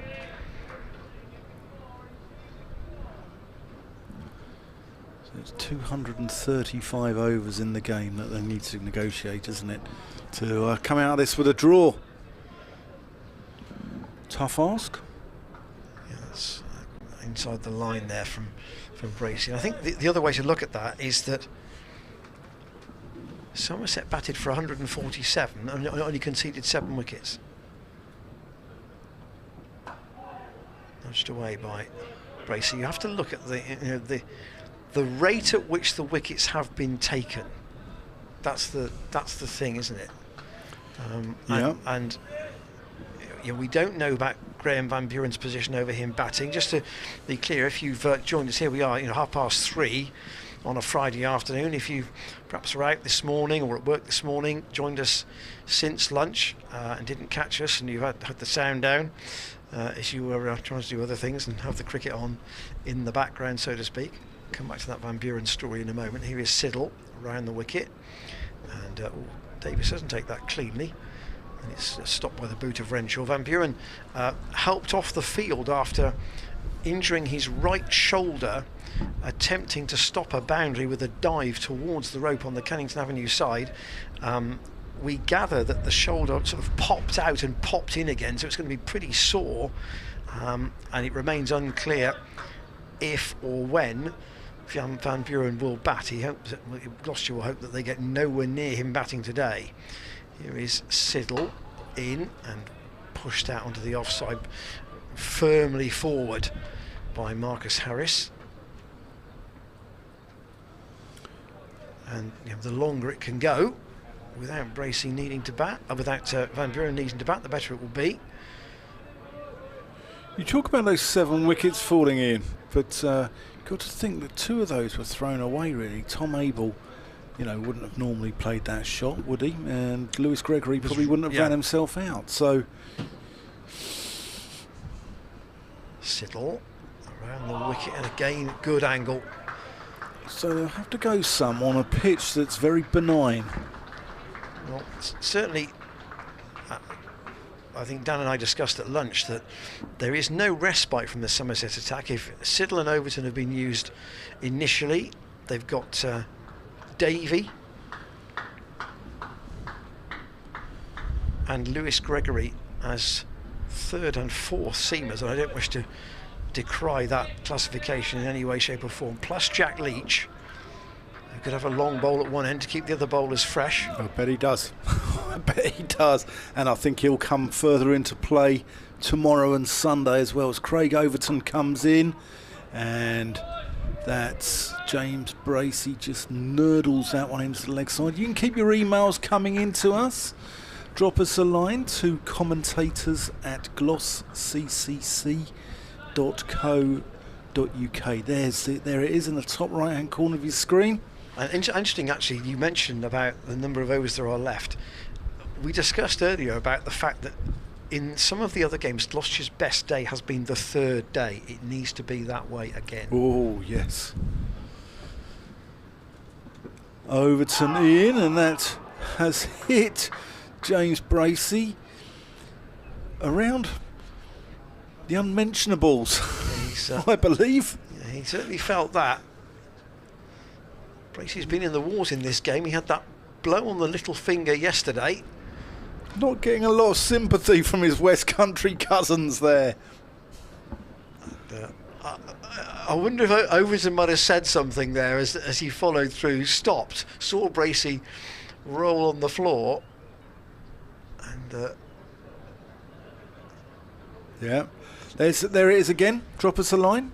Let us know if you're enjoying the coverage. Let us know what you think of how this game's going to go, or indeed tactically how Somerset have played it. Have they played it right to go to 5-9-1? Yeah, let us know anything. We'll answer all your questions. Well, we'll try. Or Ian Randall will.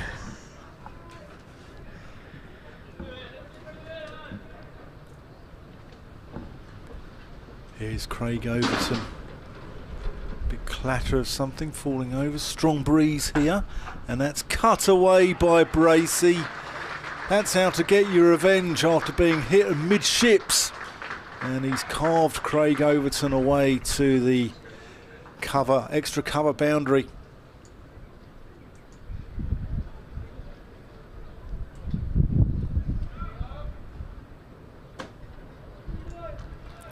I do like the Gloucestershire kit, don't you? The black and yellow. It's changed, hasn't it, from the rainbow colours of the long sleeve jumper, or it was in sort of rainbow colours, isn't it? Come back to that. Yeah, that was done Davis for one specific match. the rainbow shirt. Oh, was it? Yeah, that was done for one specific game, to support the charity that had, or to back the charity that had supported Tom Smith. But with his wife. Following the passing of his wife. Yeah. But I mean, the original coloured kit was on kind of an Oxbridge blue, light blue and dark blue. Yeah. Craig overturning in, and Bracey just squared up a little bit. I've seen that kit. Ruth Charville, who's a Gloucestershire fan, home and away, takes lots of photos and puts it on Facebook. She was wearing that kit, but I believe weren't the original colours, weren't they sort of like about 6 colours with like chocolate in there, like sort of Harlequin? I was going to say that. So that sounds like the old Harlequins rugby kit. Yeah. And that's firmly driven down the ground. That's a long chase. I think this time it's going to go. No, it's been hauled up. Maybe it slows down there. That little bit there in front of the pavilion probably doesn't get as much sun as the rest of the ground, and wonder if it's just slowed up a little bit there. But it's still 3 more to Bracey. Total moves on to 20. Bracey's got 16 of those. Marcus Harris on 4. George Scott, the man out. Trapped LBW by Peter Siddle, first ball of the innings, and what a response, just what the Somerset doctor wanted. Now, interestingly, in the card on my computer, Graham Van Buren is down to bat at number 7. Yeah. Well, that's where he can bat because he's been off the pitch for so long. That is exactly the point I was going to make. Yeah, is that because he's been off the field for some time. Yeah. It may be that's where he has to bat. Yeah. And that he cannot bat higher than 7. So that will push everybody else up one.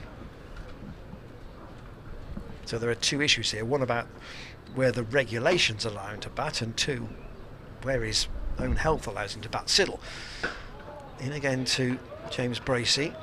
But I believe that if he's done his hour and a half or whatever it is, that he can come in more or less wherever. If these 2 are batting for an hour and a half, I believe that he can come in wherever, can't he? I tell you what, we'll check that with the scorers. I'm going to check the law. Okay, I was going to check that with the scorers during the teeing tour. I should have done this because it was part of my level 2, and I did it over the winter, my level 2 umpiring course, so I should know this off the top of my head. Siddle again to Bracey. So I think Graham went off the field at around about 20 past 11. So he would have been off the ground for about 3 hours playing time when the declaration came.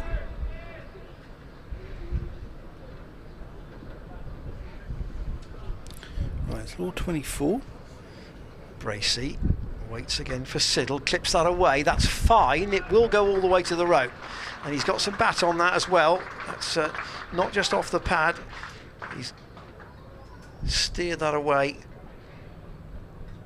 down in front of the pavilion. And just work that off his pads. Feel a bit better about that. He's got to 20 actually quite quickly. But this is not a counter-punching kind of situation. Again, into the leg side Banton, I think that is, at mid-wicket.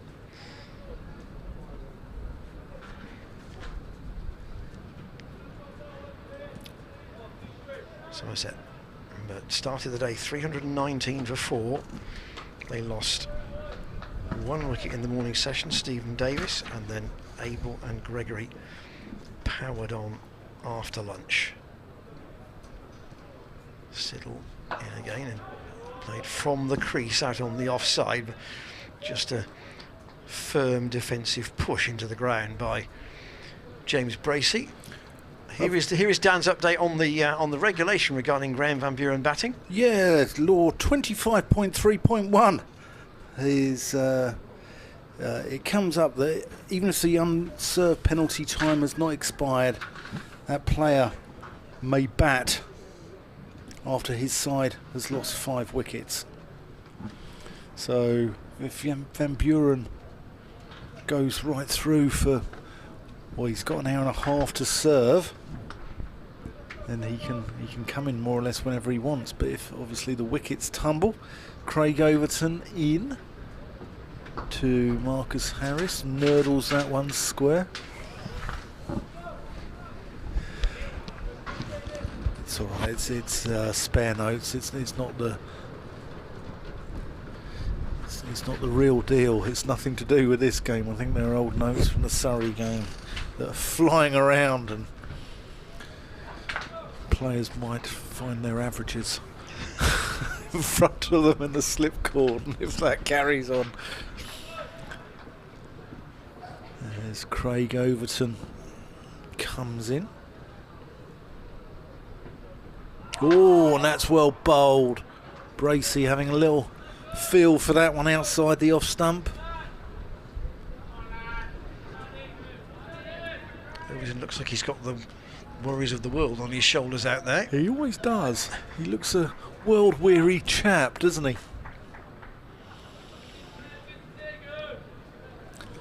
Sort of that hangdog like Angus Fraser used to have. I was getting that Fraser wouldn't run anywhere unless he was running into bowl. Was that unkind? Yeah. As Overton comes in and Bracey drives to middle. I used to say Angus Fraser used to run into the stumps like a man whose braces were attached to the side screen. Was that your line? No. No. It was Martin Johnson, possibly.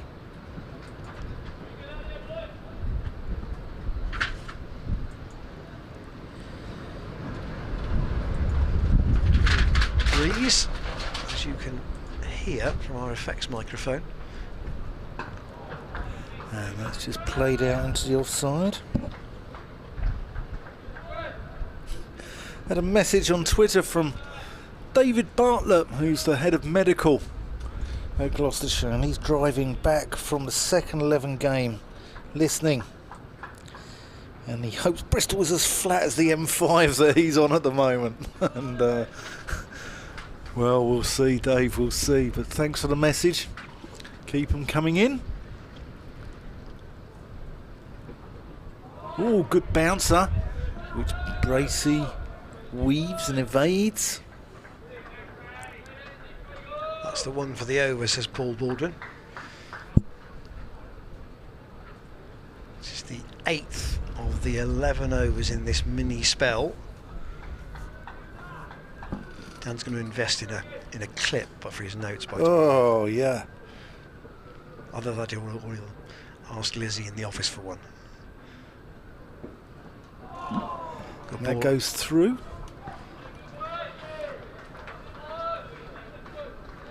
Well, nothing so far for Overton, but it's testing out there, that's for sure. Yeah, there will be a test with the new ball. We've had an email from Dan actually saying great coverage as always, listening. Want to work across the river in Cardiff. Watching the games this season, it seems Gloucester really struggling to bowl sides out. Do you think there are a couple of quality bowlers light, or have the pitches just been that lifeless? Well, a number of people are asking us about this, Dan, and it really is. It's possibly both of those, and it's maybe a little bit of the ball as well, which seems to be happening around the country.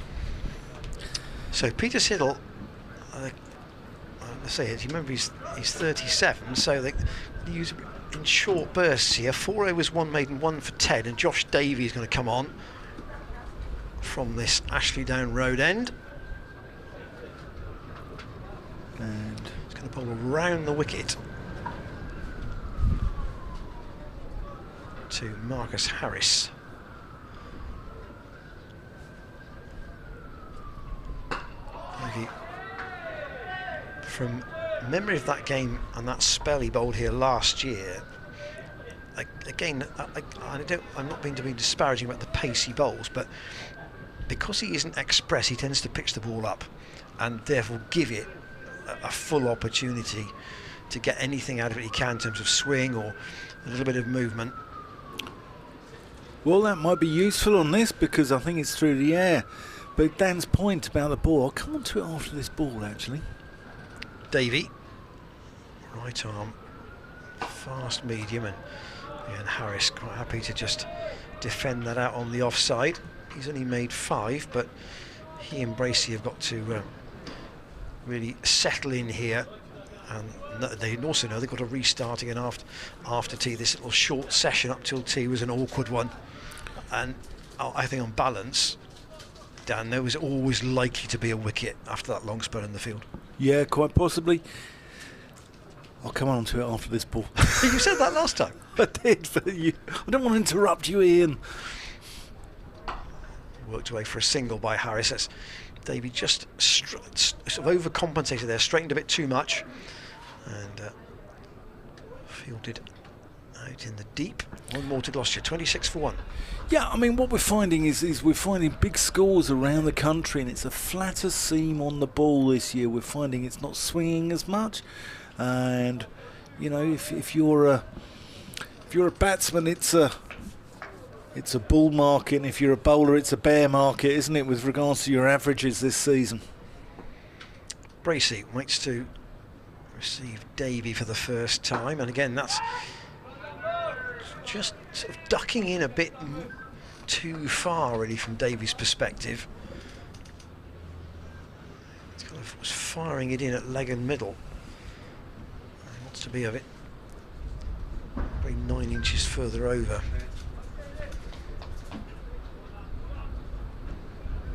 That's the Gloucestershire situation, but you can see the trail figure in the middle of your screen there, 565.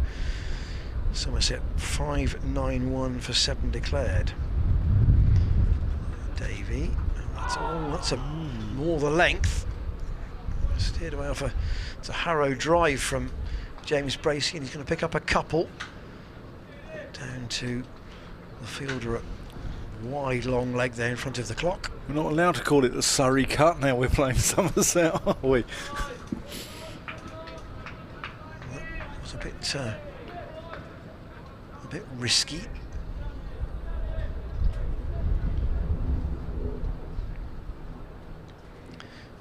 Siddle had 4 slips, Davies got 3. Staying around the wicket with the 2 left-handers in. And Bracey defends. So is Overton going to keep going? Probably at the moment. Certainly go as far as tea. That would mean a 6-over spell, and in fact he might even go beyond that. Was it in that, I think that Essex game, he bowled a very long spell in the innings. Well, I think he only needed 80, but he almost bowled all the overs from one end, I think. He certainly did, yeah, and it was an absolute humdinger against Essex, which we were watching here, weren't we, as Overton comes in, and that's worked beautifully there by Marcus Harris. Don't bolt him around there, he'll absolutely murder you all day long. He's got that, and he's got the cover drive as well, and those are his big scoring areas. Square the wicket, either side of the wicket. Lovely shot, just brings that bottom hand, lets it come in under his head, and just works it through mid-wicket. Beautiful shot. It was just a clip, wasn't it, really? Yeah. Craig Overton in to him, and Craig Overton has thrown the ball back. The referee, the umpire's going to have a word, because you can't do that these days. And if that comes into sort of any danger, I believe it's 5 penalty runs now, isn't it?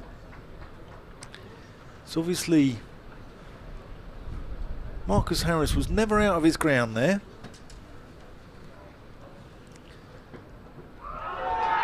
And there's a big appeal at the wicket. They're unmoved. Marcus Harris doesn't walk. Let's have a look at this again on the replay. Craig Overton's having words with the Australian here. I think Harris is advising him of the. Let's have a look here. Of the non-decision. Yeah, it's come off the forearm. It's come straight off the forearm. And Harris actually having a word with Craig Overton, walking over there to Craig Overton. This is high octane stuff here in Bristol. The West Country derbies are light. In a sense, Harris might be well faced not to wind Overton up even more. Overton in, and that's wide.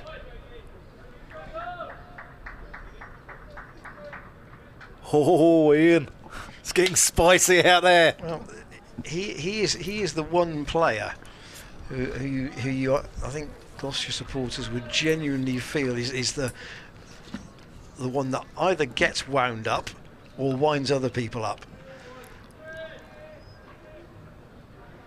Yeah, in the middle. It's good entertainment, this though. Overton steaming in. He's got a spring in his step, and that's a good bouncer. Marcus Harris ducks under it, aimed at the head, followed up by a few words there. Craig Overton backing down the pitch, walking backwards, still having a chunter.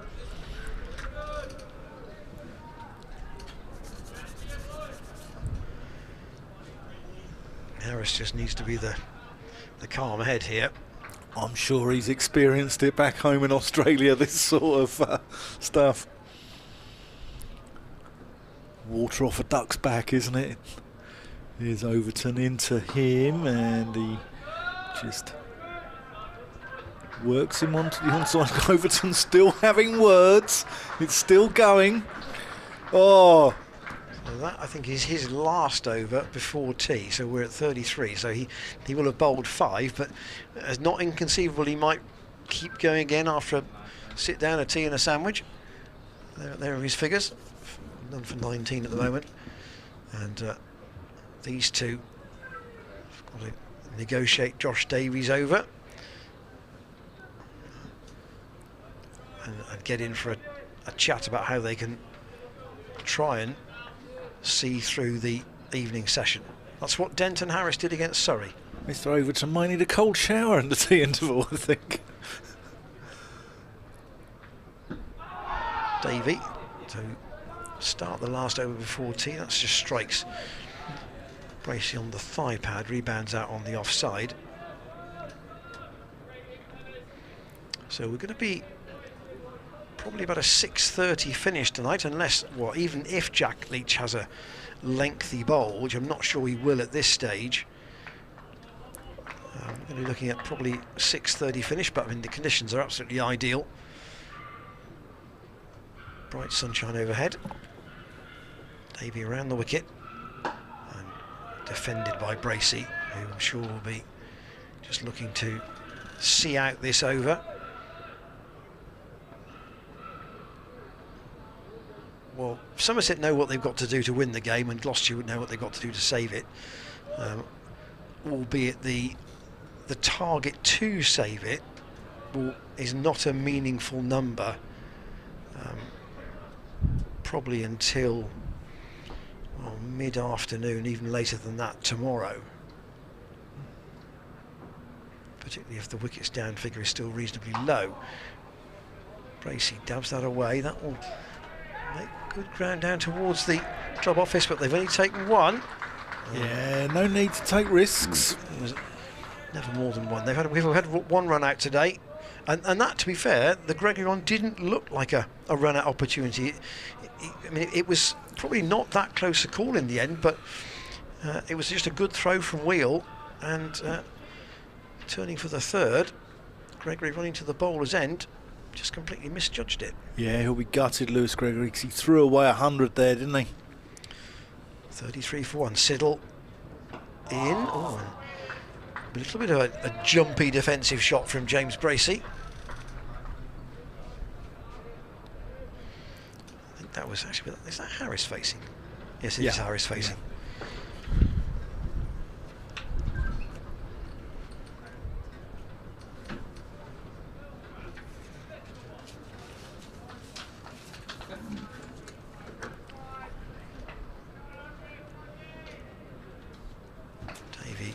little shuffle at the start of his run, and then sprints in, and that's steered away into the gap on the offside, but a good stop in the gully. There's not many cricketers from Aberdeen. The only one I can think of off the top of my head is, I think, Matthew Cross, who is the Scottish wicket-keeper in their white ball side. I think he's had stints at Kent, and he's one of Steve Kirby's old lads at the MCCYC's wicket-keeper.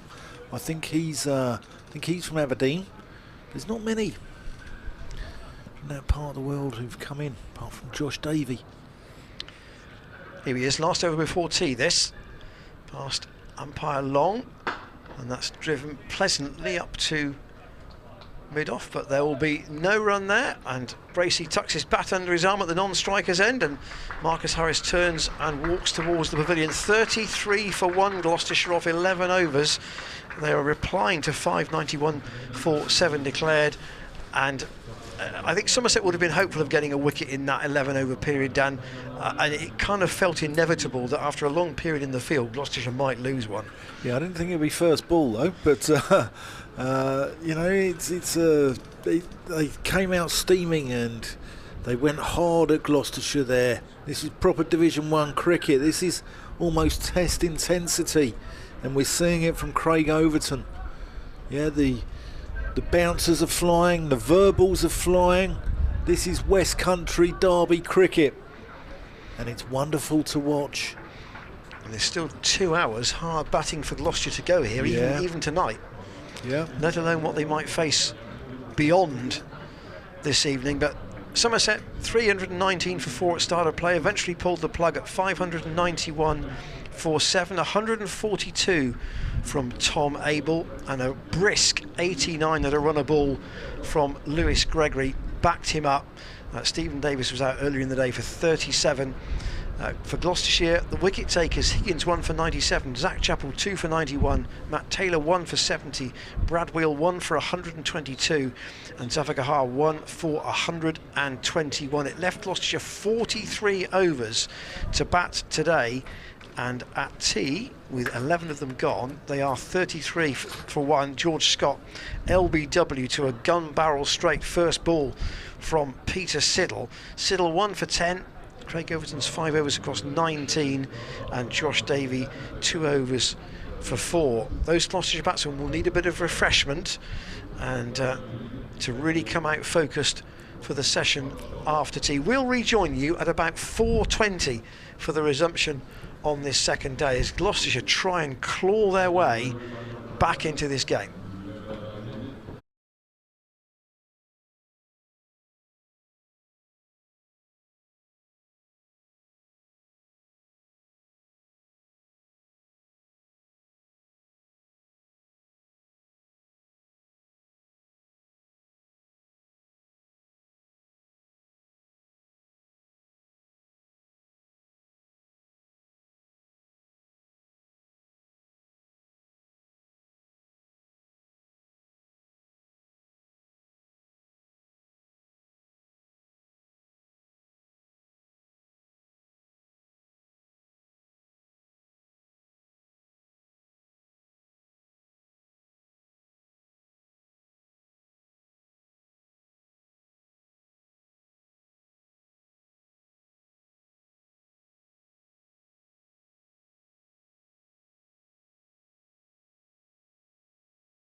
Welcome back to the evening session here at the Seat Unique Stadium, where umpires Paul Baldwin and Nigel Long make their way out to the middle, closely followed by the Somerset team. Gloucestershire resuming after tea. 33 for 1 James Bracey, 23 Marcus Harris on 10, and it was high octane stuff just before tea. Craig Overton and Marcus Harris going at each other, and the touch paper was lit, wasn't it? And Craig Overton threw the ball at Marcus Harris, and the umpires got involved, had a word. And my name's Dan Whiting, joined by Ian Randall. Ian, getting a little bit spicy out there. It was with Overton on, that's for sure. He and Harris had a bit of a coming together after an appeal for a catch at the wicket, which appeared to come off the forearm of Marcus Harris. But Overton isn't going to start after tea. It's going to be Lewis Gregory. Yeah, we're going to see Lewis Gregory into the attack.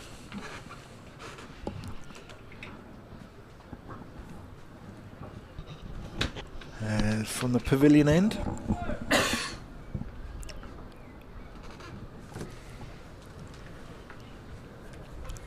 And he's the canny bowler. He comes in around the wicket, and Bracey a little bit squared up, plays it out to point. Somerset are up for this.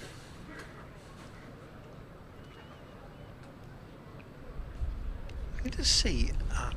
Is that? I think he may have been out since the outset. I think Goldsworthy is in the covers at the moment. I just wonder where Jack Leach is on the field. And that's down the leg side. Is that a little bit of glove? Yes, it is. And that wasn't a million miles away from the hand of Steve Davis there, who went diving away. And Gloucestershire fans won't want James Bracey to get strangled down the leg side. That would be not what you need. That is not far away from the gloves of Steve Davis. Ooh.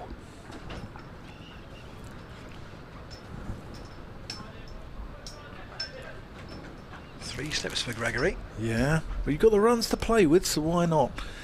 Gregory around the wicket. Bracey equal to it, firmly behind it. James Hildreth at first slip. Renshaw at second? I think it's Renshaw at third. I think it's Tom Abel at second, isn't it? No.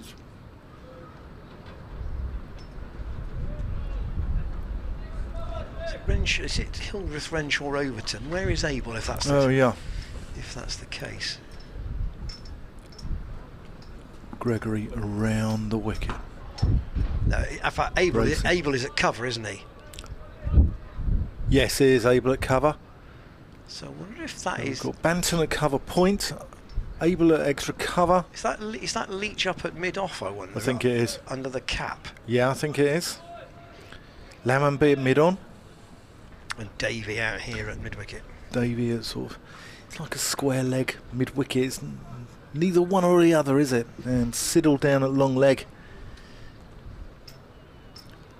And that's played out to mid-on.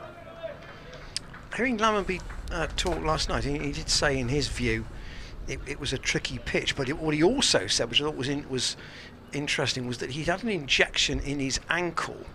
There'd been a little bit of a niggle there that he'd not been able to shake off. So he said the moment he's not bowling, he's concentrating on his batting. So one thing I think we can say is that we won't be seeing him as a bowler in this game.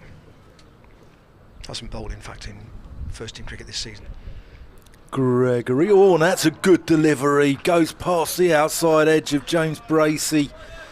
And that climbed from nowhere. That was a decent seed. We watch the replay here.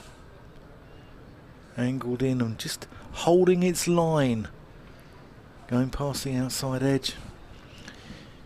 You can drop us a line to commentators at glossccc.co.uk. As Gregory comes in, and that's firmly driven to mid-on. And that's the end of the over. 39 for 1. Bracey on 27. Harris on 10. To give you the scores from elsewhere, Dan, Surrey clearly just like batting. 651 for 9 against Kent at Beckenham. Northants did declare at 597 for 6 against Warwickshire, who are 46 for 1 in reply, and Lancashire 534 for 8 against Yorkshire. See, Surrey, I wondered at the beginning of the season whether the draws would haunt Surrey, but I thought it might be at the Oval. And it seems when they go away, doesn't it, that Bristol and Beckenham have both been very flat. They chose to bat. They haven't drawn yet. Right, Siddle's having another dart here. Second spell for him. Just having a couple from Josh Davey before tea. Siddle having a second, probably shortish burst, you would have thought. Davey 2 overs for 4. Siddle bowled 4 overs, but say having had a brief breather, he's back again. See if he can dislodge one of these two. But the overall situation, Somerset 591 for 7. So it is about batting time for Gloucestershire here more than anything else. And Harris, with that area that he scores heavily, that little nudge off his hip. It's his get-out shot, isn't it? He keeps the scoreboard ticking with that shot. It's a no-risk shot. He lets the ball come into his body, and he just works it around the corner, and it's his get-out shot. There's a long boundary on that side of the ground, so it's a comfortable single, even though the fielder there is 3 parts of the way back. 4 slips still for Siddle. Good bowler, Peter Siddle. Right arm round the wicket. Punched but not timed by Bracey up to mid-off. Fielded by Tom Abel. All the usual encouragement coming from the fielding side. Peter Siddle back in the side. Missed the game against Warwickshire, injured. And Jack all Brooks. rested, rotated as appropriate. Yeah, Jack Brooks misses this one out. Siddle past umpire Nigel Long. In and bowls, and that just straightens a touch. It's not a big off cutter, but it just did enough. And sometimes too much movement is as much of a problem as too little. But Siddle's just got this in the right area. Bracey again, he tried to play the right shot, but again the front foot wasn't quite far enough across, and as a result he played down the wrong line and nearly got a nick. Siddle again tries to straighten Bracey up a bit more there. That was almost half volley length, but not deemed to be drivable by Bracey. This is the early stages after tea, of course. We had a slightly later tea than normal today, so we have still 30 overs after this, so it'll be a 6:30 finish, you would have thought, thereabouts. But you know, nice conditions. It's been quite a breezy day for most of the day here in Bristol. Siddle in again, edged off. Now it's dropped short of third slip. Siddle, I think, thought about an LBW appeal, but in any case, umpire Long wasn't interested. It rebounded softly, so the impression was there was no... Yes, it wasn't, clearly wasn't off the bat. And umpire Long walked away, head down. Siddle saw no point in continuing the appeal at that point. He does get a warm round of applause from the Somerset supporters down to our right, just on the corner of the apartments on the Kennington Avenue side. Yeah, there's a few. They'll keep him going with words of encouragement from the stands, I'm sure. Yeah, there's a few down here.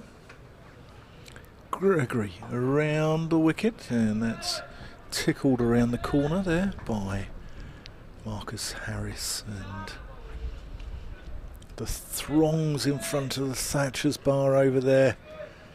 Join us after tea. You can come to the ground as well. It's free.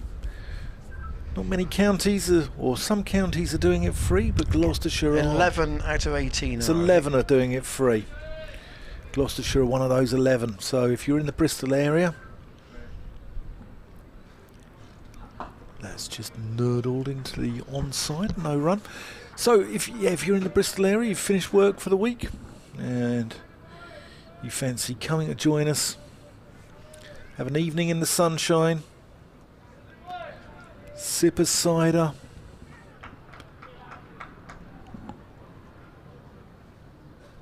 come and join us. Come and join us in the Bristol sun. It's going to be hard cricket this too, isn't it? It certainly is. Ah, that's glorious. What a shot. James Bracey on drive. Lovely shot. There's no point Lama be chasing that. That was well timed.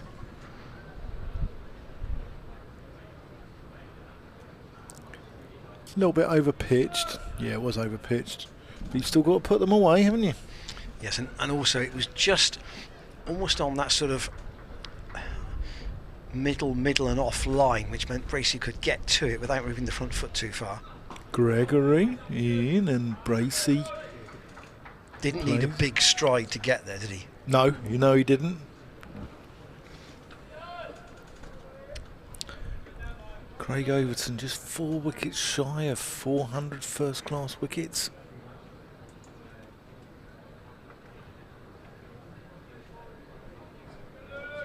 Jack Brooks was the man who missed out this game. I mentioned earlier he's got the nickname of Ferret. He's also got the nickname of Subo because his Northamptonshire teammates thought he looked like the winner of Britain's Got Talent that time. Oh, and that goes past the outside edge. And Bracey flashes there.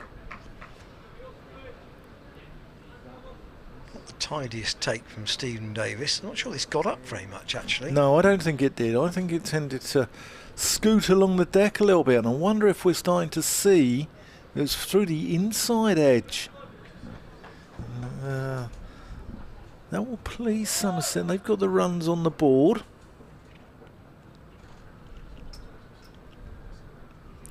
Gregory in, Bracey hits that one firmly out to mid-on as well. That completes the over, 45 for 1. Bracey's rocketed on to 31. Marcus Harris a little bit more watchful on 12. I think Bracey won't mind feeling bat on ball, so to speak. He's taken the majority of the strike. That's the one thing you would say. Yeah. And 45 for 1. Gloucestershire still 546 behind. The target really is to bat to the close of play tomorrow. On the basis of what they managed to do in the Surrey game, if they get that far and you still have first innings wickets in hand, they're going to be very close to saving it. Siddle's continuing from this Ashley Down Road end.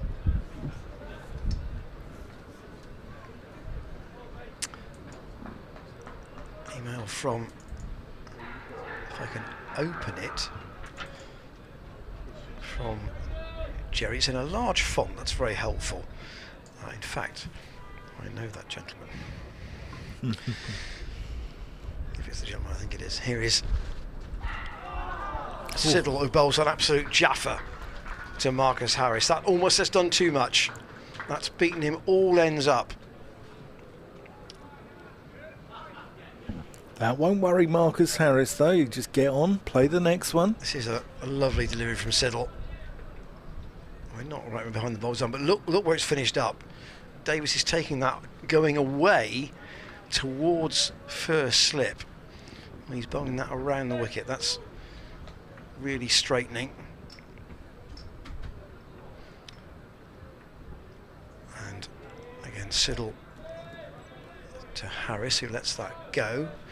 So Jerry Wolstenham has been in touch, and I remember Jerry because if it's the same one, he is from the northwest and he used to be a regular visitor to the Cheltenham Festival. Let's just see. Hi there, he says, just a note to say, thoroughly enjoying the coverage of Gloucester against Somerset. previously. Perhaps the latter may have declared a little earlier than they did, but we will know over the next 2.5 days. Here is Siddle. That's defended again by Harris out onto the onside. I'm listening and watching your game in preface to watching my native Lancashire because myself and family were country members of Gloucestershire and Somerset for a number of years, and my affinity has been naturally with them both since. My liking for Gloucestershire came from them being the first county team I saw on my home ground of Blackpool. Must be the same man. Many, many years ago, and my liking for Somerset blossomed when our club professional, Bill Alley, no less, moved into county cricket with Somerset after leaving our club. Keep up the good work. Jerry, thanks for your email. Here is Siddle round the wicket, and again Harris defends. P.S. Has Tom Abel been quietly batting himself into the England team, I wonder? Well, there will be a few others who've been asking that question. Yeah, I think he might have done. Given his form so far this season, 150 not out previously to this game, and then 142 in this match. Jerry, thanks for your kind note, and hope you're enjoying what we're trying to do to bring the cricket to you back up in your part of the country. Yeah, Bill Alley became an umpire, didn't he? He did. Siddle past umpire Nigel Long and out in the offside. A maiden from Peter Siddle.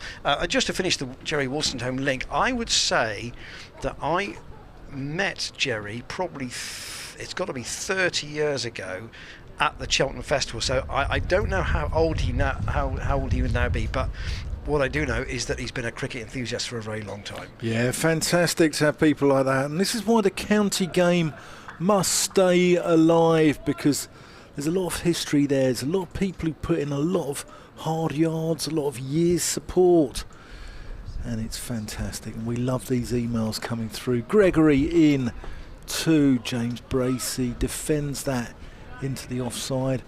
And it is no fantastic. ball call, I think, from it's a no ball, is it? Yeah. No, it's a no ball. 2 more to the total. Is it? He has called a no ball. Yeah, it is. Yeah. It's 47. It's moved on to. Yeah, no, it's fantastic. All these people who, you talk to the members. I like a little walk around the ground at lunchtime, having a little chat with people, and there's some lovely people here at Gloucestershire. Gregory around the wicket, that goes through to the gloves of Steve Davis. And all these people who spend a lot of time and money going home and away, loyally supporting their sides from both counties, Gloucestershire and from Somerset as well, and it's really great to see. There were a few up from Surrey the other week, there were a few from Yorkshire in the first game as well, and it's wonderful. It really is. These people who are the lifeblood of county cricket. As Gregory comes in, and that's played out to mid-off, and people talk about the interest in county cricket, but if you look at the numbers that we get on the streams here, and Gloucestershire aren't one of the biggest counties or one of the most fashionable counties, are they? But for the Yorkshire game we had over 250,000, and we were going to surpass that if the Surrey game had gone into 4 days. We don't know what the numbers are yet for this game, but if you've had nearly 500,000 people watching 2 of your games on YouTube, as Gregory comes in, and that's for defensive. But nearly 500,000 people. Those numbers will be replicated around the country for the bigger counties in particular. Yeah, they will. Rephrase that: the counties with the larger memberships. Yeah, I mean Lancashire had over 400,000, didn't they, for the thriller against Gloucestershire?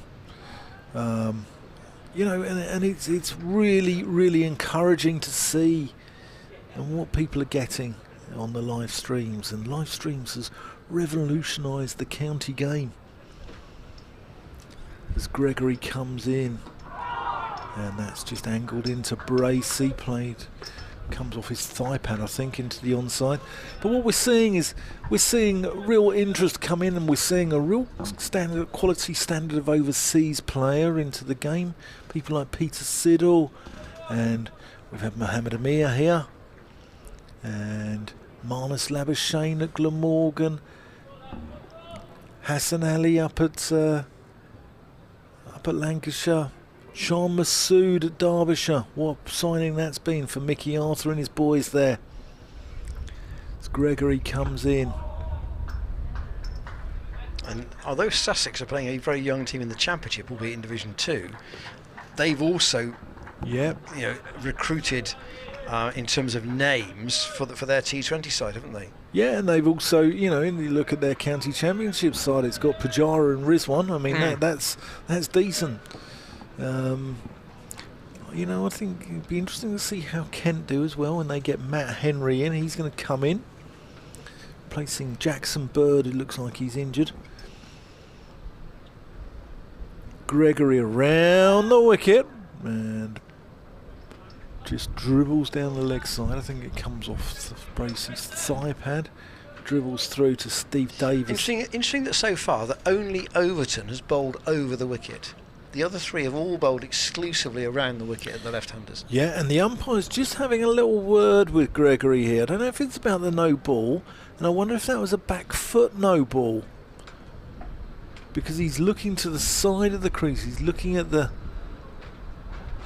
return crease, isn't he, there? Well, Gregory's succeeded Overton since tea at the pavilion end. Siddle had 4 overs in that mini spell up till tea.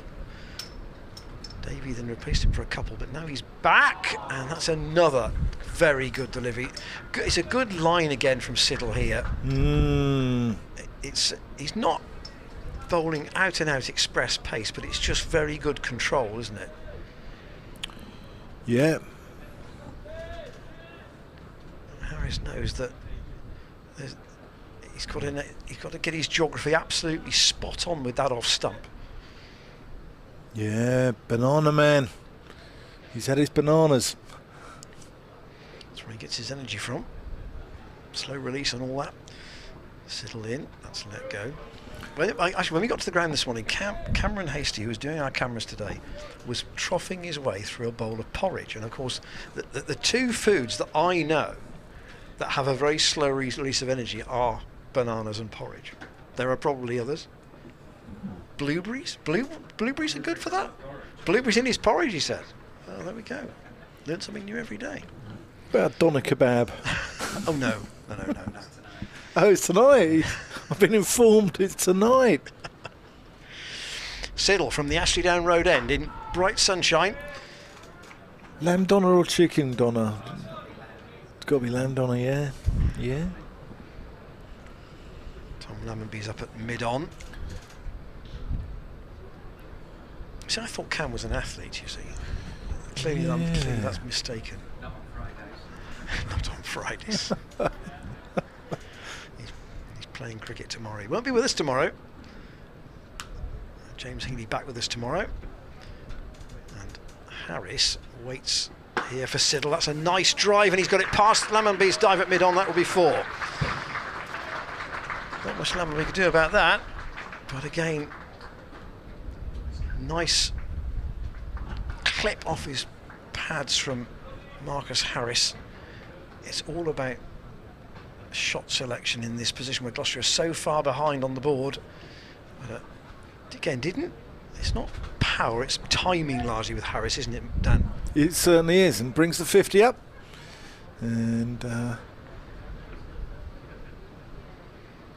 Harris waits again for Siddle round the wicket, lets that go on length. Do another 3 or 4 50s before losing one of these two. Imposing total by the visitors, and there's still 540 runs in arrears. So the board is almost an irrelevance. Yeah, I agree. I agree. This stage. But a few more shots like that from Marcus Harris, and those arrears will start to get chalked off. Again, Siddle outside the off stump. Just to say, question the point of this. Surrey are batting on against Kent. 671 for 9. Jordan Clark and Dan Worrell are the last wicket pair. Clark has 54 and Worrell has 44. And they have added so far 84 for the last wicket. Why, oh why, Surrey? That's all I can say. Why, oh why? Lewis Gregory from the pavilion end. He's going to be bowling to James Bracey, who works that one through mid-wicket. He hasn't got all of it. He's going to get a couple. As Harris has to scurry back, but they gets through for a penny for the thoughts of Reece Topley tomorrow afternoon at 4:20 when he's still bowling and he's been out in the field for 5.5 sessions. Yeah.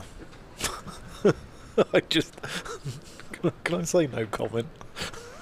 Oh, actually, not mean tomorrow. I mean Sunday, don't I? Gregory round the wicket, and that's firmly driven out to mid-off by James Bracey.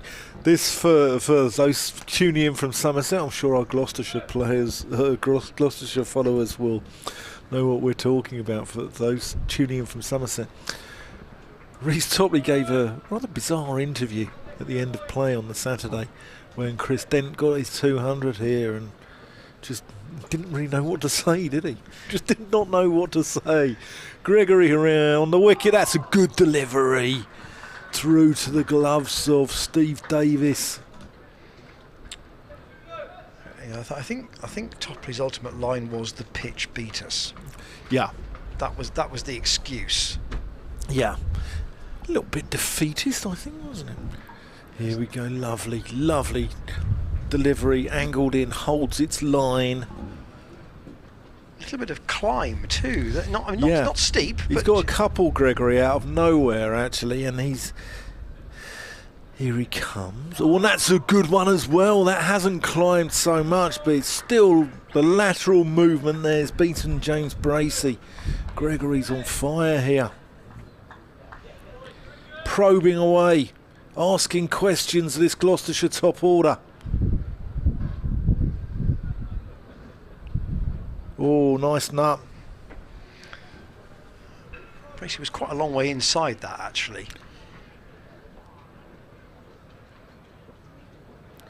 Here's Gregory.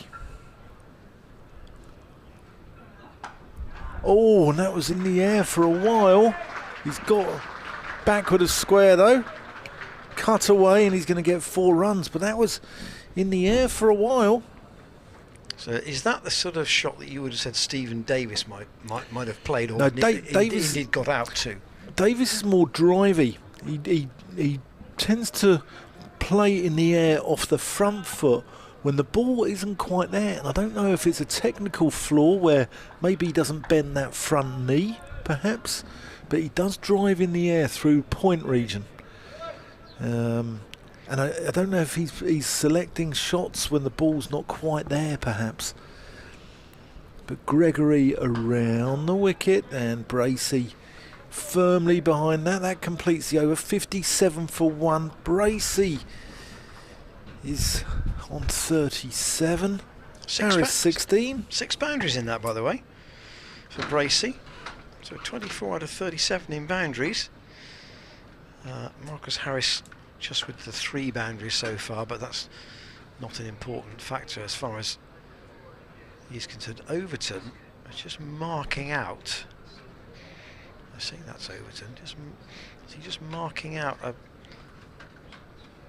almost like a position from where he might have his final leap when bowling? No, he's marking out where he's going to be fielding to Jack Leach. So we're going to see Leach for the first time.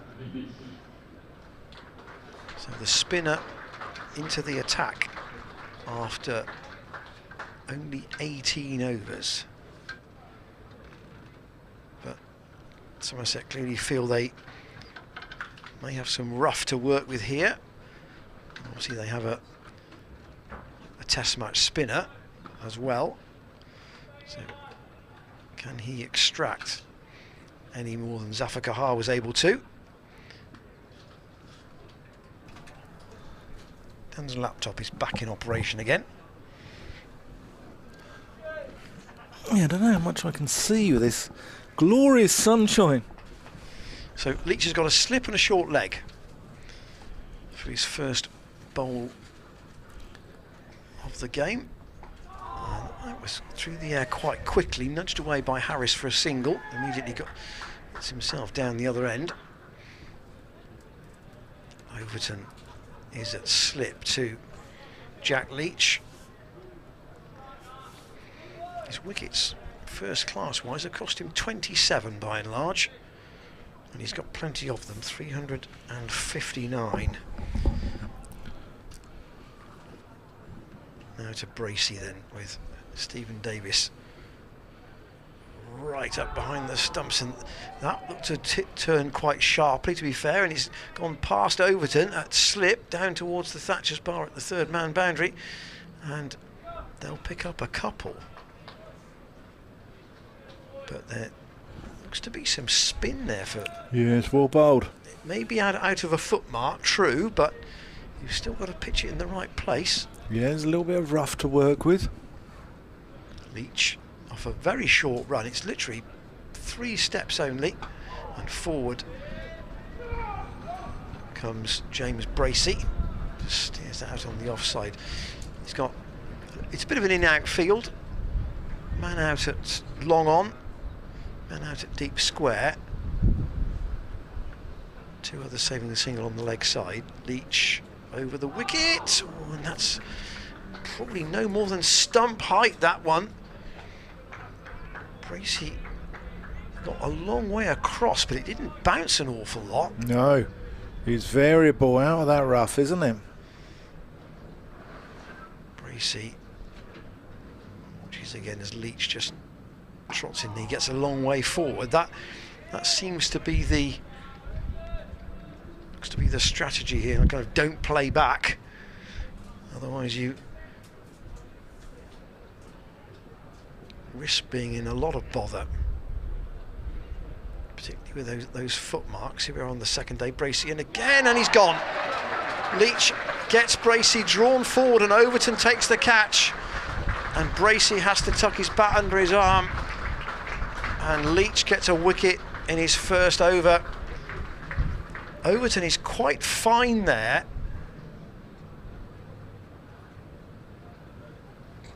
But it's a sharply taken chance, and Bracey, having got to 39, has to take the long walk back to the pavilion, and Gloucestershire are 60 for 2. Yeah, it didn't really turn. I think James Bracey was playing for the turn, and I think it was the previous deliveries that sort of didn't bounce out of the rough that probably did for James Bracey, and he played for the turn. There wasn't so many, and he took the outside edge, just went on with the arm, and Craig Overton did the rest.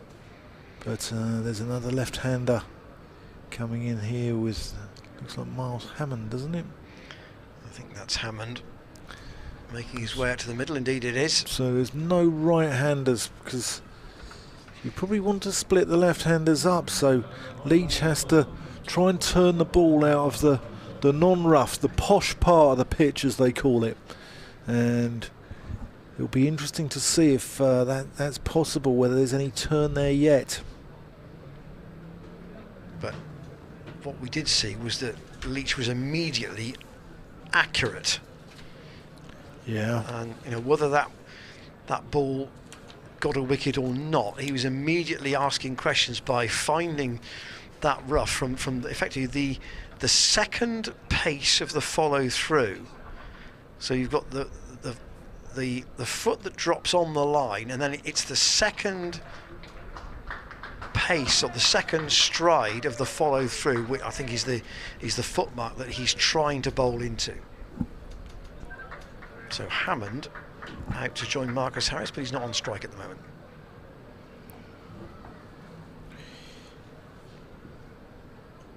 Round the wicket, and Hammond's backing up a long way there. A little bit of a communication breakdown. What did Bracey get in the end? Was it 38? 39. 39.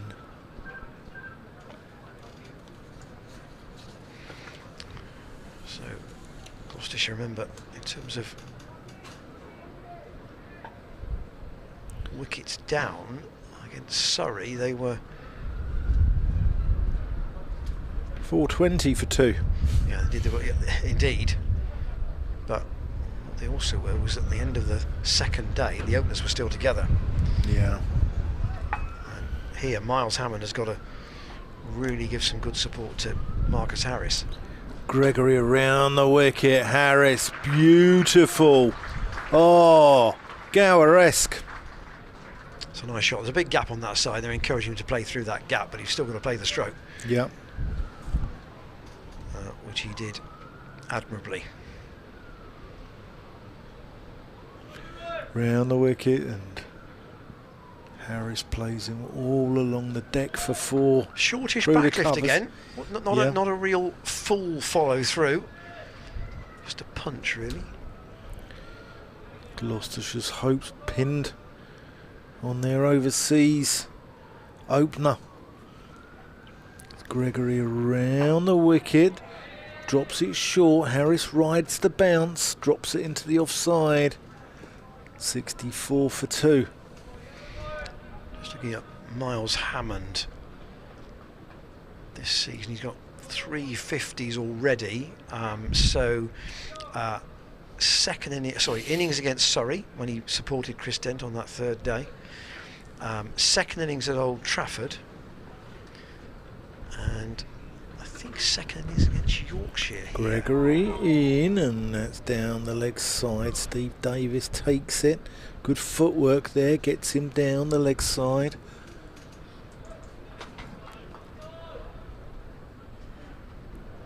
Probably the one person who on that wet final day against Surrey would have wanted to have gone out and had a bat, because He did one, didn't we? We had a little coffee with him, didn't we? And 75 for no, 75 not out. Yeah. But he felt there was a 100 there for him. Gregory approaching the crease. Harris solidly behind it. Yeah, we had a little. He was having a cup of coffee, wasn't he? And we had a chat with him in the rain. And we said, "Do you want to go out there?" And none of the Surrey players are interested. Not many of the Gloucestershire players are really interested. I think the only thing left to play for after all the bonus points were done were possibly Chris Dent with a career best of, I think, 264 he needed to surpass, and Miles Hammond who had 100 there for the taking. And that is defended again down the wicket. Yeah, my memory playing tricks with me. In fact, he got 67 in the second innings last week at the Ageas Bowl. So in fact, he's got a 50 in each of the last 3 games. He's a good player. He's easy on the eye. He's got some nice shots, Miles Hammond. He's a little bit susceptible early on, perhaps, but I like him. And he's a lovely lad, isn't he? He's a really nice lad. Well, can he play Leach with any comfort here? We asked him if he wanted to come on the stream. He immediately went, no. Did he? Yeah. Yeah. Perhaps I wasn't with you at that conversation. 23 overs to go, still in the day. Leach sends Davey out here to the long on boundary. Hammond shouldn't be looking to pick him out at this point. Not first ball. Not first ball, no, absolutely not. It would be extravagant to say the least, wouldn't it? Well, I mean, Lewis Gregory hit young spinner Bethel second ball for 6, but that was a little bit different. They were looking to attack, and he's a young bowler. Here is Leach into Hammond. Oh, goes back. Well, Can you imagine what Dale Benkenstein would say if Hammond walked back first ball, having had a big hack at this situation? It wouldn't go down well. Slip and a short leg for Leach into Hammond. That is a full toss, and he's dispatched that away 4-4. So there was a freebie there, and he did say thanks very much. Yeah.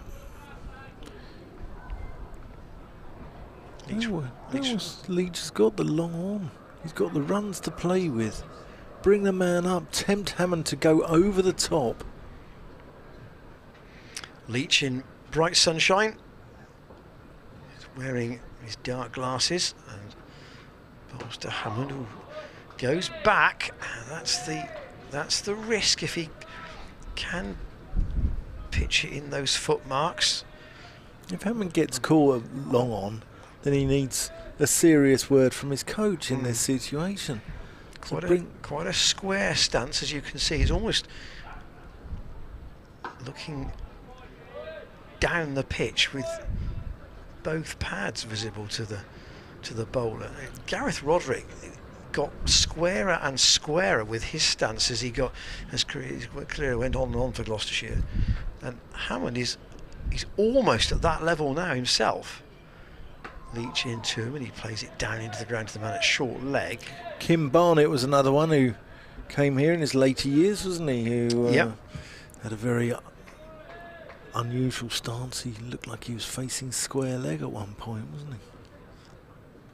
Hammond with that, so it isn't open stance, but he plays that again quite late, but into the ground on the offside, just defends. He picked up the one loose delivery in this over, or in that over, put it away, and Gloucestershire 68 for 2. Their first target, if they want to look at it this way, is to get 441, or as close to it as they can, and occupy as much time as they can in getting there. And with Hammond as a new man out there, Somerset going to make a change. Gregory's been taken off. I'll just look at his figures. So he's had a spell from the far end. 5 overs for 23, and the feisty Mr. Overton is back. Yeah, looking forward to this. Overton v Marcus Harris. What a contest. West Country derby. Got a little bit fruity before tea between these two. Let's see what happens now. Overton into the wicket. Bouncer. Probably over the head there. Yes, it was. No ball. It was very, very short. I don't think Overton can have any complaints about that being called as a no ball. Well, that was a tennis ball no ball. I mean, Harris didn't even have to duck, did he? No. It was just watch it on its way. Overton. And that's pitched up. Well, and he goes to throw it again. And I wonder if the umpires just need to have a little word with him here and get him to cool down, because he's starting to lose it. He didn't release the ball that time.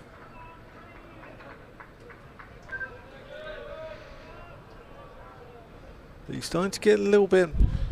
I mean, there is a system, isn't there, where players get disciplinary points against them for... Yeah, here he comes into Harris. Their actions, and it's not always evident during a game. Sometimes in an umpire's report at the end of it. Yeah. But he's...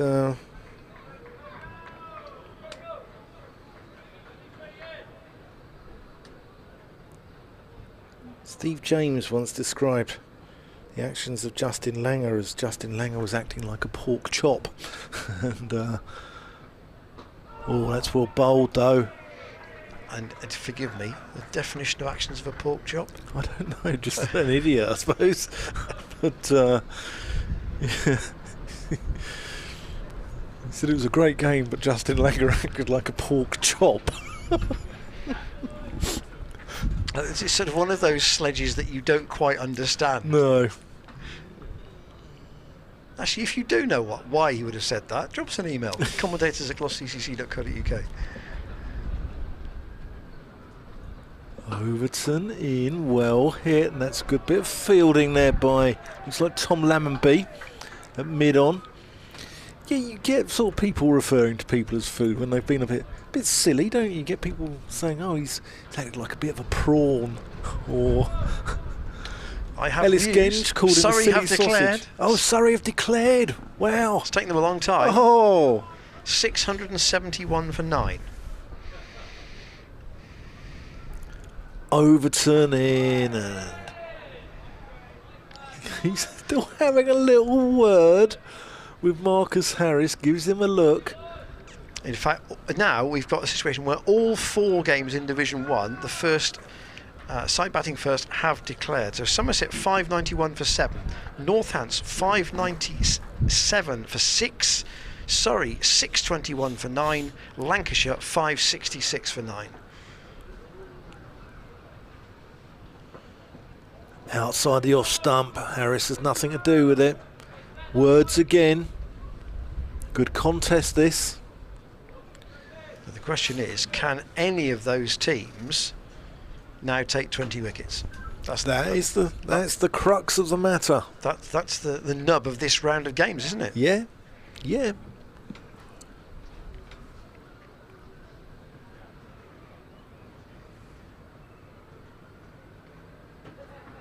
Tomorrow's going to be an absolute thriller. I think there'll be a big crowd in here tomorrow. I think there'll be a big contingent coming up from Taunton. I think there's always a decent crowd here on a Saturday. Come on down, come and join us. And Gloucestershire batting as well, which I think always adds a little bit to it. Hammond used his feet to Leach. Yeah. Into the attack early. Come and join us here. It's going to be, the weather's set fair. What's there not to like? Leach. No Bristol Rovers game. No. Leach in, and Hammond goes back. Actually, to be fair, there is a game this weekend. I'm not sure whether it's Saturday or Sunday, which I heard about last night, and it is raising money. It's a charity. It's a Legends match, effectively. And I know some of the money is going to the family of a gentleman, I think he's called Kevin Austin. He used to play for Rovers. Well, part of his playing career was at Rovers, and quite a few players from that sort of early 2000s team are taking part. Here Hammond goes back, and Leach again forces him to defend.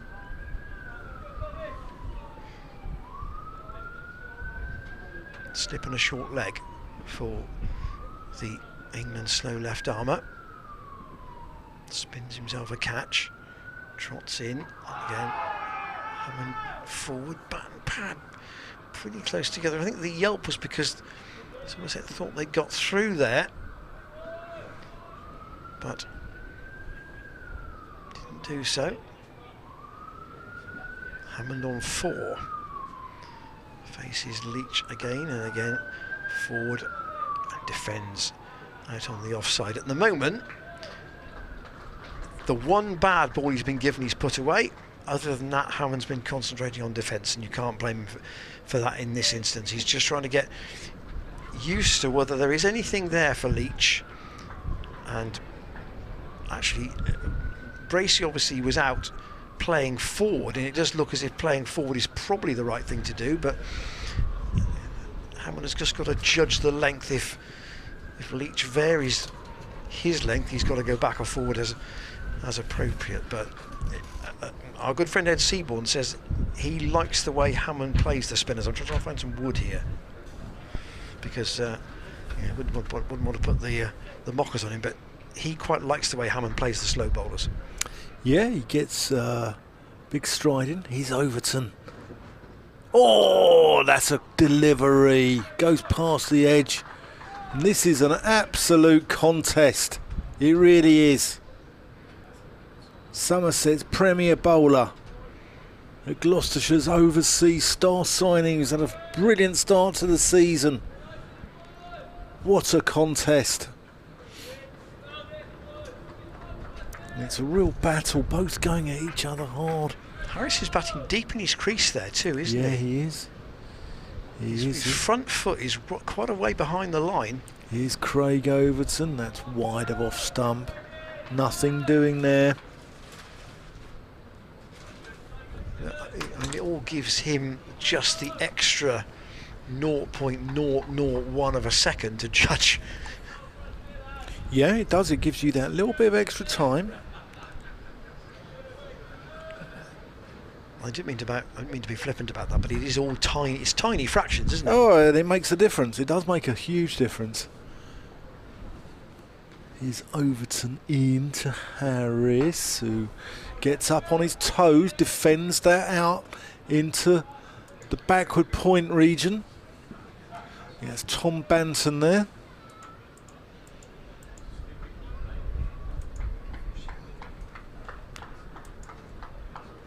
Yep, should be a decent crowd tomorrow, so come down. I can't wait.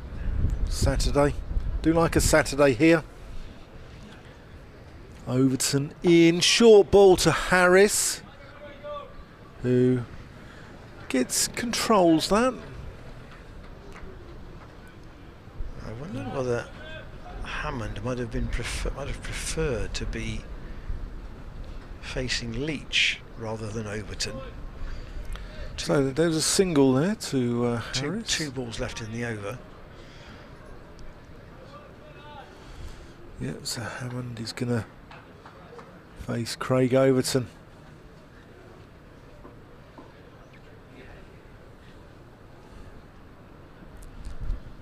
Oh, that's well bowled, just short of a length. Hammond forward. Goes into the onside, goes square onto the onside. 71 for 2. Hammond on 4, Marcus Harris 22. He's the man Somerset want. 10 past 5, beautiful evening.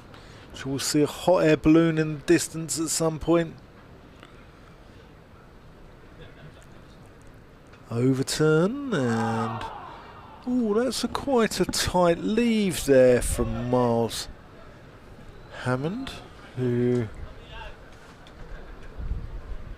causes cries of anguish from the Somerset slip cordon. Let's second look at that from our angle, and we're not quite right behind the bowlers are. Oh yes, it was a bit tighter on the camera than it looked to the naked eye from our end, actually. Yeah. We're at the Ashley Down Road end of the ground, looking towards the pavilion. Got a big gathering now on the Thatcher's roof in the garden there. The Korev Terrace. And Leach to continue this spell. This has really brought him 1 wicket. Harris forward, and Lammonby does the fielding. He's got a long on, out, and a deep mid wicket. In case Harris still attacking through that area, but in this occasion he just steers one into the offside, and Tom Abel runs to his right to pick up and get a comfortable single as there was ground to make. So the Gloucestershire bowlers just down to our left hand side, watching from behind the rope. Zach Chappell, Matt Taylor amongst them. Having a look here. Hammond faces Leach. Fields off his own bowling. One thing this will do, of course, is to keep Somerset certainly close to the over rate. They're -1 at the moment. Leach in, that's short. A little bit of footwork from Hammond. Tried to force that straight back down the ground, but Leach fielding off his own bowling. Gloucestershire's already lost Scott and Bracey. And again, Leach tries to extract some turn from those footholds. It's got to be said, I don't understand this thinking. I'll come on to it at the end of the over. What, any thinking? Well, I don't understand any thinking actually, but I don't understand this thinking. Leach in, and again, Hammond defends. End of Leach's over. He's got the 1 wicket already, and Peter Siddle's got the other one. Siddle having George Scott LBW first ball, and Leach removing Bracey with a catch from Overton at slip for 39. He's got 1 for 8 in 4 overs.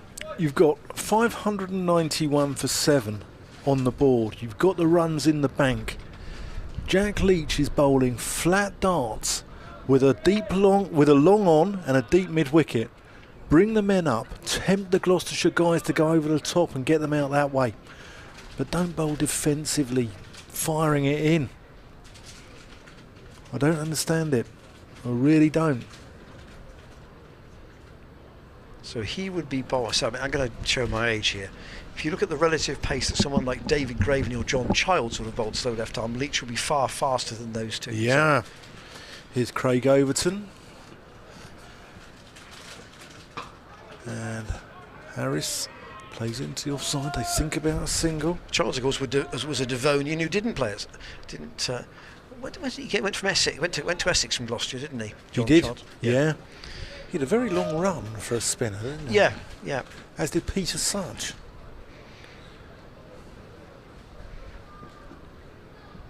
Abel leading the side at the moment from a very square point. That's outside off stump. Harris leaves alone.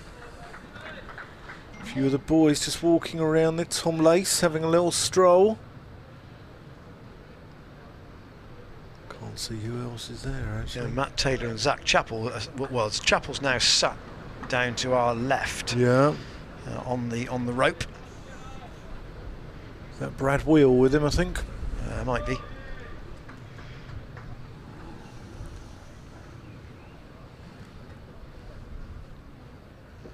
Overton in, and that's sliced backward a point there by Marcus Harris. This is a good battle, this.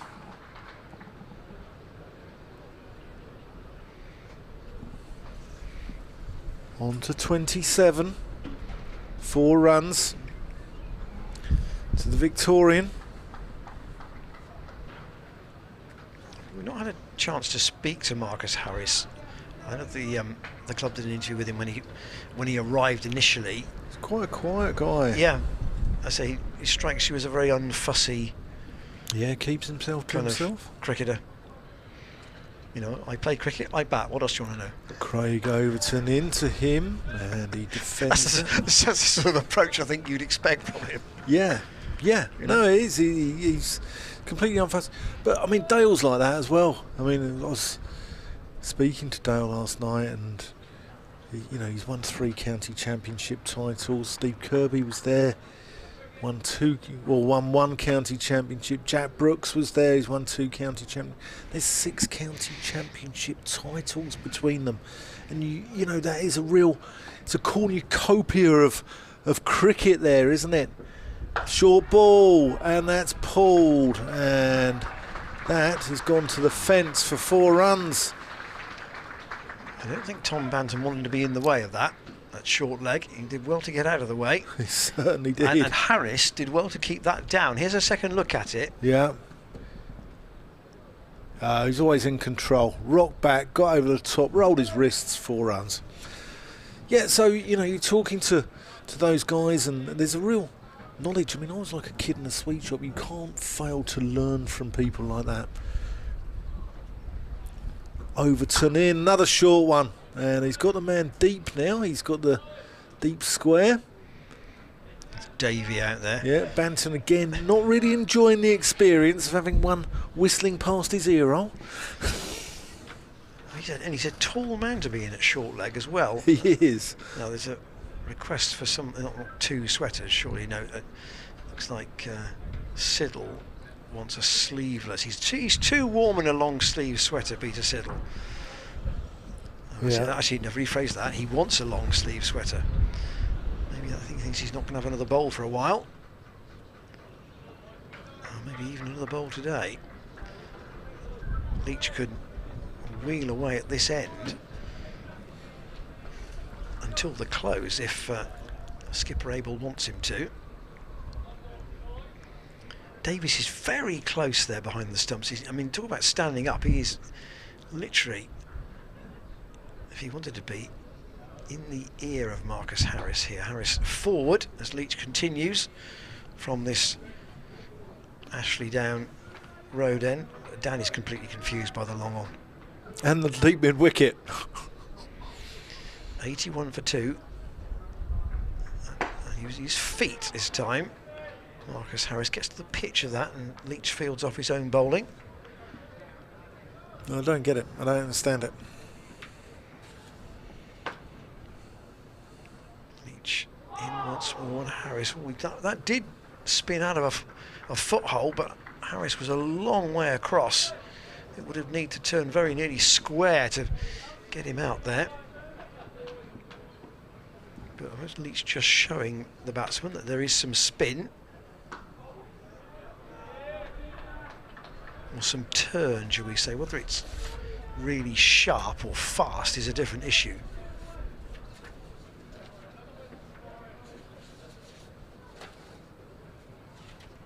Leach trots in again. Harris uses his feet and again tries to punch drive Leach down the ground. Can't beat the field. Interesting little duel this. And he goes forwards and Harris nudges it into the midriff of the fielder at short leg. I think that's Banton, and Leach has got his man, and Gloucestershire are 3 down. Here's the replay. Just a gentle little forward push, and Leach gets the edge, and he's got 2 wickets now, and that is a big wicket, with Marcus Harris departing for 32 and Gloucestershire 81 for 3. That's a huge wicket. Huge wicket, as he is the man. You'd wanted 2 wickets tonight for Somerset. You'd have said Bracey and Harris, and Jack Leach has removed both of them. And the man who was handled badly by England this winter, I thought, has come back with a vengeance here. 2 wickets in only 5 overs for Jack Leach. Ryan Higgins coming out at number 5, and you would understand it if young Jacob Bethel will be pretty nervous at the moment, sat in the dressing room with his pads on, due in next. I don't know about Jacob Bethel. I'm a bit nervous, Ian. I'm a bit Higgins, tetchy. Yeah, Higgins, you see, ordinarily he would not be a defensive batter in the middle order. Well, maybe he should just play his normal game. Yeah, Go I think and counter punch. There is an argument for that, but equally, Gloucestershire are a long way behind, and it is about batting time here. Still 16 overs to go tonight. And we don't know whether Graham Van Buren is going to be able to bat or not.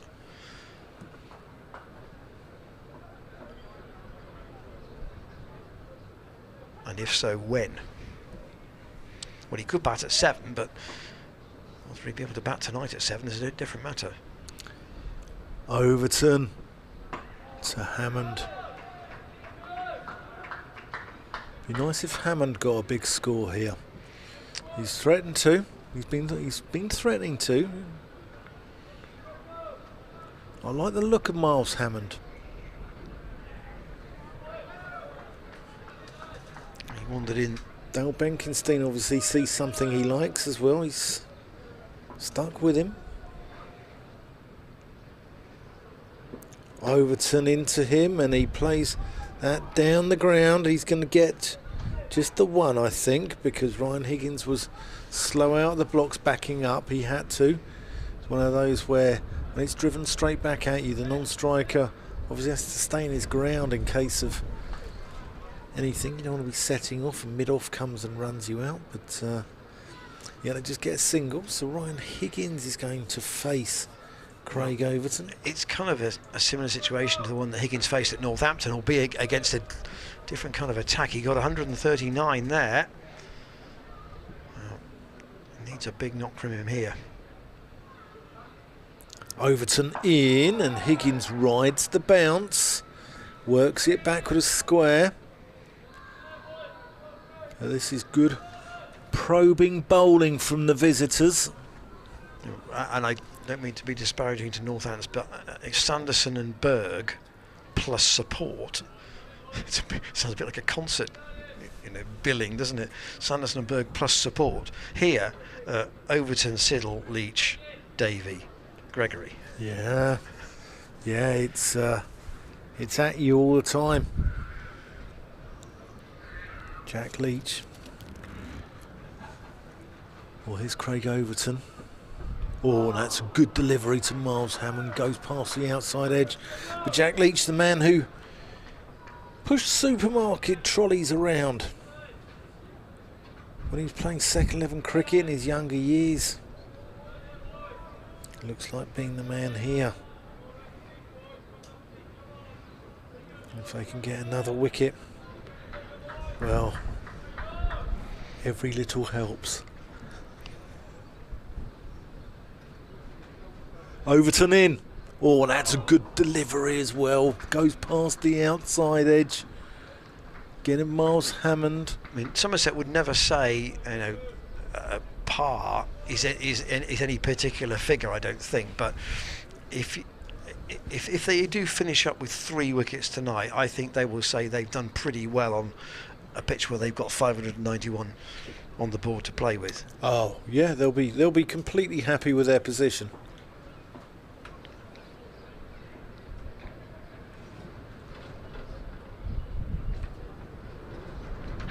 Overton to Hammond, who lets that one go through to the gloves of Steve Davis. That completes the over. 83 for 3, and that is 28 overs gone, and it's now about the time we start to see the ball not do as much, don't we? Well, that's how it has been in the past. I can't think. Where is Leach? He's going to be just by the umpire at the moment, just removing his sweater. I can't think. He'd be a bold man to take the ball off him at the moment. What he's done with 2 wickets already in just 5 overs, 2 maidens, 2 for 8.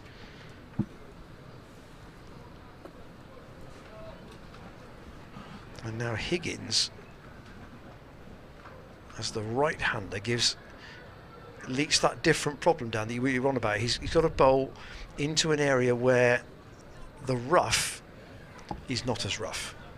No, I mean, Matt Taylor's churned up a little bit there, and a few of them came round the wicket, so there are footsteps, few footsteps there. A few of them came round the wicket, the Somerset left-handers, didn't they? Renshaw, Lamb and B in the top order. But so here is Leach round the wicket for the first time to Higgins, who goes back and defends out on the offside. So still the short leg and the slip. Leach into Higgins, who again is drawn forward.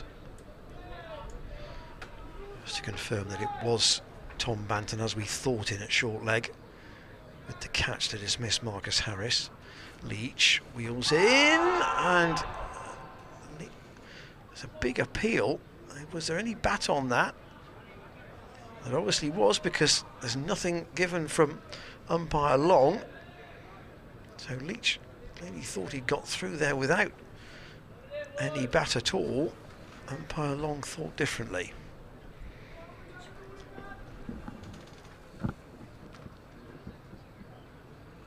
Hammond then waits for Leach and uses his feet to come to him. Smothers it, doesn't he? Tries to. Down. Tries to. Hammond has 5, Higgins 2.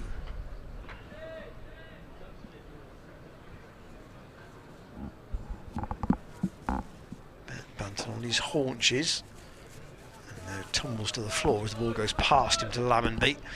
That short mid-wicket. Hammond, he's got to close his ears to any chat from behind the stumps.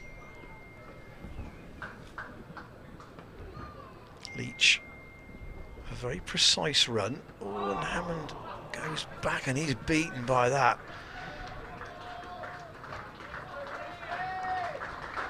Cry of come on Leachy from the Somerset supporters here.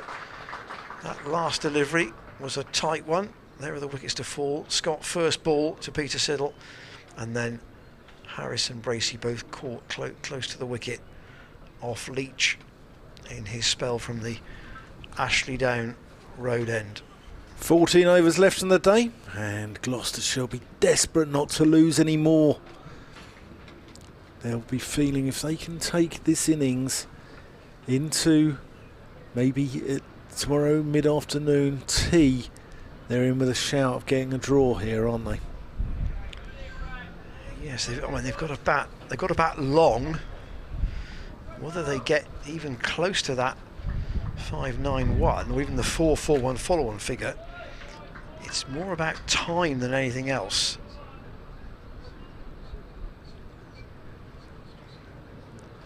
Overton to continue from the far end, and Higgins stands up and defends. We're just getting news through that Graham Van Buren is unlikely to bat in this innings. In this innings? Yeah, I mean, Right. you can see that with somebody who's probably had a shoulder, or possibly had a shoulder dislocation earlier on today, that he's unlikely to bat in this innings. Whether he comes out in the second innings, we shall see. But Overton comes into Ryan Higgins, gets an edge, and that flies through the slip cord and gets 4 runs. Higgins actually played that pretty well, played it with soft hands, so it went downwards and it goes through. But so that's going to be a blow. So in effect, Gloucestershire are 88 for 4. Yes, I'm sure they will try and keep that from Somerset for as long as possible. Certainly until they're off the field tonight anyway. They may find out after that. Overton in. And that's played out into the offside. Well, I think that, if they'll see him not coming out in number 7, I think they'll realise, won't they? You never know, it might be kidology, it might be a message, and out marches GVB to biff 100. You never know. You never know. Craig Overton in, Higgins leaves alone. But this is the news that we're getting anyway, so this is what we've officially been told. So young Bethel, and then Zafar Gahar, presumably. And then the bowlers. Yeah. So effectively Higgins is batting at 6, in essence.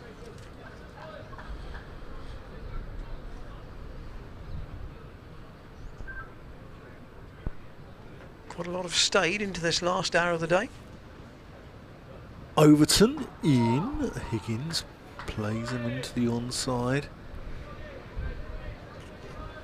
I think we know the narrative of the game now, don't we, in terms of Somerset having posted a big score. The question is about Gloucestershire batting to save the match. That is the narrative from here. Here's Craig Overton, willing. Good carry through to Davies. Davies takes that one in front of his face. We haven't seen much carry in this wicket. It's been the antithesis of pace and carry, but that one got through, and Davies takes it in front of his face. Keep your emails coming into us. There's the card so far. Scott out first ball. Harris just departed for 32. Bracey for 39. They're the men out. There's our email address, commentators@glossccc.co.uk. Let us know what you're thinking. In terms of, how do you think this game might unravel? Yeah, I mean, if you can keep it vaguely to do with cricket, that'd be fantastic. But don't tell us everything you're thinking, please. Leach in once more, squeezed away by Hammond, but no addition to the score. Indeed, we sort of developed quite a map yesterday for people watching from all parts of the globe. We need a pin stickers map on the wall, really, in the commentary box. But closer to home, Somerset are going to bring a man in at leg slip, or a short backward square leg, you might say. Very, very close indeed for Leach to the left-handed Hammond. Ooh, he tried to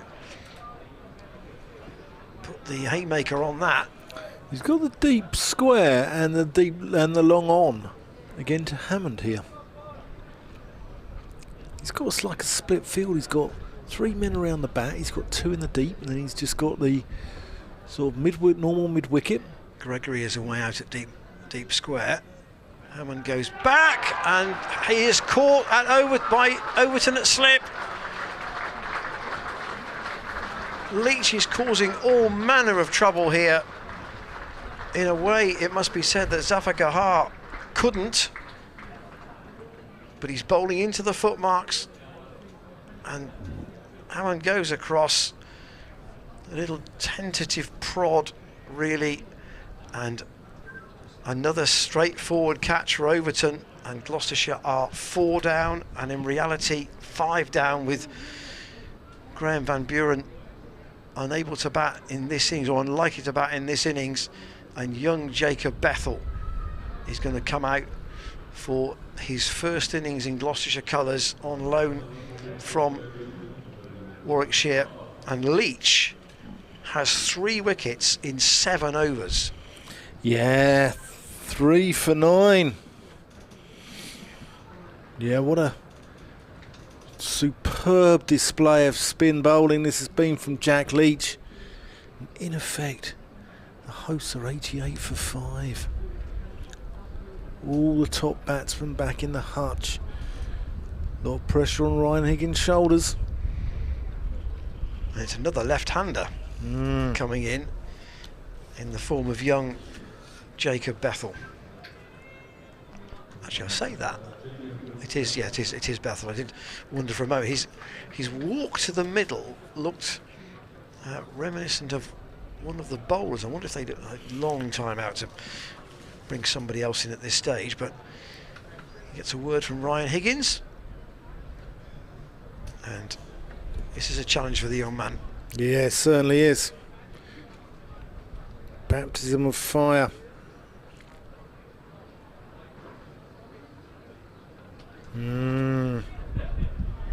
Jack Leach, experienced campaigner now.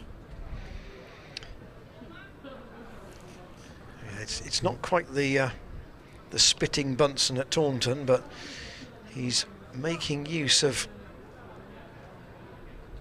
what help there is out there from those footmarks. Second and the third stride footmarks on the follow through, and he's bowling right into them. Bethel lets that go outside the off stump. Again, got a long way across there, and he didn't get a first baller. 88 for 4. Leach in, and Bethel goes back and plays that back up the pitch. I mean, there's a great story potential here, obviously, if the young man was to produce a big innings. Leach trots in again, fires that in, and Bethel plays it into the ground.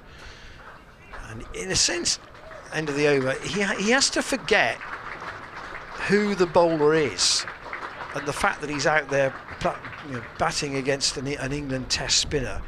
He's another bowler that he's got to deal with, and you have to kind of put reputations and names aside and just say to yourself, he's a left arm spinner. That's how I've got to play him. 88 for 4. Yeah, Jack Leach, he might look like a junior accountant, but he's a bespectacled assassin.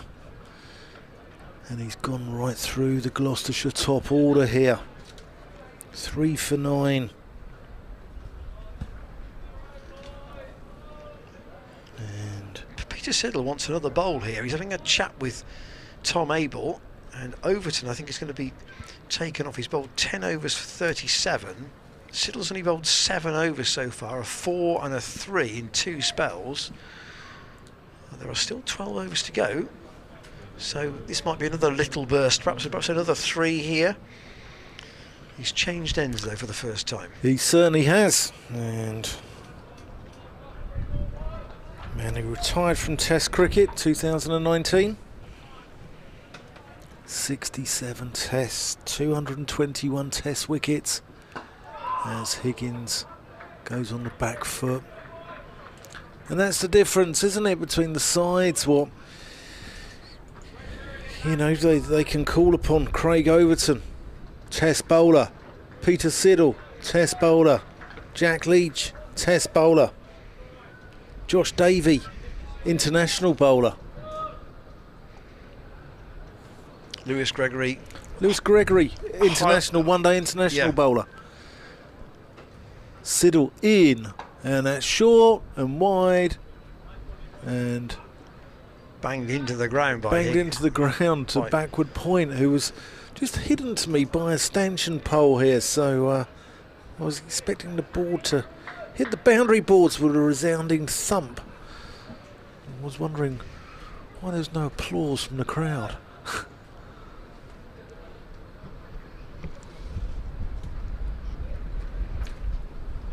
Siddle in, Higgins behind it, 88 for 4, no Graham Van Buren either. Gloucestershire staring down the barrel. And it's again, with the exception of the Surrey game, it's again what feels like a back foot position in the game because of the first innings score. Siddle in, that's well bowled, beats the outside edge of Ryan Higgins. Yeah, I mean, I think speaking to a number of Gloucestershire fans, that they are in no doubts that you know, Gloucestershire are in a relegation battle this season, and it's going to be 2 from Kent, Gloucestershire and Northamptonshire who go down. Gloucestershire need to start finding some wins from somewhere.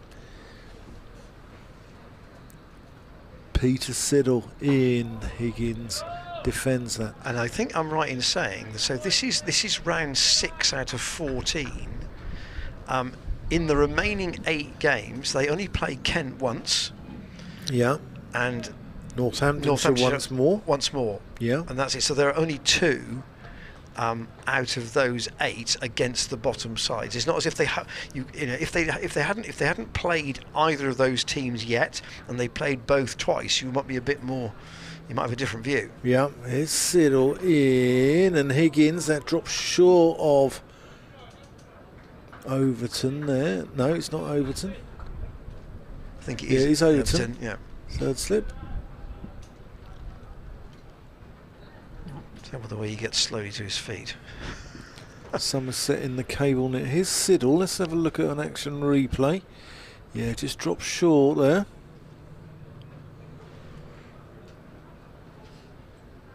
Chat between Renshaw and bowler Leach. So it looks to me like Renshaw, Overton and Banton are the 3 close fielders. And Leach has bowled 7 overs and is having all kinds of fun at the moment. Certainly is. 3 for 9 in 7 overs. Over the wicket into young Jacob Bethel. He's got his first run. He'll feel better about that, and he'll come back for 2 here. There should be a comfortable couple out to the boundary at deep mid-wicket. Lammonby's on the chase, and he'll hurl the ball in. Sun just gone behind the cloud for a moment. Yeah. It does. I mean, the light does change quite a lot when the sun goes in. It certainly does. Leach with 2 men on the leg side, 1 in front, 1 behind, and the slip. Bethel waits again for him. He goes back and plays it into the ground. Out on the offside. First thought seems to be to go back. Jacob Bethel. Leach to him again. It's forward there. That was a play with a very low angle bat. Squeezes it out on the leg side. What was the line from Ian Bell about him? One of the most promising 17-year-old he has ever seen. Well, that's quite a statement. Flat from Leach, very flat, and Bethel puts that away. That's a confident shot from the young man. He's playing his second first-class game, but he saw a bad ball there, and he knew exactly what to do with it. Here's a rerun of that delivery. It was quite short. No wonder Bantam got out of the way. One of those short leg. Really wishes his bowler didn't bowl. Now, Tom Abel again has moved himself. He's gone to sort of a backward square halfway to the boundary.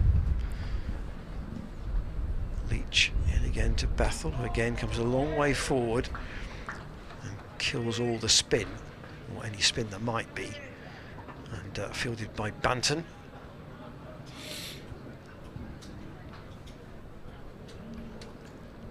Leach to the young Loney from Warwickshire. And again he goes back as a big appeal from LBW, but umpire Long isn't interested. That was going, well, was it too high? Was it going down the leg side, I wonder? Have a second look at that. Let's have a look at this again. See where Bethel is. Yeah, it's going down the leg side, I would think, from where umpire Long was. Yeah. It wasn't that, I mean, it was worth a shout, but... Yeah, but it didn't really have, you know, it was kind of more one to get into the batsman's mind more than anything else. You'd be disappointed to be given out for that, wouldn't you? Leach 3 for 15 in 8 overs. Yeah, both batsmen on 6 here. As Peter Siddle is about to bowl to Ryan Higgins, who leaves that one alone. Shoulders, arms, and it goes through to Steve Davis. So, as we understand it, the remainder of the batting order will probably be Zafar Gahar, Zach Chappell, Matt Taylor, Brad Wheel, and it will say G. Van Buren absent ill. Is it always absent ill, even if it's absent injured? No, it's absent injured, isn't it? That's rocked off the back foot. Higgins sometimes. We've got an email through from Andy Steele from West Pennard in Somerset. He played under Jim Fote, who, much to the chagrin of David Graveney, was made captain of Millfield School. We played Taunton School on their Parents' Day, which coincided with the FA Cup final.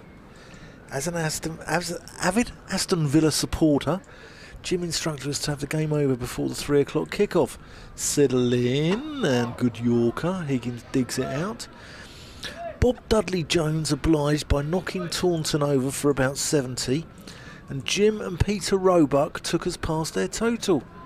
We found a TV and watched the football. The Taunton master in charge found us and pleaded with Jim to have another match, as the parents were expecting some entertainment. Jim declined.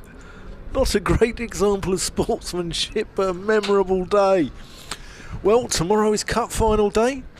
Siddle in, and Higgins plays that out to the onside. Good bit of fielding, stops the ball getting through. Tomorrow's FA Cup final. Thanks for your email, Andy. It's a cracker, actually. It's a corker, and I'm sure many Gloucestershire fans remember Jim Fote, who was a wonderful, wonderful fielder. Didn't offer... wasn't a massively successful batsman, was he? But what a wonderful fielder. Siddle in, and that's nicely played, and that's going to be 4 runs out there to Ryan Higgins. Beautiful shot, just leant on that and beats the field. Well, the story about Fote really, of course, was basically surrounding the 73 Gillette final, where he batted with Tony Brown, and I think they added I don't know how it was quite a few for, I'm thinking sort of 60 or 70 together, of which Jim made 7, but he ran all the singles for Tony Brown, right, and then ran out Tony Gregg when Sussex came to chase. Siddle in, and that's gone through the slip cord, and that's going to run away down here, and that's going to be 4 runs.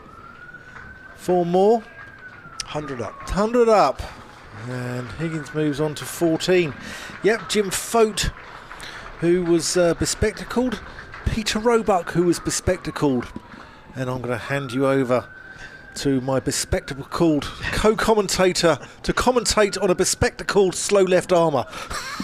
Yes, Jack Leach actually, as he just handed his glasses, he doesn't need his dark glasses just at the moment because the sun is not out here in Bristol. 9 overs to go. So Somerset doing their best to claw back the time. They're only got 11 minutes on the clock, but they'll be about 6 overs down, I would have thought, on the day. But Gloucestershire 4 down in reply to this 5-9-1 for 7. Long way to bat yet. This is only the second day of the game, of course. Jacob Bethell is in at number 6, and he's playing forward to Leach and out onto the leg side. Leach has taken his dark glasses off here. Bethell's got a slip and 2 close catches on the leg side to deal with. That's solidly forward. It wouldn't surprise me if we see Leach bowl virtually every over for the rest of the game. Now, it wouldn't surprise me. Well, from one end, of course. Yeah, I get that. Yeah. Bethell's got to keep his concentration here. He knows he hasn't got an inordinately long time to bat tonight. And then he's got to, if he's still there with Ryan Higgins, he's got to come back tomorrow and start again. But Gloucestershire a long way behind on the board. Bethell back into his crease and out on the offside. I mean, he looks reasonably compact and organised. Yeah, he certainly does. For an 18-year-old. Yeah, he's got a nice setup. Well, they've moved the short square leg just behind the square now to almost a silly mid-off, right in front of Bethell, right in his eye line. Leach to bowl to him, and he's got far enough across there that he can just dribble that out on the leg side. So Renshaw has come right across there. He's obviously can't stand on the cut strips. He's as close as he can be. Leach in, and Bethell whips that away. That was short, and ouch. That's hit, I think, Tom Banton, who's in at square leg. That's hit him hard. Where's that hit him? Let's have a look at that again. And he has gone down. And it hit him in the rib area, I wonder. Yes, in the small of the back, actually. Yeah, oh, ouch. That would have hurt. Yeah, on comes Jamie Thorpe, Somerset head of medical, to attend to him. Second. Well, they're laughing about it in the Somerset. The Somerset lads are laughing about it. He's all right, and Jamie Thorpe's laughing about it. So I think we're all right. So, but no, we don't want to see two injuries there. But well, if there was some joke about the fact that you've got 3 sweaters on, there's enough padding there to stop that, or words to that effect. There you go, Jack Leach, 3 for 15 off 9, the pick of the bowlers. Settled with the other wicket. That was a gun barrel straight first delivery to George Scott. Here is Peter Siddle.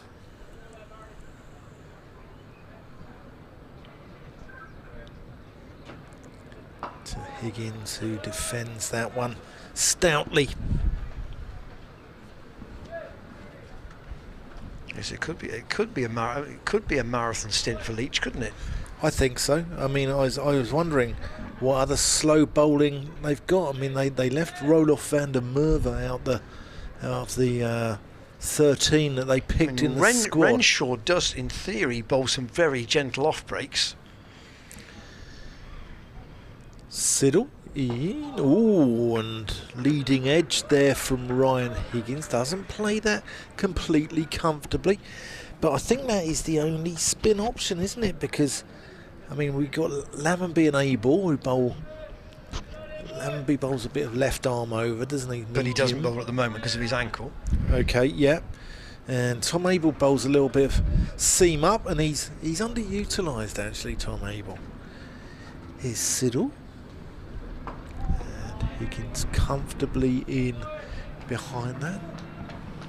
But I don't think there is any other spin options in this Somerset side. I'm just looking around the field. I wonder if they'll regret not picking the second spinner. If they're seeing real turn, real purchase out of this Bristol wicket, I wonder if they'll regret not picking Roloff van der Merwe. Peter Siddle in, and that nips back, hits Ryan Higgins a little bit high. It's a wonderful clip that did the rounds on social media a couple of years ago regarding Roloff van der Merwe. It's a thigh pad really more than pad itself. Wonderful clip where the HTV newsreader looks at his name and goes, Roloff. Siddle in, and Higgins plays that into the offside. Collected. The one that used to always bamboozle, and I don't think it was ever as bad as you make out if you took a run at it. Are you a cycling fan at all? So. No, not really. Not really. No, okay. No. There was a cyclist from Uzbekistan who used to ride in the Tour de France. Right. Siddle in to Higgins. Yeah, go on. And he was often in the various classifications in the Tour de France, and he was often well placed in the points classification. And he wasn't a bad sprinter either. Okay. So and occasionally he would win the odd stage. And his name was Jamaluddin Abdujaparov. And it looked really terrible if you just were confronted with it for the first time. And we used to sometimes say, if you want to read in my time at the BBC, if you want to read a trial news bulletin, you'd give somebody a sports story to read and his name would be in it, just as a test. You understand? I mean, van der Merwe is quite straightforward by comparison with some. Some of the tennis players' names that were from Eastern Europe were quite interesting as well on occasion. Yeah, I like it when Bumble talks about Warnakula Suraya Patabendigi, Yushanta Joseph Chamindavas. Here's Leach. They've taken out one of the close catches here for Bethel. Although Banton is still there, to be fair. Overton still at slip. Where's Renshaw gone? He's gone straighter at extra cover. He's kind of on the single really, or for the mistimed drive. Bethel, I think there is mainly going to be concentrating on defence here. Just pushes it out on the offside. 102 for 4. The initial target, if you look at the pure numbers rather than the time in the game, there's still 2 days to go, of course, is to get to 441 or as close as possible. Leach in. Bethel goes back and defends. When Jack Leach does drop it a bit short, there does appear to be quite a bit of time for young Jacob Bethel. Leach quickly in once more, and Bethel lets that go. He worked out where his off stump was there, and Leach was probably a good 2 stumps outside it.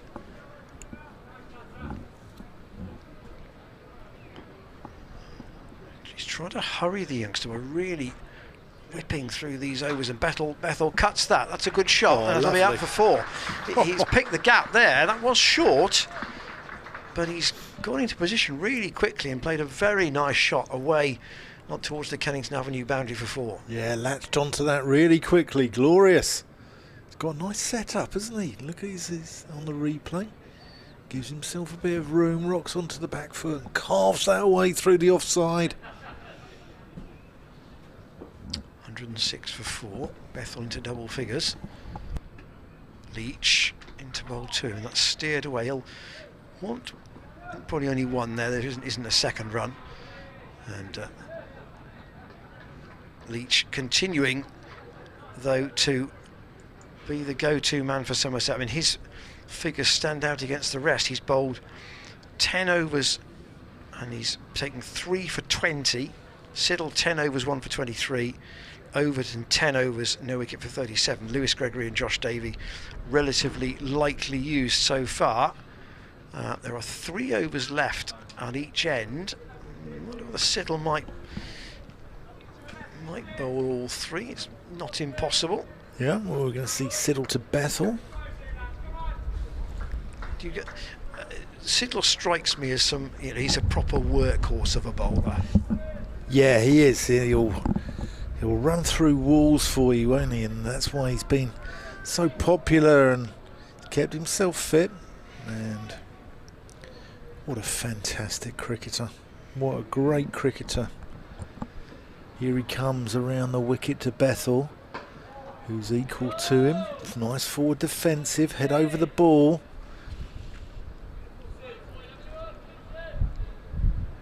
Looks very calm at the crease, Jacob Bethel. And I really like the look of him. Doesn't give you the aura of somebody who's 18 no, and playing first class really like the look of him. He's got a very good technique. Let's have a look at his temperament. Let's hope he's here. He's got 6 overs to negotiate. Siddle leaves that one alone.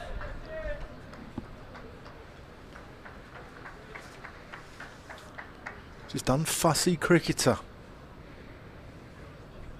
One more left-hander to come for Leach to bowl at in the presence of Zafar Gahar.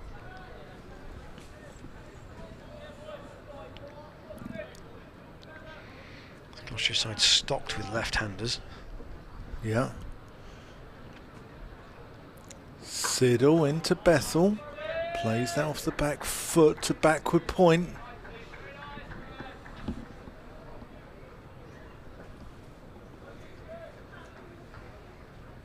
Just turned 6 o'clock. Ian Randall's on overtime.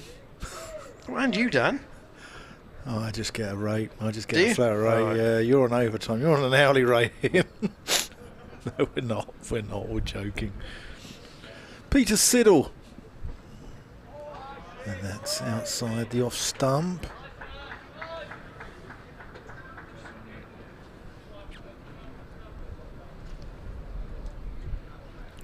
Somerset slip cordon seem to be having a joke and a jape. They've had a good day. They deserve to. Is that, Had a good couple of days. is that Hildreth? No, Hildreth Davey Overton, I think. Siddle in, and Bethel's got that nice and fine, so it's just a single. Good bit of work down at long leg. It's not Davey. I That's think Davey down at long Davey leg. down there. A good stop too. Yeah, it was a very good stop.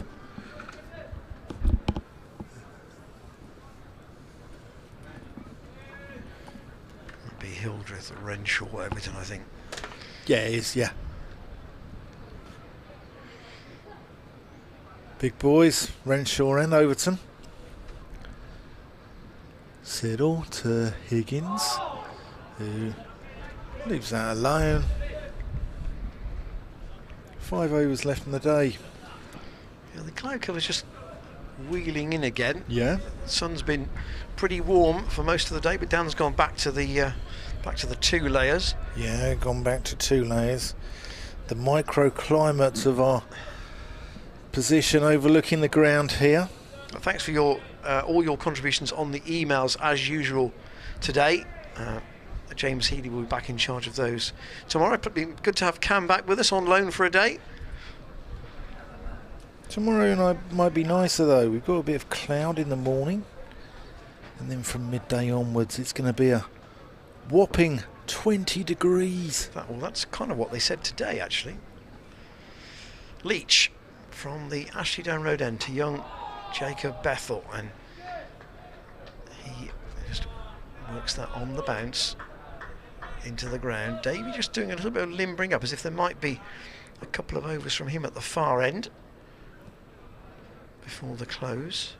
Leach again to Bethel, goes back, but gets himself well organised and again defends. Then the forecast for Sunday is rain in the morning. We should be fine from 11 o'clock onwards. I'll come on to it after this ball because there is further rain now in the day. Leach in, and Bethel squeezes that. Well, not any great power, up to mid-off. It was well placed. Mid-off's quite deep, so they can come through for a single. Just rotates the strike and means that Leach now will bowl round the wicket to Ryan Higgins. Gloucestershire have got to see this out. Got a little tonight. rain due now about 2 o'clock on Sunday, so I wonder if the Somerset management team will have one eye on the radar. Higgins waits for Leach, just trots in off about 3 or 4 paces, and Higgins goes down the ground. So for you, looking at that forecast for Sunday, how much of a window is there? It's due to rain up until 10:30, so we might start on time. Leach round the wicket, Higgins forward and covers that in defence. These things are notoriously inaccurate. Yeah, I get that. Yeah, so don't blame me. Don't shoot the messenger. But we look like we're going to have a little bit of rain up till about 10:30, 11 o'clock. Leach round the wicket and Higgins cuts, and that will be 4. He's picked the gap. That was short enough to play that shot. He's got a backward point and a pretty orthodox cover, and he's crashed that away to the boundary in front of the mound stand. 113 for 4. And then on Sunday about 2 o'clock, we look like we've got a bit of drizzle, a bit of mist and drizzle. So it'll be interesting to see what happens. So there's still a lot to fight for here. Tomorrow's going to be a cracker. It's going to be an absolutely really good day of cricket here at the Seat Unique Stadium. Should be a busy crowd. Siddle's coming Fine off. weather. Sorry, Yeah. Dan. He's bowled 11 overs in 3 spells, 1 for 24, and 4 overs to go. So Davey, one assumes, will bowl the 2 from the far end. Yeah, Josh Davey coming in. He's only bowled 2 overs so far, so he's been lightly used.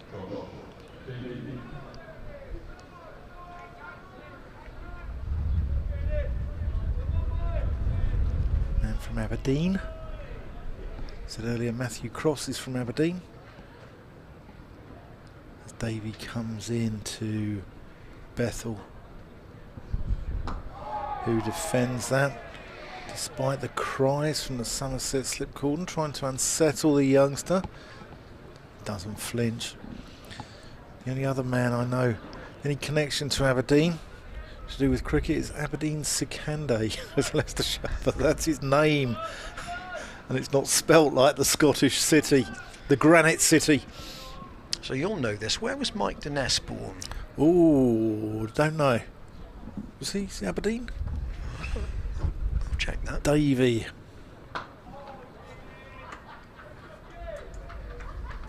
was Scottish, wasn't he?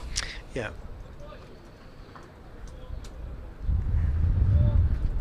I'd go for, let's go Falkirk. Probably.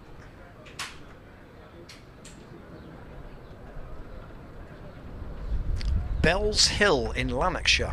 Ah. Mike Denness.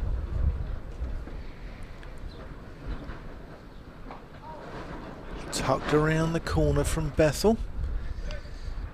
Yeah, there's Scotland getting better and better.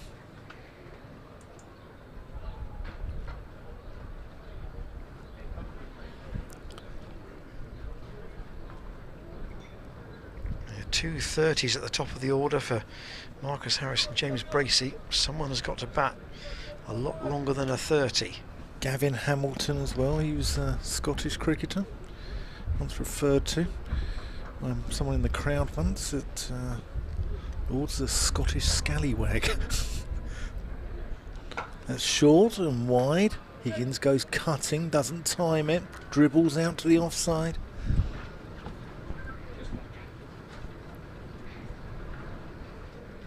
Gloucestershire, if you include Van Buren's wicket in the sense that he wouldn't bat in this innings, in essence they are 5 down. They are probably 3 wickets beyond where they'd want to be at this point. Yeah, I agree. Yeah, completely agree. Here's Davey to Ryan Higgins, looking to make it 4 wickets deeper. And, 2 plus Van Buren, you'd probably say was.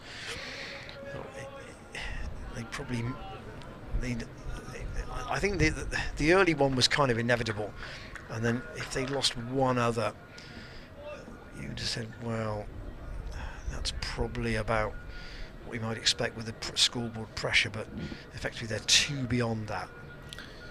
Davey into Higgins, who defends that amidst the sound of a siren going up the Gloucester Road in the distance.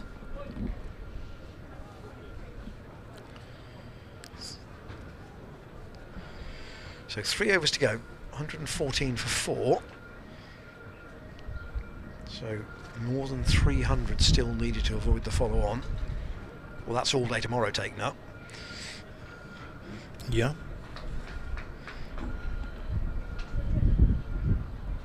Just batting time is the. I mean, the wickets in the overs is an interesting point. So they've taken 4 wickets in 40 overs, Somerset. You can, and if Gloucestershire were to get to, let's say they batted all day tomorrow and the wickets went at the same rate, they'd have 6 wickets left for the last day. That doesn't feel a lot, even with rain around. No, it doesn't. No, it doesn't at all. In reality, that might only be 5 if Van Buren can't bat. Leach into Bethel, works that into the ground. Yeah, I mean, they've got to have a day tomorrow, really, where this innings has got to last until tea, if at all possible, I would say. Yeah, I agree. If not a bit longer. Leach in and Bethel, a combination of bat and pad, squeezes that out on the offside. They'll come back for 2, and 2 more to the 18-year-old. Yeah, it does. In the, they need to leave themselves 4 sessions to bat in the second innings if they want to save the game. And someone's got to get in, someone's got to go big, someone's got to go and get 100. Leach again to Bethel, comfortably out on the offside. He's an attractive batsman to watch, Bethel. I like the look of him.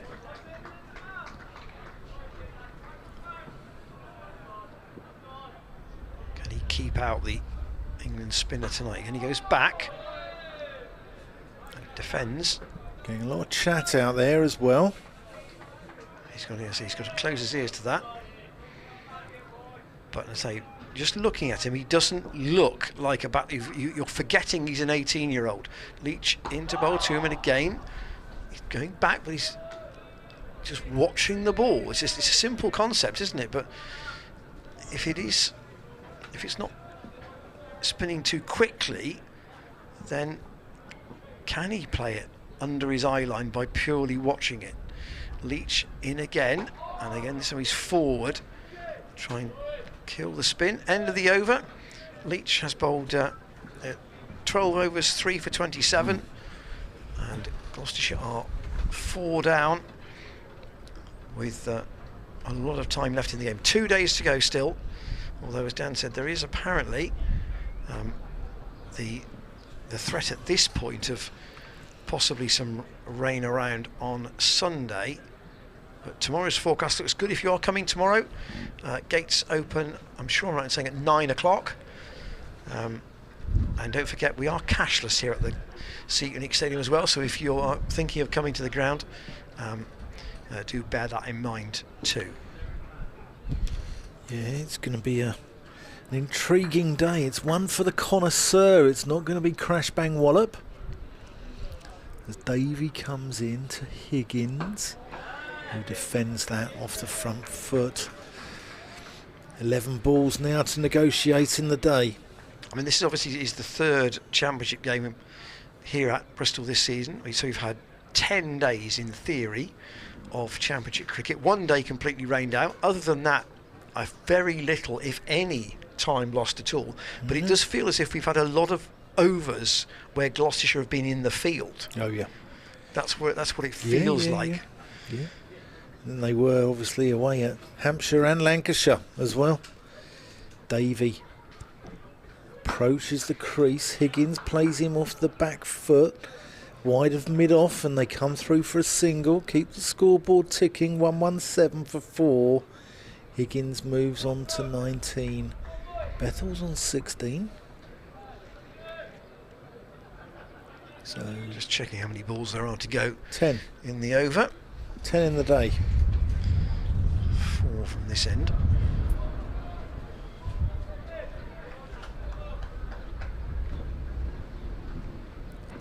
Bethel about to face. Davey from around the wicket.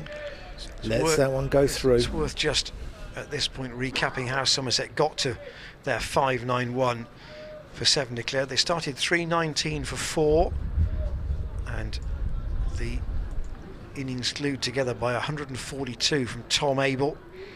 His 10th first class 100. Good support from Davis, who made 37, and particularly from Lewis Gregory, a runner ball 89 with 4 sixes, really trying to accelerate the run rate. Davey, and Bethel leaves that alone as well. So they ultimately ended up at just over 4 and over for their 591 for 7 declared. Higgins 1 for 97, Chappell 2 for 91, Taylor 1 for 70, Bradwell 1 for 122, and Zafar Gohar 1 for 121 in 31 overs.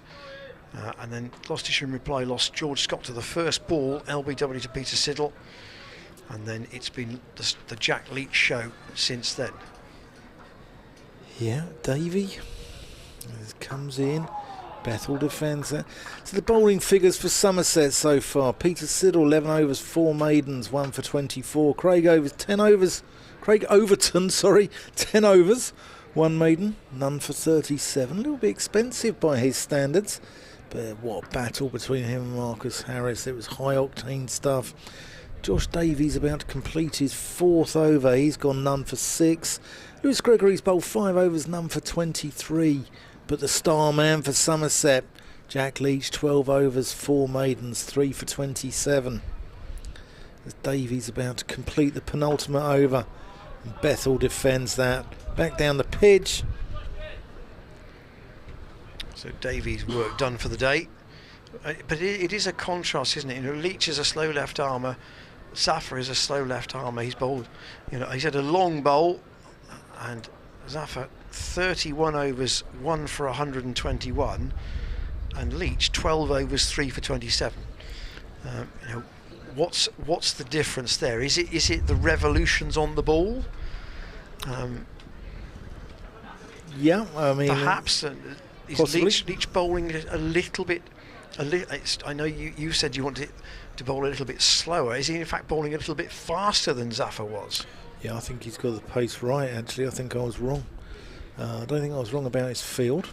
I'd like to have seen him bowl with a more attacking field. So Leach to bowl the last over of the day into Ryan Higgins. He's got a silly mid-off, a short forward square and a slip, and he squeezed the one out, first ball, out into the gap between those 2 close catches on the offside. 117 for 4, Leach to Higgins, who's only got a single actually. Played that as you would in the middle of the afternoon session. Never mind, it was the last over of the day. Still picks up 1 out to Gregory. That's the way Ryan Higgins plays. And is Leach going to stay around the wicket to the left-hander here? That's not something he's tried before, but he's got a man in at short leg, Banton, with the maroon helmet on. He's got cover with the helmet on still. I've never seen that before. So Renshaw staying in the covers, and Bethel just pushes Leach out to Renshaw, fielding in the helmet. I like this from Leach. He's bowling out into the rough and hoping to spin one back through Bethel's gate here. Just changing the angle. Round the wicket to the left-hander. Bethel works that into the leg side. Diving stop from Lammonby.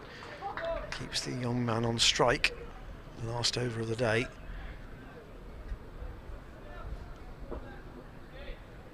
Leach under cloudy skies now. fizzes that in quite quickly, and Bethel has steered it away. Not a totally convincing stroke, but he kept it down and played it softly enough. But again, he will get one more. He's up to 17. And Higgins has the man in his eye line again. That's silly mid-off. Leach staying around the wicket to the right-hander. And Leach forward and defends. And that is it. He's going to walk off, and Gloucestershire close on 119 for 4. The run's less important than the wickets column, but there's a big job to be done with Ryan Higgins and young Jacob Bethel tomorrow morning. They've added 31 so far for the 5th wicket, but they know that their captain, Graham Van Buren, is unlikely to bat in this innings, Dan. Yeah, Somerset's day without a shadow of a doubt, and Tom Abel started off with completing a wonderful 100, and then his bowlers came and did the damage. Peter Siddle removing George Scott, first ball of the innings, set the tone, and then Jack Leach finished it off. We've seen some really good cricket today, some hard Division 1 cricket, almost a test intensity, and we're on for an absolute thriller tomorrow, and I can't wait, Ian, and I'm really looking forward to watching Jacob Bethel bat tomorrow. Well, hope he gets in, hope he has a good look, because I really like the look of him, and I think he's got a load of potential.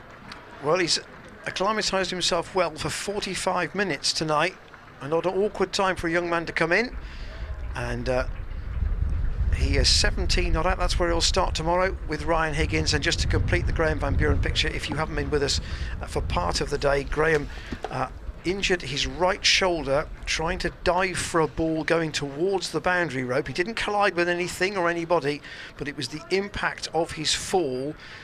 We understand that the shoulder may have popped out and popped back in again, so it's clearly pretty sore, and the information we had was that he would not bat in this first innings. Remains to be seen, depending on how Gloucestershire get on, whether they need him to bat second time around or not. There is the position at the close on day 4. 119 for 4 in reply to 591 for 7. Tomorrow is about Gloucestershire batting and batting and batting.